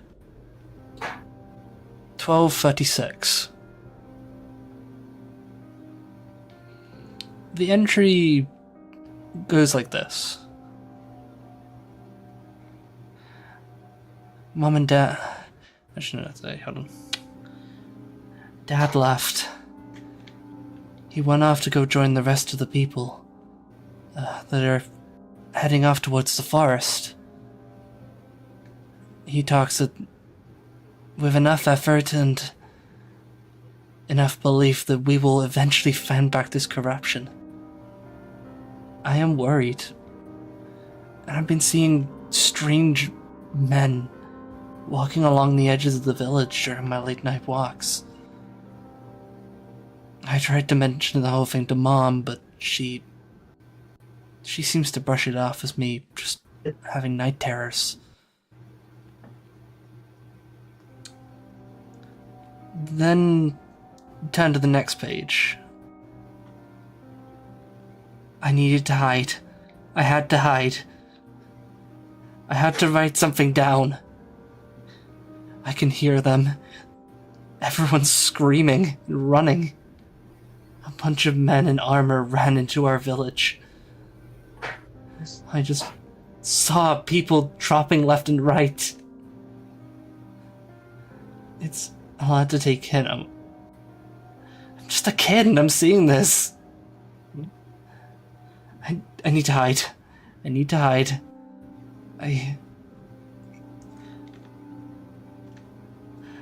Listen. I don't know who these people are. But I know I did see one thing. Or rather, I heard it. They kept chanting about blood. For some reason, they want blood. What do they want from us? We've been nothing but good to them.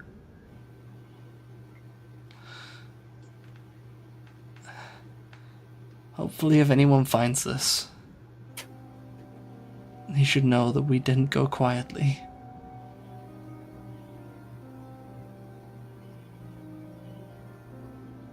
The rest of the journal is empty.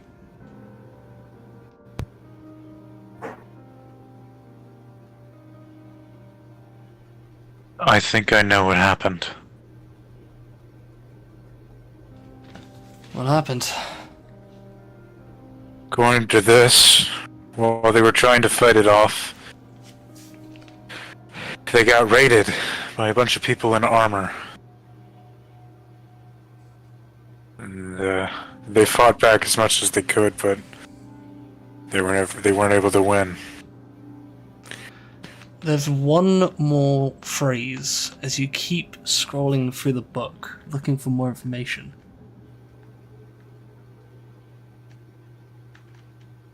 It's written almost in blood.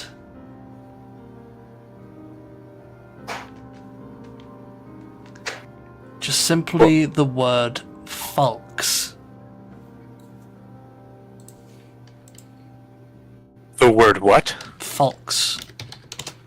Ox? Falks. Oh, folks. Folks, like the Falklands. Huh. Hey, Snake turns the book to them. Does this mean anything to you? Yeah, that does. The Falk people are the people that originally founded the Kingdom of Faraskarin. Volskatar. Did the Falks do this? You're saying that Maybe. our ancestors are the ones that... No. That's a little hard to believe. Petrus kind of sits up. This is troubling indeed. Rings any part true. And it definitely does prove that this tale that they've been telling, this story of the Aasimar, it's possible it was just a cover-up to hide what's essentially genocide. But why? What does blood have to do for any of this? If I may actually have an answer for this. Though it's a bit of a dire one. The blood of an Aasimar is very, well, celestial in nature, as they are technically children of gods, or descendants of gods. Well, descendants of gods and celestials, let's put it lightly. But, they say the blood of Aasimars have some kind of cleansing property. It could be possible that they were using it to fight the corruption. That would require a lot of blood. It happened around the time when they were fighting the corruption. They were trying to push it back when these guys attacked. But the Falks and the Dwarves were helping the Aasimar. Falks and the Dwarves were helping the Aasimar. Why would they just turn on them? Maybe they weren't seeing fast enough results. Still a bit of a drastic decision. They must have learned something. Something else.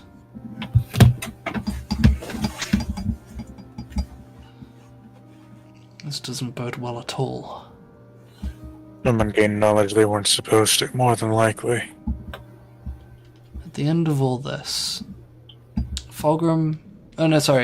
Snake. Roll me a persuasion check with advantage. I'm gonna see how much this information sways the people in this room. That's performance. That's not what I want. Why'd you say Fulcrum? I actually tried to stay quiet. I almost said Fulcrum, I bit my tongue. Fuck me. 14. I can't roll high. Let me reroll. Reroll. You can take the highest. You can take the higher one. I'll allow it for this once. You get one reroll. This is a very important persuasion roll. 17. I'll do it.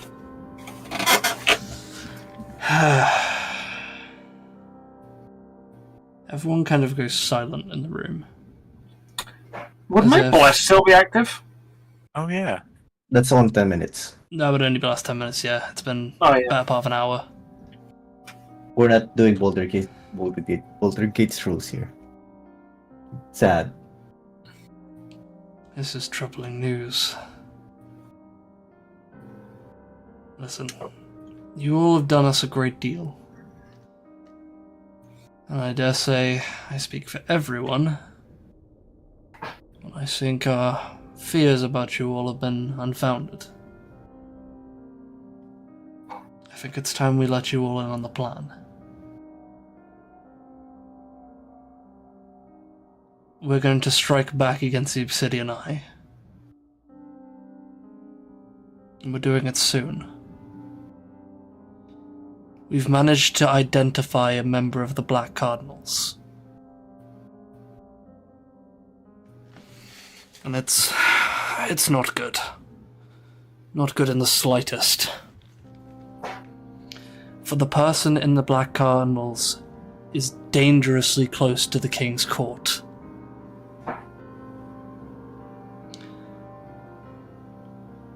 This is an assassination. And it's one that needs to be done. So you're saying we need to kill someone in the king's court? Does that mean we have? Is it gonna be in the peaks? No. This will be happening. There's a scheduled. Apparently, there's a scheduled appointment they need to make down in Reef's Rest. Apparently, they're picking something up from the docks. They'll be going with a detachment of armed guards. Nakari looks over. I was the one that provided them this information. It was kind of shocked me when I found it out myself. I happened to someone managed to accidentally let it slip. During a conversation I happened to be just out the way of. I guess I didn't realize I was there at the time.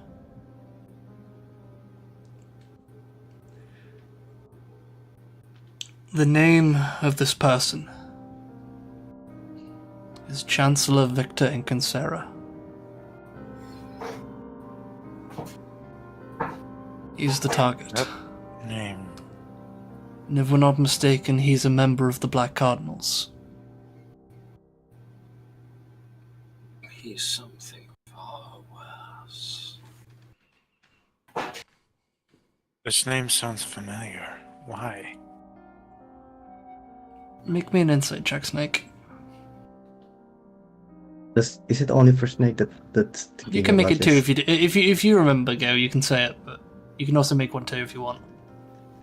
Is it the guy that was, or well, that said don't? Was it the guy that was talking in the middle of the Guardian gathering? Yes, talking that was the guy. I thought as much. He was Yes. where? The guy that was doing the speech in the Guardians gathering. Yes, The one that he's the king's advisor. Oh, fuck! There's Gale. Yes. Make me an insight check. inside check. Something's Alright. itching the back of your mind. You know there's more to that. You know there's more points where you've seen him. 8. But it seems to evade you.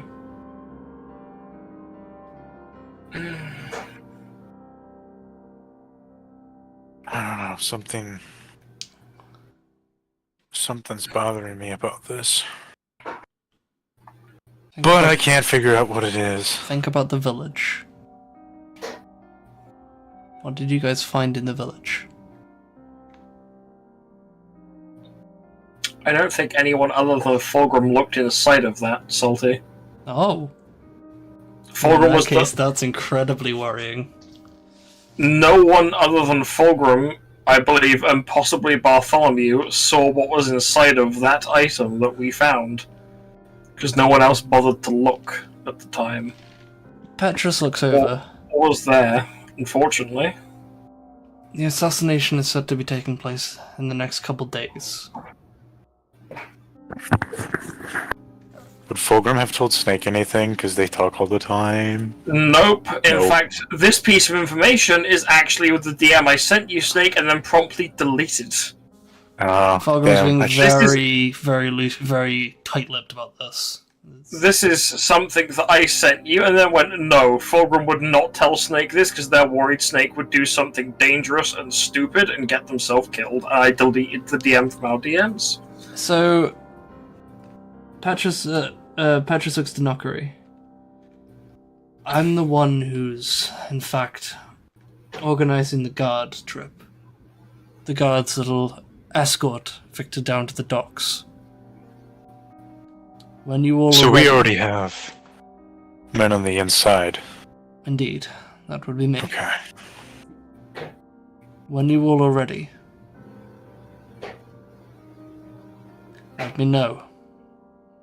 And I'll let Victor know that it's time to make the delivery. But be warned. When this happens, there might be no going back. I suggest tying up any loose ends before you do this. So you would be jumping right into the lion's den. If members of the Black Cardinals that we've fought before, or any indication of their strength, then this could be dangerous. So be ready. The King's Court we're dealing with, of course, it's going to be dangerous. I am going to break my teeth if I keep clenching my jaw. From what we've heard of Victor, he is not a combatant. Since he's a member of the Black Cardinals, we cannot take him lightly. There's possibly some things he's hiding.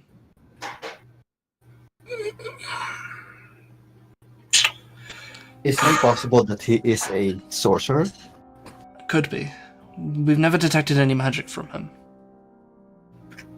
Well, that being said, I know several people in the past that have not projected any magic, but have still been incredibly talented. Snake, make me another insight check.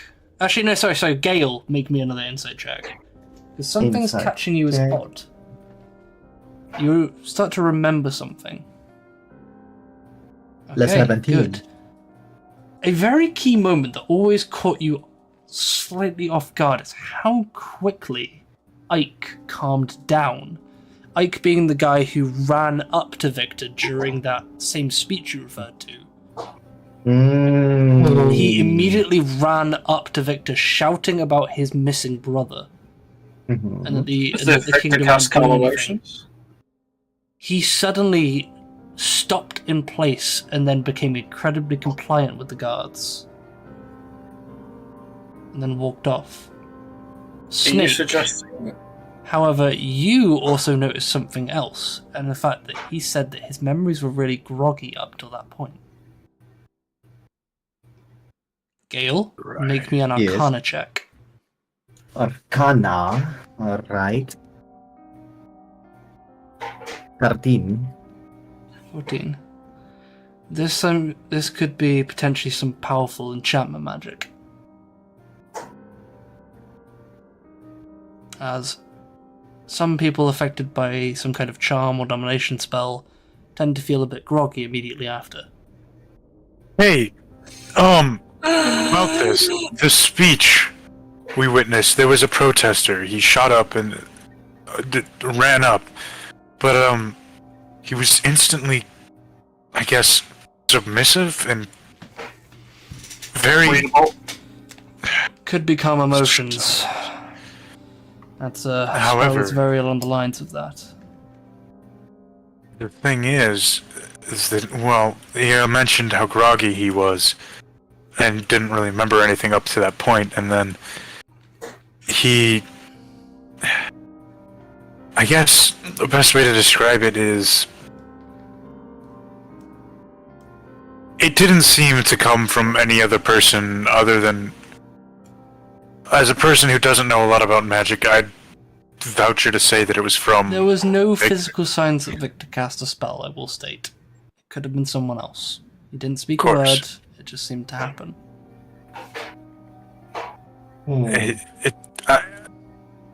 I always had my suspicions about this scenario, but I never really put anything together. If only I had that top hat still. It's worrying. From the sounds of it, it could be potentially maybe a charm person, or maybe even a dominate person, which, if that's the case, that could be problematic, because this means we're dealing with a higher level sorcerer. And Spellcaster, Well, Gale knows those okay, spells. Fulgrim's gonna have an aneurysm. I did try and give you the option, Fulgrim, but you... Yeah, I know, but I also have a made a feeling if very I wise decision. I feel like I would have gotten us all killed if I had decided to come along, considering what I know, so... Gale knows those spells. Can he do something to measure those, to measure their strength? Very difficult. Actually, to measure the strength, Charm Person's a very basic spell. Exactly. Dominate Person is also... Dominate Person is not a basic spell. Dominate Person is a fifth level spell. Yeah. There's a big difference between someone casting a first level and a fifth. That is true. So... Now I wish we had best, more again. He could be a basic level sorcerer, a basic level caster of some kind. At worst, he could be a much higher level. But he also, Nokari did mention that he is also traveling with escorts. So he could be traveling with people designed particularly to protect him. Most likely, if he is a cardinal, members of the Obsidian Eye, potentially even another cardinal. I hope Shadow goes well. You said you were arranging the people in the escorts, correct? Yes. What are the odds that you could get me in? Very unlikely. These are picked directly from the Royal Guard. But we have... I can't choose who is being picked. This is being organised directly through Arthur. But Arthur delegated the time to set off with me. You're not going to be alone, I'm going with you. And Petrus looks over. You're not the only one either. I'm going with you too. I just want to see if there's any way we can weed out some of the guards to be on our side. If Victor's a member of the Black Cardinals, I have a fucking bone to pick with them. What about the Obsidian Eye are the reason I had to fake my death. You see, I used to be the shield master of the Bulwark before Arthur Circa took the place. And I'll be honest, I even suspect that Arthur Circa might himself be a member of the Black Cardinals, but I've never been able to prove it. I mean, he may have never seemed the type. The fact that he immediately took command after me was, well, a little suspicious. But then again, he was the best man for the job. I guess there's just some part of me that's still bitter. I was doing a great job protecting this city. But the second they tried to inaugurate me into the Obsidian Eye, I turned it down. The second I did, basically signed my death warrant. If not for the Nemirian, I wouldn't have made it out alive. Still owe them a couple of favors.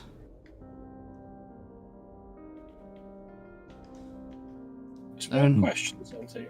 Yes.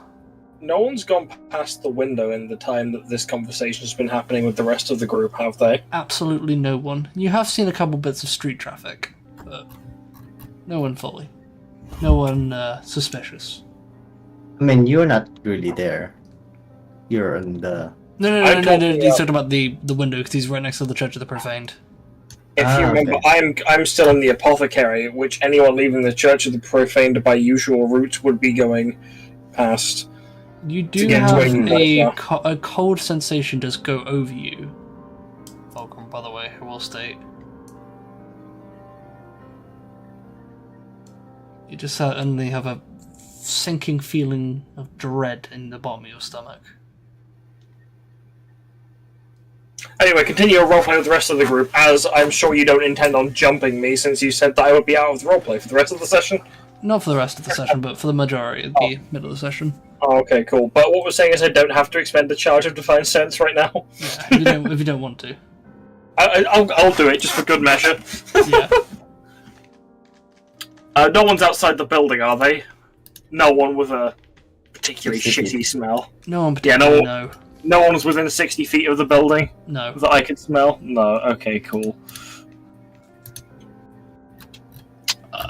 Anyway, continue what you were doing. So, the question is, are you all in or out? Oh man. We're asking a lot of you all, but you're probably one of the only... How much? Obviously- How much? What's the reward that we can get here? There's no reward. We can't afford to pay one. We're trying to save the damn city here. What if we just steal the things that they're carrying? Of course. No one's gonna. That's... No. Okay. You're more than welcome to do that. We've got to dispose of the body anyway. This is Okay. to send a message to the Black Cardinals that we're a lot more competent than they give us credit for. They've killed a lot of our men, Capable. potentially responsible for the death of Jazar. What about the gangs in the city? Are they willing to help? The Nemerian, they're trying to stay out of it. As Kind of retarded of them, but all right. well, it's a matter of. I spoke to Elaine, the leader of the Nemerian. I tried my best to convince her. But she said an operation of this scale would be a threat to their business. It's too much risk for them to go along with this until they have unless they have an absolute certainty that it will, well, That affect makes them. sense, I guess. Salty check DMs about what you just said.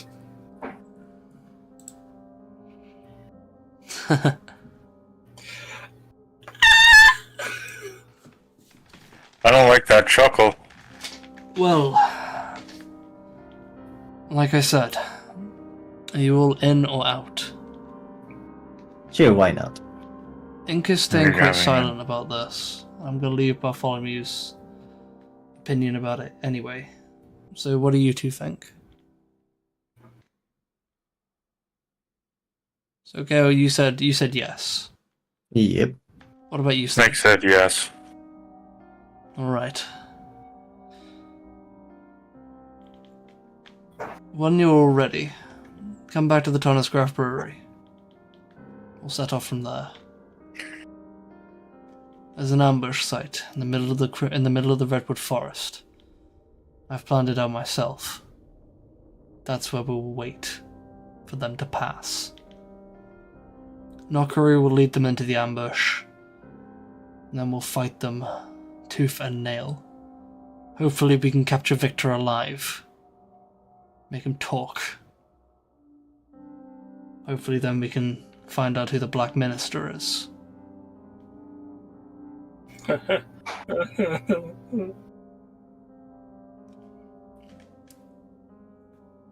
Right. You guys better get going.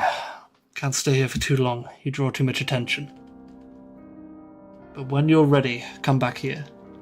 We can take all the time you need. You're the key points in this. And, well, you're the key muscle.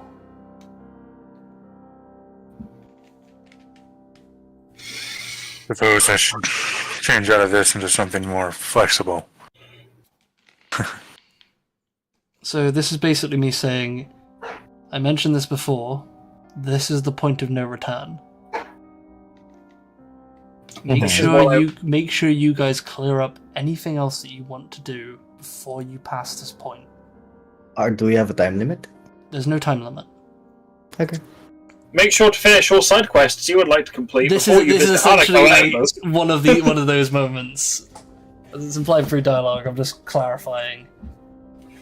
Once once you start this, it will change the state of how the city is.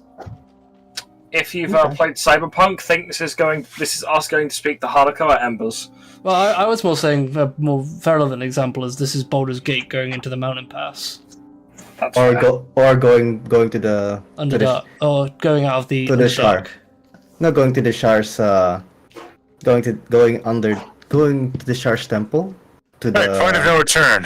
Yeah, this is the point of no yeah, return. more or less. All right, so you're free. You guys are free to leave the Kookaburra base if you want. Before that, Alright. I would like to ask them a question. can I quickly go for a wee? Go for it. No! Piss yourself!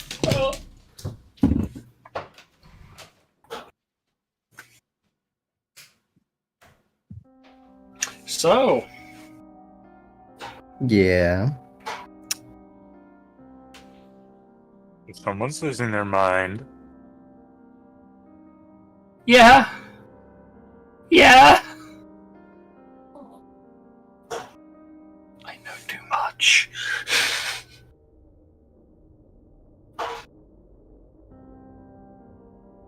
Why didn't I just let Fulgrim go to bed after every session? Why did I decide to have them snoop around in the afternoons?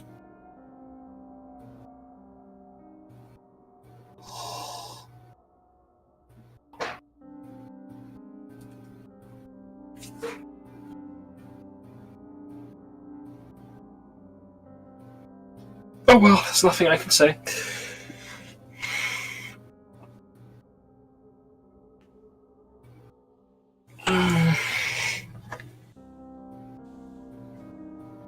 I really hope Morbash doesn't end up being one of the guys we have to fight in this.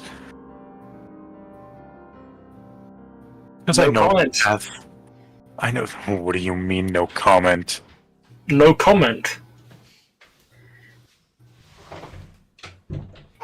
Silence.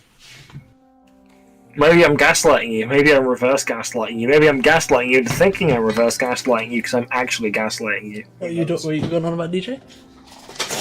Definitely not You giving them gaslighting. knowledge? No, I haven't said a single thing other than the fact that Toretta said something and I responded with no comment, and then they went, What did do you mean, no Toretta comment? say? Toretta said, I sure hope Warbash isn't one of the people we have to fight in this, and I responded with no comment, and now I'm trying to I'm gaslighting them into, well, I'm just Oh, that's being not good. gaslighted. That's not good for Toretta's mental health. I'm becoming his new top hat.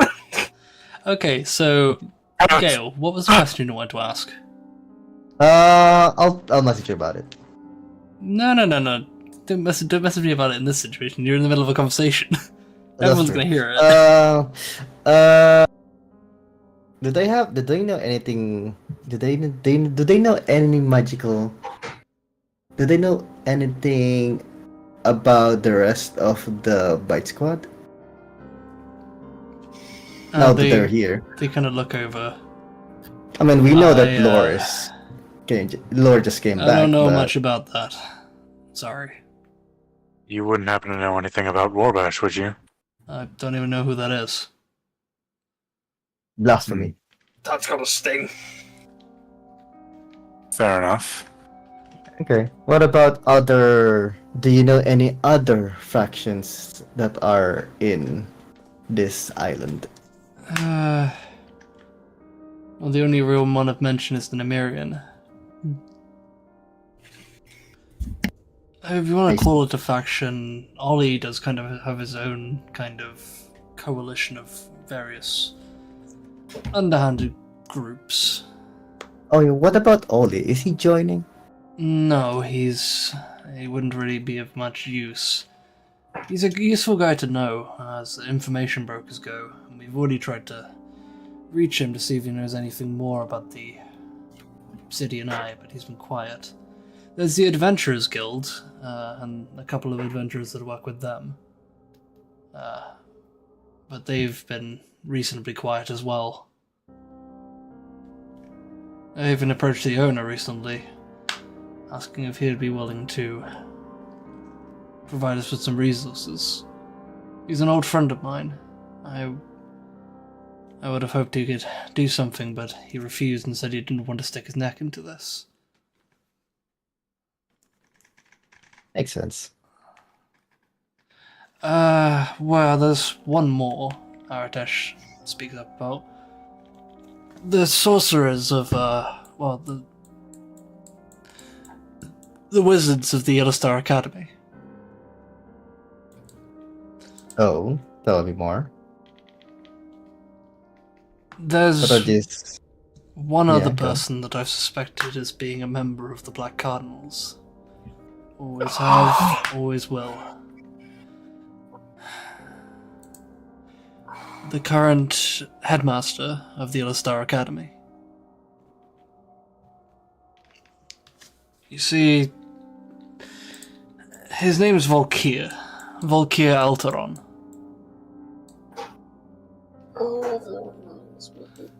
He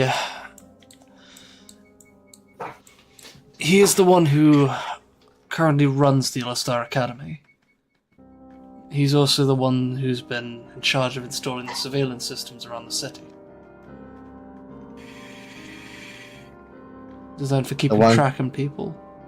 Is that the one with the scrying eyes that we see all Correct. over? He's the one who installed them.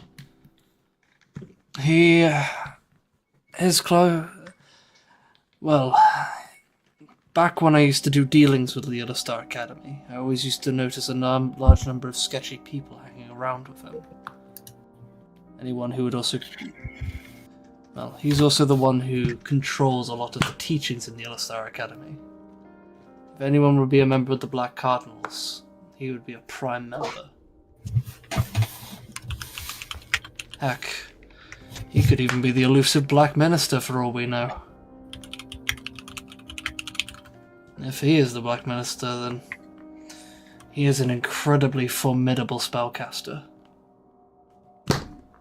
But, like I said, Victor's the only one that we've confirmed as a member of is at least a member of the Black Cardinals. I have a bad feeling about this. Actually, sorry, Soxova, there is one more that we haven't taken into consideration. The followers of Torm from the Hall of Righteous. And those people are? Holy warriors, paladins mainly. They tend to keep to themselves and actually were, before it was sealed off, one of the main factions that were fighting back the Blight. But, now they kind of just keep to themselves. Are these the people that serve the Silver Dragon, or is it someone else? You're on about the followers of Bahamut. Yes. They have a sect of theirs within the Halls of the Righteous. Followers of Torm and followers of Bahamut usually go hand in hand, as Bahamut and Torm are apparently close acquaintances. I see. They stand for the same principles. But if you want to count them as a separate faction, then yes, they would be the ones. Those are all the factions in the city that I can think of. Alright.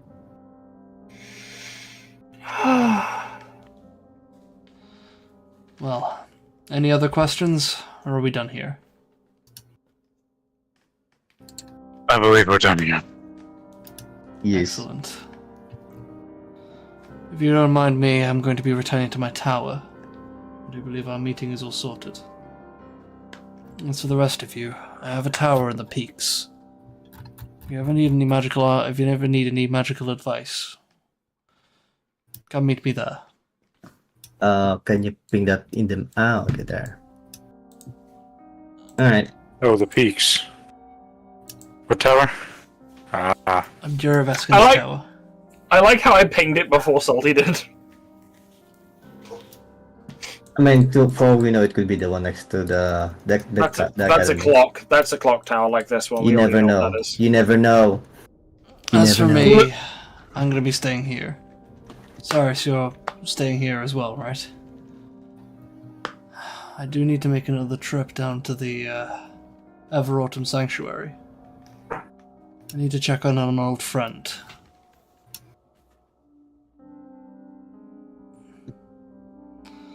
Wonder if he'd be willing to assist us in this too. His skills as a life cleric could be incredibly useful to us.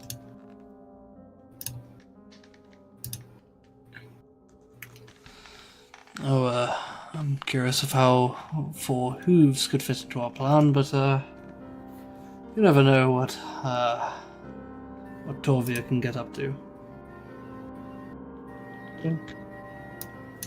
Torvir is not Victor is not an owlbear. Torvir will not be very useful.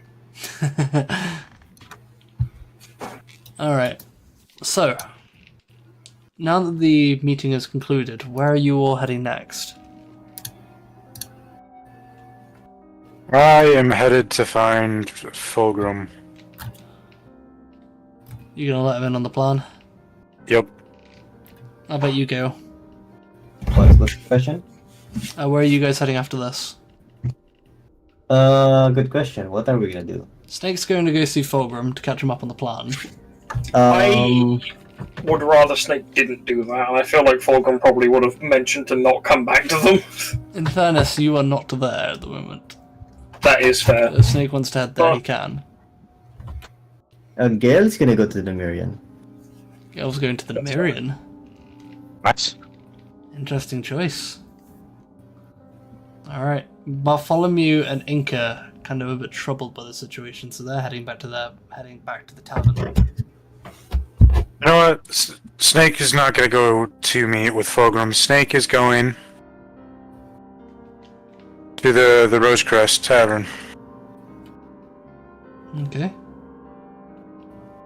Yeah, I know I'm not there, Salty. What I meant was, like, when I said that Fulgrim wasn't going because they stand out like a sore thumb, it was kind of implied to leave Fulgrim out of this situation and Yeah, to that's not fair. come running to them. That's what I was getting at, like, Okay. I know I didn't explicitly say it, but... Well, if you want, you could also head to the Rosencrest, because I know for a full well Fulgrim does like a good snack. No, Fulgrim is staying with Forge for the rest of the night. They will leave in the morning. Also, they've already told Alton that's where they will be found. Okay. Fulgrim did lock the door behind them, right? Yes, Fulgrim did. You did mention. Okay, right. So you're heading to the Rosencrest. Gale. So you're Yes. going straight to the Mirian. For now, yes. You manage to find the entrance, and after a while, you are let into the complex. Mm-hmm.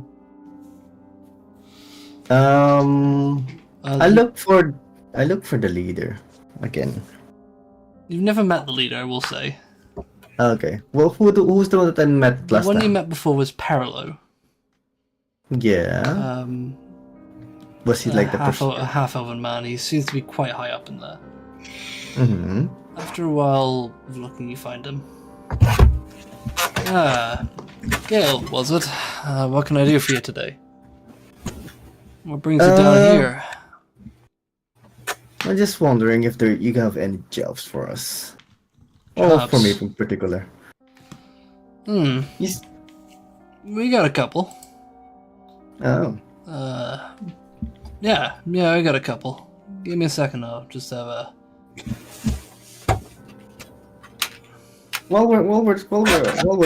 While you're rummaging through, I have a few questions. Alright. So, do you know about the Black Cardinals and whatnot? Kinda just stops for a second as he's going through. You know, that's a really dangerous question to ask, right? So I've recently learned. And what exactly are you trying to learn? Who are they? Where are they from? How many of them are there? And if they have any weaknesses. That's a fight we're not willing to pick. A fight. That's something we're not exactly willing to stick our nose in. It's too big for us. So, respectfully, I'm staying the fuck out of that. Even though these are the people that are causing nuisance to the people, Look, attacking the innocent, making them vanish. look. That's We can't. There are some in this place. There are some fights that are just not worth picking a fight with. Well, Someone you're not as deeply rooted as the Black Cardinals. It's not in our interest to deal with it. This is not It's just not my like you're gonna- ruling. This is my sister's. This is not you fighting them. I'm just asking about them. Look, I've not looked into the stuff on purpose. We tried fucking with the Black Cardinals a while in the past. We almost lost each other. I see. Then At least give me a few names. We don't know any names. Alright? Alright. I know about you Then- and your group's dealings with trying to battle against them. I mean, in my opinion, you guys are idiots. It's not exactly a fight you should be willing to pick a fight on. Valid. Now, do you still want jobs? Another question. Do you guys possibly have explosives? We can get some. Why? No particular reason. I'm just hoping to procure a few barrels worth. We have some Would be glass. nice. We have some black powder. Do you enough have to fill a smoke? couple powder kegs? Do you possibly have what's Black the black powder is again? basically smoke powder. It's referencing the same Okay. thing. All right then. That. Yeah, we got a couple barrels in reserve. Oh, that would be lovely. 50 gold a barrel. 50 gold a barrel. Fine. How many do you have? The amount we're willing to sell is probably 2 to you. 2. Come on. Look, I know you're trying to be slick, but we've barely done business. That's true. You've done some stuff for us, but if you want more stuff, you gotta do more stuff for us. Be a cool That's trick. valid. That is a valid point. That's true. My sister's recently told me that we gotta be a lot more careful with who we do business with. 'Cause you never That's know fine. when information's gonna leak. That's a valid point. Regarding trade, do you have anything to trade? Not that we're willing to offer up right now. I see. Look, you said wanted to take some jobs. So do you want them or not? I do. That's one of the Alright, things I'm here good. for. There's a. Alright. Job is. I would just say this now. I haven't written the full job prospectus yet. Yeah, you can just write. You can just say. I'm just telling you this. The job is. Can you say? Mhm, We got mhm, 2 jobs. One is a simple drug run. mhm. Gotta deliver some. We've had Edith, who's cooked up some really good stuff. We need it ran down to the. And we need it. We need it delivered down to the docks. In fact, both of these jobs do take place in the docks, but they're 2 completely different jobs. The other one Okay. involves. Well, is a little bit more loud. Okay. There's a shipping vessel. We've been paid to destroy it. What's inside this shipping vessel? Well, let's just say goods from a rival trader. That someone wants gone. So long. The ship is not docked to the docks. It's a good bit. It's a little bit out of the water, just off from the docks. The ship will be there for a couple of days before it moves into port. The ship essentially needs to be torched, Okay. and anything else other than that is yours to deal with. That ship just needs to burn. Fair enough. So you have the drug run, and you have the drug run and burning the ship. If you want to know Drug run or more arson? or any specifics, come back with the full group, or at least more of your group. It's easier to tell people the full story in person That's true. instead of playing Chinese whispers. That is true. The fuck is China? Instead of playing Neverwinter Whispers. Calcastran whispers. I was gonna say that, but I forgot that Calcastra was called Calcastra. I was like, So I just said Neverwinter. Well, I say Waterdeep whispers. Ooh, I like that. Can we say what are the whispers? That goes off the tongue really well. Why not? Sure. Alright. Well, there's an idea of some of the stuff we're offering. Handle one of those jobs and maybe we can start talking. Alright. Alright? You wouldn't mind me bringing the others next time, would you? Yeah, Especially Snake. You guys have done enough for us, especially with Snake. So, yeah. Come on down. Alright. Snake, man, my ear's really warm right now. So I will because, mention the there- entire time you've been down here, you've been hearing the dulcet sounds of a lute being played off in the off the other end of the large kind of like guild house. A lute, you say? Yeah, as you see a bard playing some slow tunes. Do I know this part? That's not our bard. He doesn't play slow tunes. Not particularly. No, not particularly know this part. I see. No. Okay. I guess that's it. Alright. Let's move on to Snake then. So Snake, you're heading to the Rosencrest, right? Yep. Got a long lost relative to meet up with. Okay. Alright. Patient advice to you since I just met the fucker and now I'm gonna die. Why do you think you're gonna die? How often does Snake nearly die? Quite often. Exactly. Okay, fair point.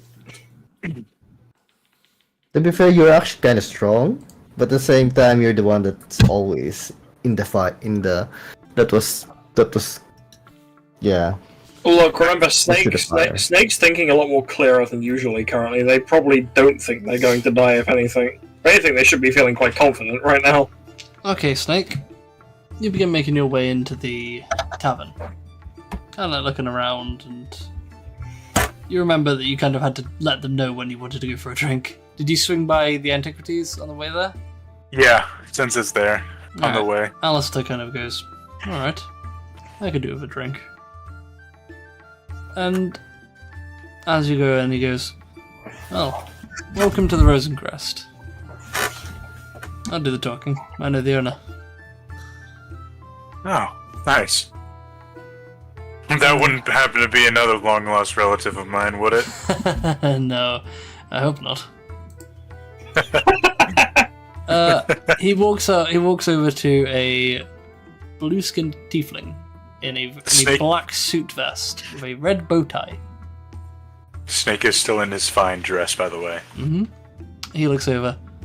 Ah, Alistair. What can I do for you? Hello, Francois.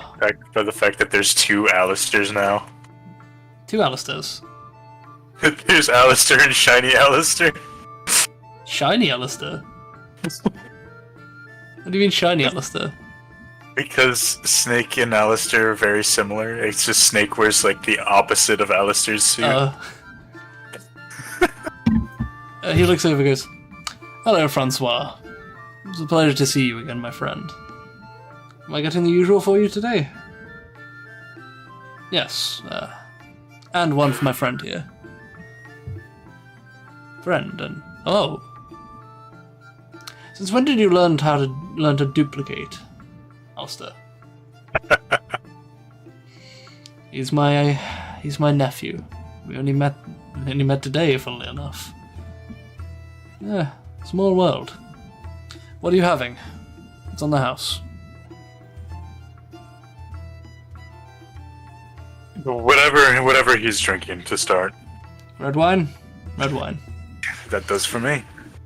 Snake also, like, kind of bows down and says, the name is Snake. It's a pleasure. If the rumor mill serves me well, you're one of the folks that ended up sorting out that blight plague mess. That would be me. So, let's raise a glass then, to newfound heroes and newfound relatives. After that, I'll leave you to conversate. The new beginnings. Here. That wasn't a character, that was just bronchitis. It takes a shot. It fucking dies. Poison. Okay, after a bit, Francois leaves the two of you. As you guys go off and take a seat in a very comfy velvet couch. This is a very high-class place. As you came in, I will mention Fulgur. I was a Fulgur. So I was always afraid Fulgur to be the first one to come here. As you look in, you see a glass display counter with very delicious and almost mouth-watering looking pastries and cakes. Nick kind of side-eyeing them, mouth drooling a little bit. Because Alistair notices attention to them. He does. You know, the cakes here are wonderful, actually. I might have some coffee cake. I think I'll have some too. Alright. You know, growing up with your brother, we never really had any of this. Quite funny to see how well off you are. Yes, well. It's a funny story, actually. After I left home, I always had a dream of setting up my own shop one day. And I thought, where better else than to just jump on a boat and head out into the middle of nowhere. That's how I ended up here, after all. I wasn't even aware of the Theldak Island's existence until now. And, well, Me neither. I'd been here for 10 years now. You probably wouldn't have remembered me too much. I left when... Well... I left when you were younger. You've grown a lot. I was wondering where I saw you, and then I went back for a couple of old paintings. Your mother always loved to paint. You did. Quite lovely paintings. Too bad I never got to keep any of them with me. That's not exactly true. And he pulls out a small frame and hands it towards you. I thought I recognized you. And then he hands it towards you. I've done you a favor and I've folded the painting. And as you look, your father's head is folded out of the painting. But there is a painting of you when you were young. You as nothing more than a kid. And your mother. And you think back and you actually remember this day. It's one of the few times that your family were able to save up to get something nice. It was actually initially your father's idea. It's one of the only good things he's ever done for you. But I was it's a nice treasured memory. I almost said something so bad. I'm sorry for even thinking it, Toretta. It's alright. Muted. Muted. So, Snake, Snake you Eye. thought this picture was lost. It was one of the pictures you remembered, but it seems there was a copy. A tear starts rolling down Snake's eye. I'm I glad, thought Go this ahead. was lost. Someone made a copy of it. My brother gave it to me as a... well, as a way of toting on me initially, but joke's on him, I took it with me. But, well, he was mocking the fact that I would always really been alone. But, well, I met my partner in this city and, we've been living well.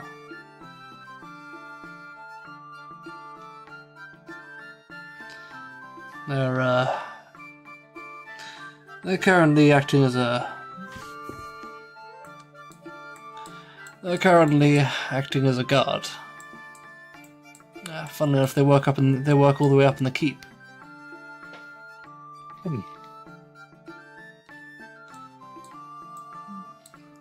They're a good man. They treated me well. And, well, I have to say I'm happy for one of the first few times in my life. Leaving that town was one of the best things that I could have ever done. You wouldn't happen to, Well, you want to know what happened to your brother? By all means, I'm curious. I may have left something out the first time we met, but... How shall I say this? The coffee cake arrives as well as you get to the end of the sentence. So, before we left, times started to get rough, and well... Your brother, he sold me and dear old Mom. And, well, I ended up losing my temper one day, shall I say, and dear old Dad is no longer with us. I was strong enough to fight back one day. But he still sold your mother. Yeah. Yes. I haven't seen her since that day. I'm sorry to hear that, I truly am. I hold no animosity towards you. But it is still hard to hear. Of course, it's always hard to hear a family member passing. I never cared too much for my brother. But still, I understand that it probably needed to be done. Probably better ways of handling it, but I can't blame you. Have you had any word of where your mother could have been? Not a lick. Hopefully one day I can track her down. Cast a wide enough web, I'm sure to catch something, right? Yes, very true. Very true indeed. Thank you for telling me. I really appreciate it. Of course. Hopefully this doesn't taint the taste of this. Looks down at the coffee cake. Kinda stops. Can't think of the name of it. It's really nice looking coffee cake. He's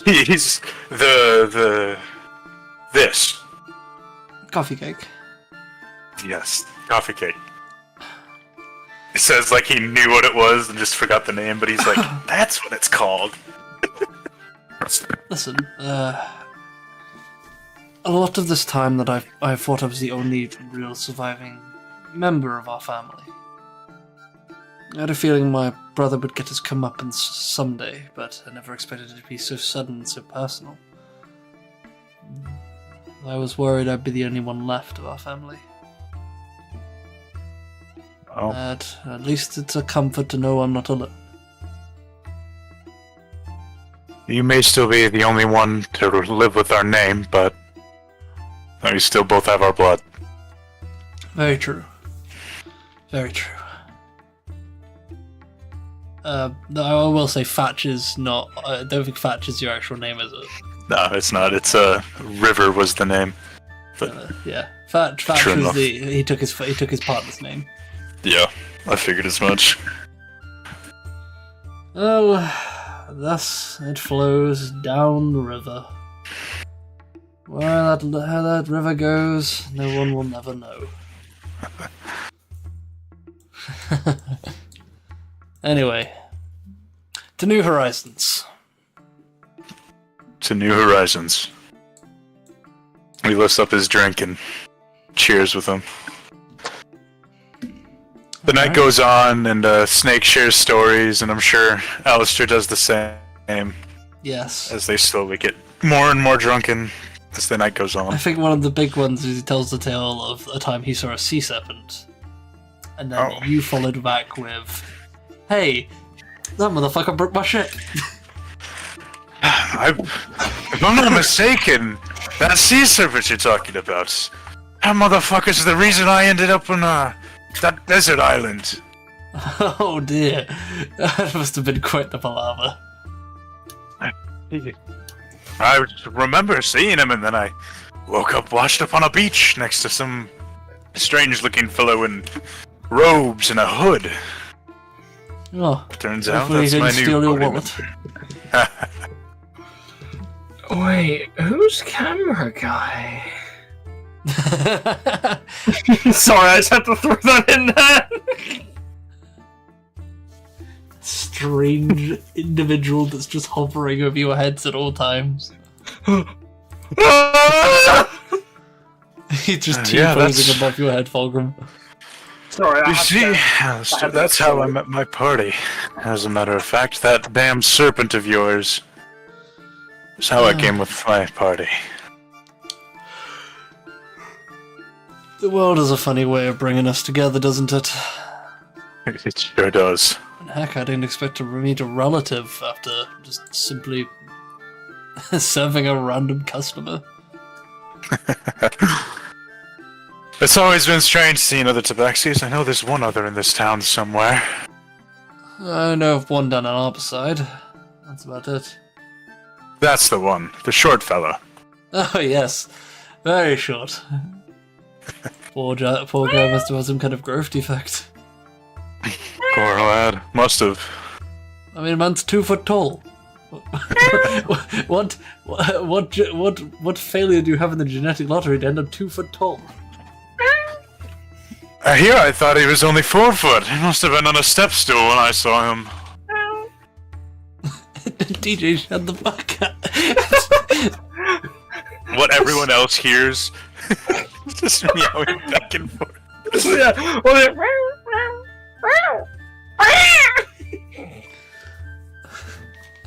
Alright, and that causes the evening to roll to an end. We're gonna do a little bit of the morning, because I know DJ is itching to let loose a couple little bits of information. Actually, I'm not itching to let anything loose. I am just fucking horrified. Alright, so do you want to end the session there, or do you want to keep going for a bit? I mean, there's a few things I want to do, but it will make no difference to either Wolfgang or Toretta, so it doesn't particularly bother me if we end it here In or that not. case, we're gonna end the session right here. It's been a blast, folks. I'll see you all on the fucking next one. Drunken snake. Right, thank you all so much for watching. We will see you all in the next one. Did everyone enjoy the session today? Hell yeah. Yes. Playing as a stable snake after diving into the start of insanity was really fun, actually. Snake has finally acquired something else to fight for. His family, yeah. The abyss stared at Snake, and he had the strength to stare back at it.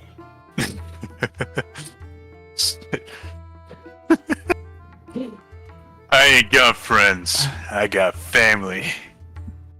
Whoa!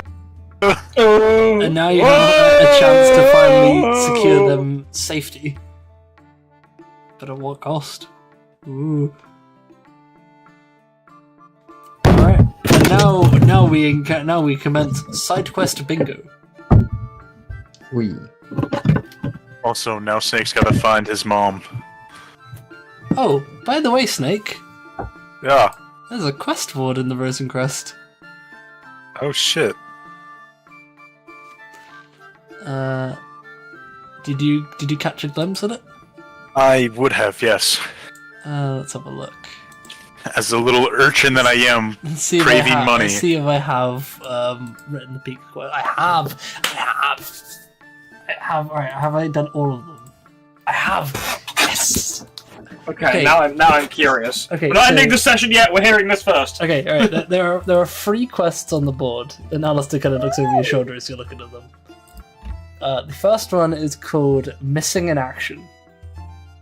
So you guys let me know which one you want to hear first. So there's one called Missing in Action, another one called Honoring the Fallen, and the last one is called Lovesick. Okay, I like the sound of MIA, and that's not just because there's an Avenged Sevenfold song That called song MIA. fucking slaps. Yeah, let's hear that one first. So you want to hear MIA first? Sure. Sure. Okay. Snake's For the mom power- has for the- posted them. For the past couple of months, I have lost at least 15 of my employees along the roads of the Duality Plains under heavily suspicious circumstances. They keep getting lost in transit while delivering offerings to the Monument of Fallen Heroes. It's usually one or two out of the groups. Hold on. It's usually one. Yeah, sorry. Here we go. It's usually one of the two groups that go missing, and as of yet, none of the bodies have ever been recovered. I'm keen to get this sorted, and will provide details in person. I can assure you that payment will be well worth it. By my name is Patriarch of the illustrious Andalane family. Signed, Harrington Andalane of Andalane Manor. I assume that is this place? Which way? To the right. Oh, the gated building. No, it is not. Oh. Also, these are the houses down here are also manor houses. Okay. Also, this sounds like it might be related in some strange form to the Unburied quest we did. Yeah. That was in a very similar area that we've already done. Also, we haven't ticked Unburied as done. Unburied. Oh, wait, yeah, when you were going down to deal with that. Yeah. So we've done that. I will state, though, you've also been in the Monument of Fallen Heroes. That's where you found that weird corpse. That's where we found the corpse of the Red Fox mercenary who had the soul ripped from their body. Yes, this note mentions that none of the bodies were ever recovered. You just found one of the bodies that were missing. So, that's what I was about to ask next. I knew it. Fuck you. Okay, the minute you said Duality Plains, my brain went. Yep. My brain went, hey, we fought this before. That's missing in action. Okay. The next one is... Which one do you want to hear next? Let's hear, not Lovesick, the other one. Honoring the Fallen. That yeah. one. So I have a feeling that's in the same spot. I'm looking for someone to act as an escort for me, as I want to make an offering to my fallen comrades of the War of the Red Sands. Normally I would go myself, but I've been having recent nightmares regarding the Monument of Fallen Heroes. It's left me quite paranoid, and I'm sad to admit I'm not as spry as I once was. I need to go deep into the monument to get to the inner sanctum, where the main offerings table is located. But it's quite the trek down there, as the place is bigger than it looks. I'm happy to pay for this, as I'm willing to offer a nice payment of 750 gold pieces.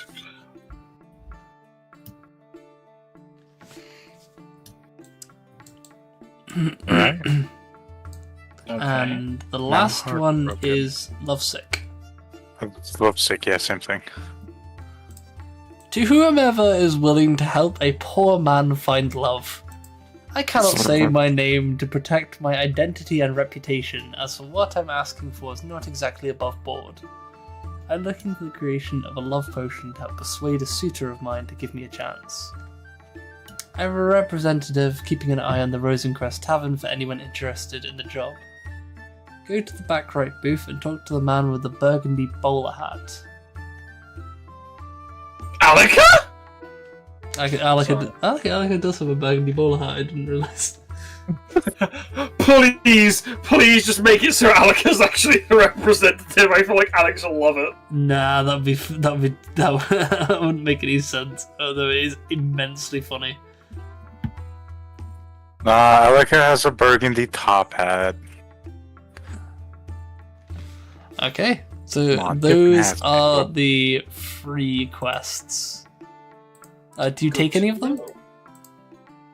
I'm gonna take Honoring the Fallen, and I'm going to take note of the Anderlin Manor, and I'm going to find that manor, or Or, I'm not going to find it now. I'm going to write it down so that I can go to them later. Underlane Manor, did you say? Yeah. Because you remember Alistair is kind of there, kind of what, like, near you. If I do remember, that is this place here. Hold up, think it again. Got it.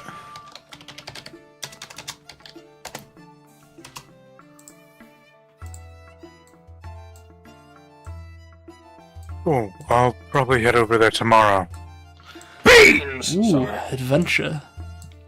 Though, I do say do be careful. I've only just realized I have a relative, and I'd rather not have them get lost. Don't worry, we've already handled this one. This is just gonna be a nice little cash-in. Good. However, this one, honoring the fallen, he takes it out. This one shouldn't be too difficult for me and my crew. Might as well do it myself, honestly. But I'll make sure I take some crew with me. Oh, also, I should have you know, I'm known as Snake, the Red Mist, champion of the Crucible. I think I read about that in the paper. Yes, I'm aware of. I didn't realize it was you though. That would be me. But excellent to hear. Excellent to hear. Sounds like you're incredibly capable in the forms of combat. Do a I'd like to sparring match think with my so. partner at some point. Could be fun. Just, if you ever bump into me, feel free to let me know if they're up. Well, they're very busy lately. That's understandable. I'll be sure to swing by some more. Of He course. is Arthur Saka's husband. That could be funny. They are in a happy homosexual relationship. And Snake and Alistair have made their way kind of outside, like, to the front door by now. As the sun is gone, it's fucking midnight. Yeah. Alistair looks over. Really appreciate this, Snake. It's a pleasure to meet you. It's a pleasure to meet you too, Alistair. He reaches his hand out, shake his hand. He pulls you in for a hug. Snake goes for it, he gives him a big ol' hug. I'm glad Snake to then meet you. falls asleep in a random bush. Hold on, let me make a... What kind of save should I make to see if I get home? Maybe a constitution saving throw. We love it. Been down this road before. DC 16, you make it back! You make it back to your bed. Somehow. It's like fast travel. Literally, you know full well, Toretto, walking when you're drunk is like fast travel. You just appear at your destination. Snake gives the hug and he says, fuck. And then he opens his eyes Make and the river flow on or something like that, like referencing their family name. And just leaves, drunkenly stumbling down the road. He mumbles something in his family name and then just fucks off. Nah, I like to think Snake goes to say Sir River, and then like opens his eyes and it's the morning and he's in his bed. Like he closes his eyes as he goes in for the hug, opens his eyes and he's just in bed. Like what the fuck? Oh, a well falls in the well.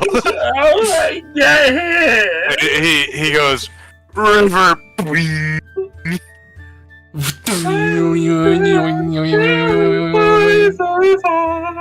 I was so tempted to make that be the reference, but I didn't want to. I had Anyway. restraint until now. Thank you guys so much for watching, and everyone, we'll see you guys next time. Yeah, See you well, next time. Sayonara! Sayonara. Now we're gonna catch up Vexy.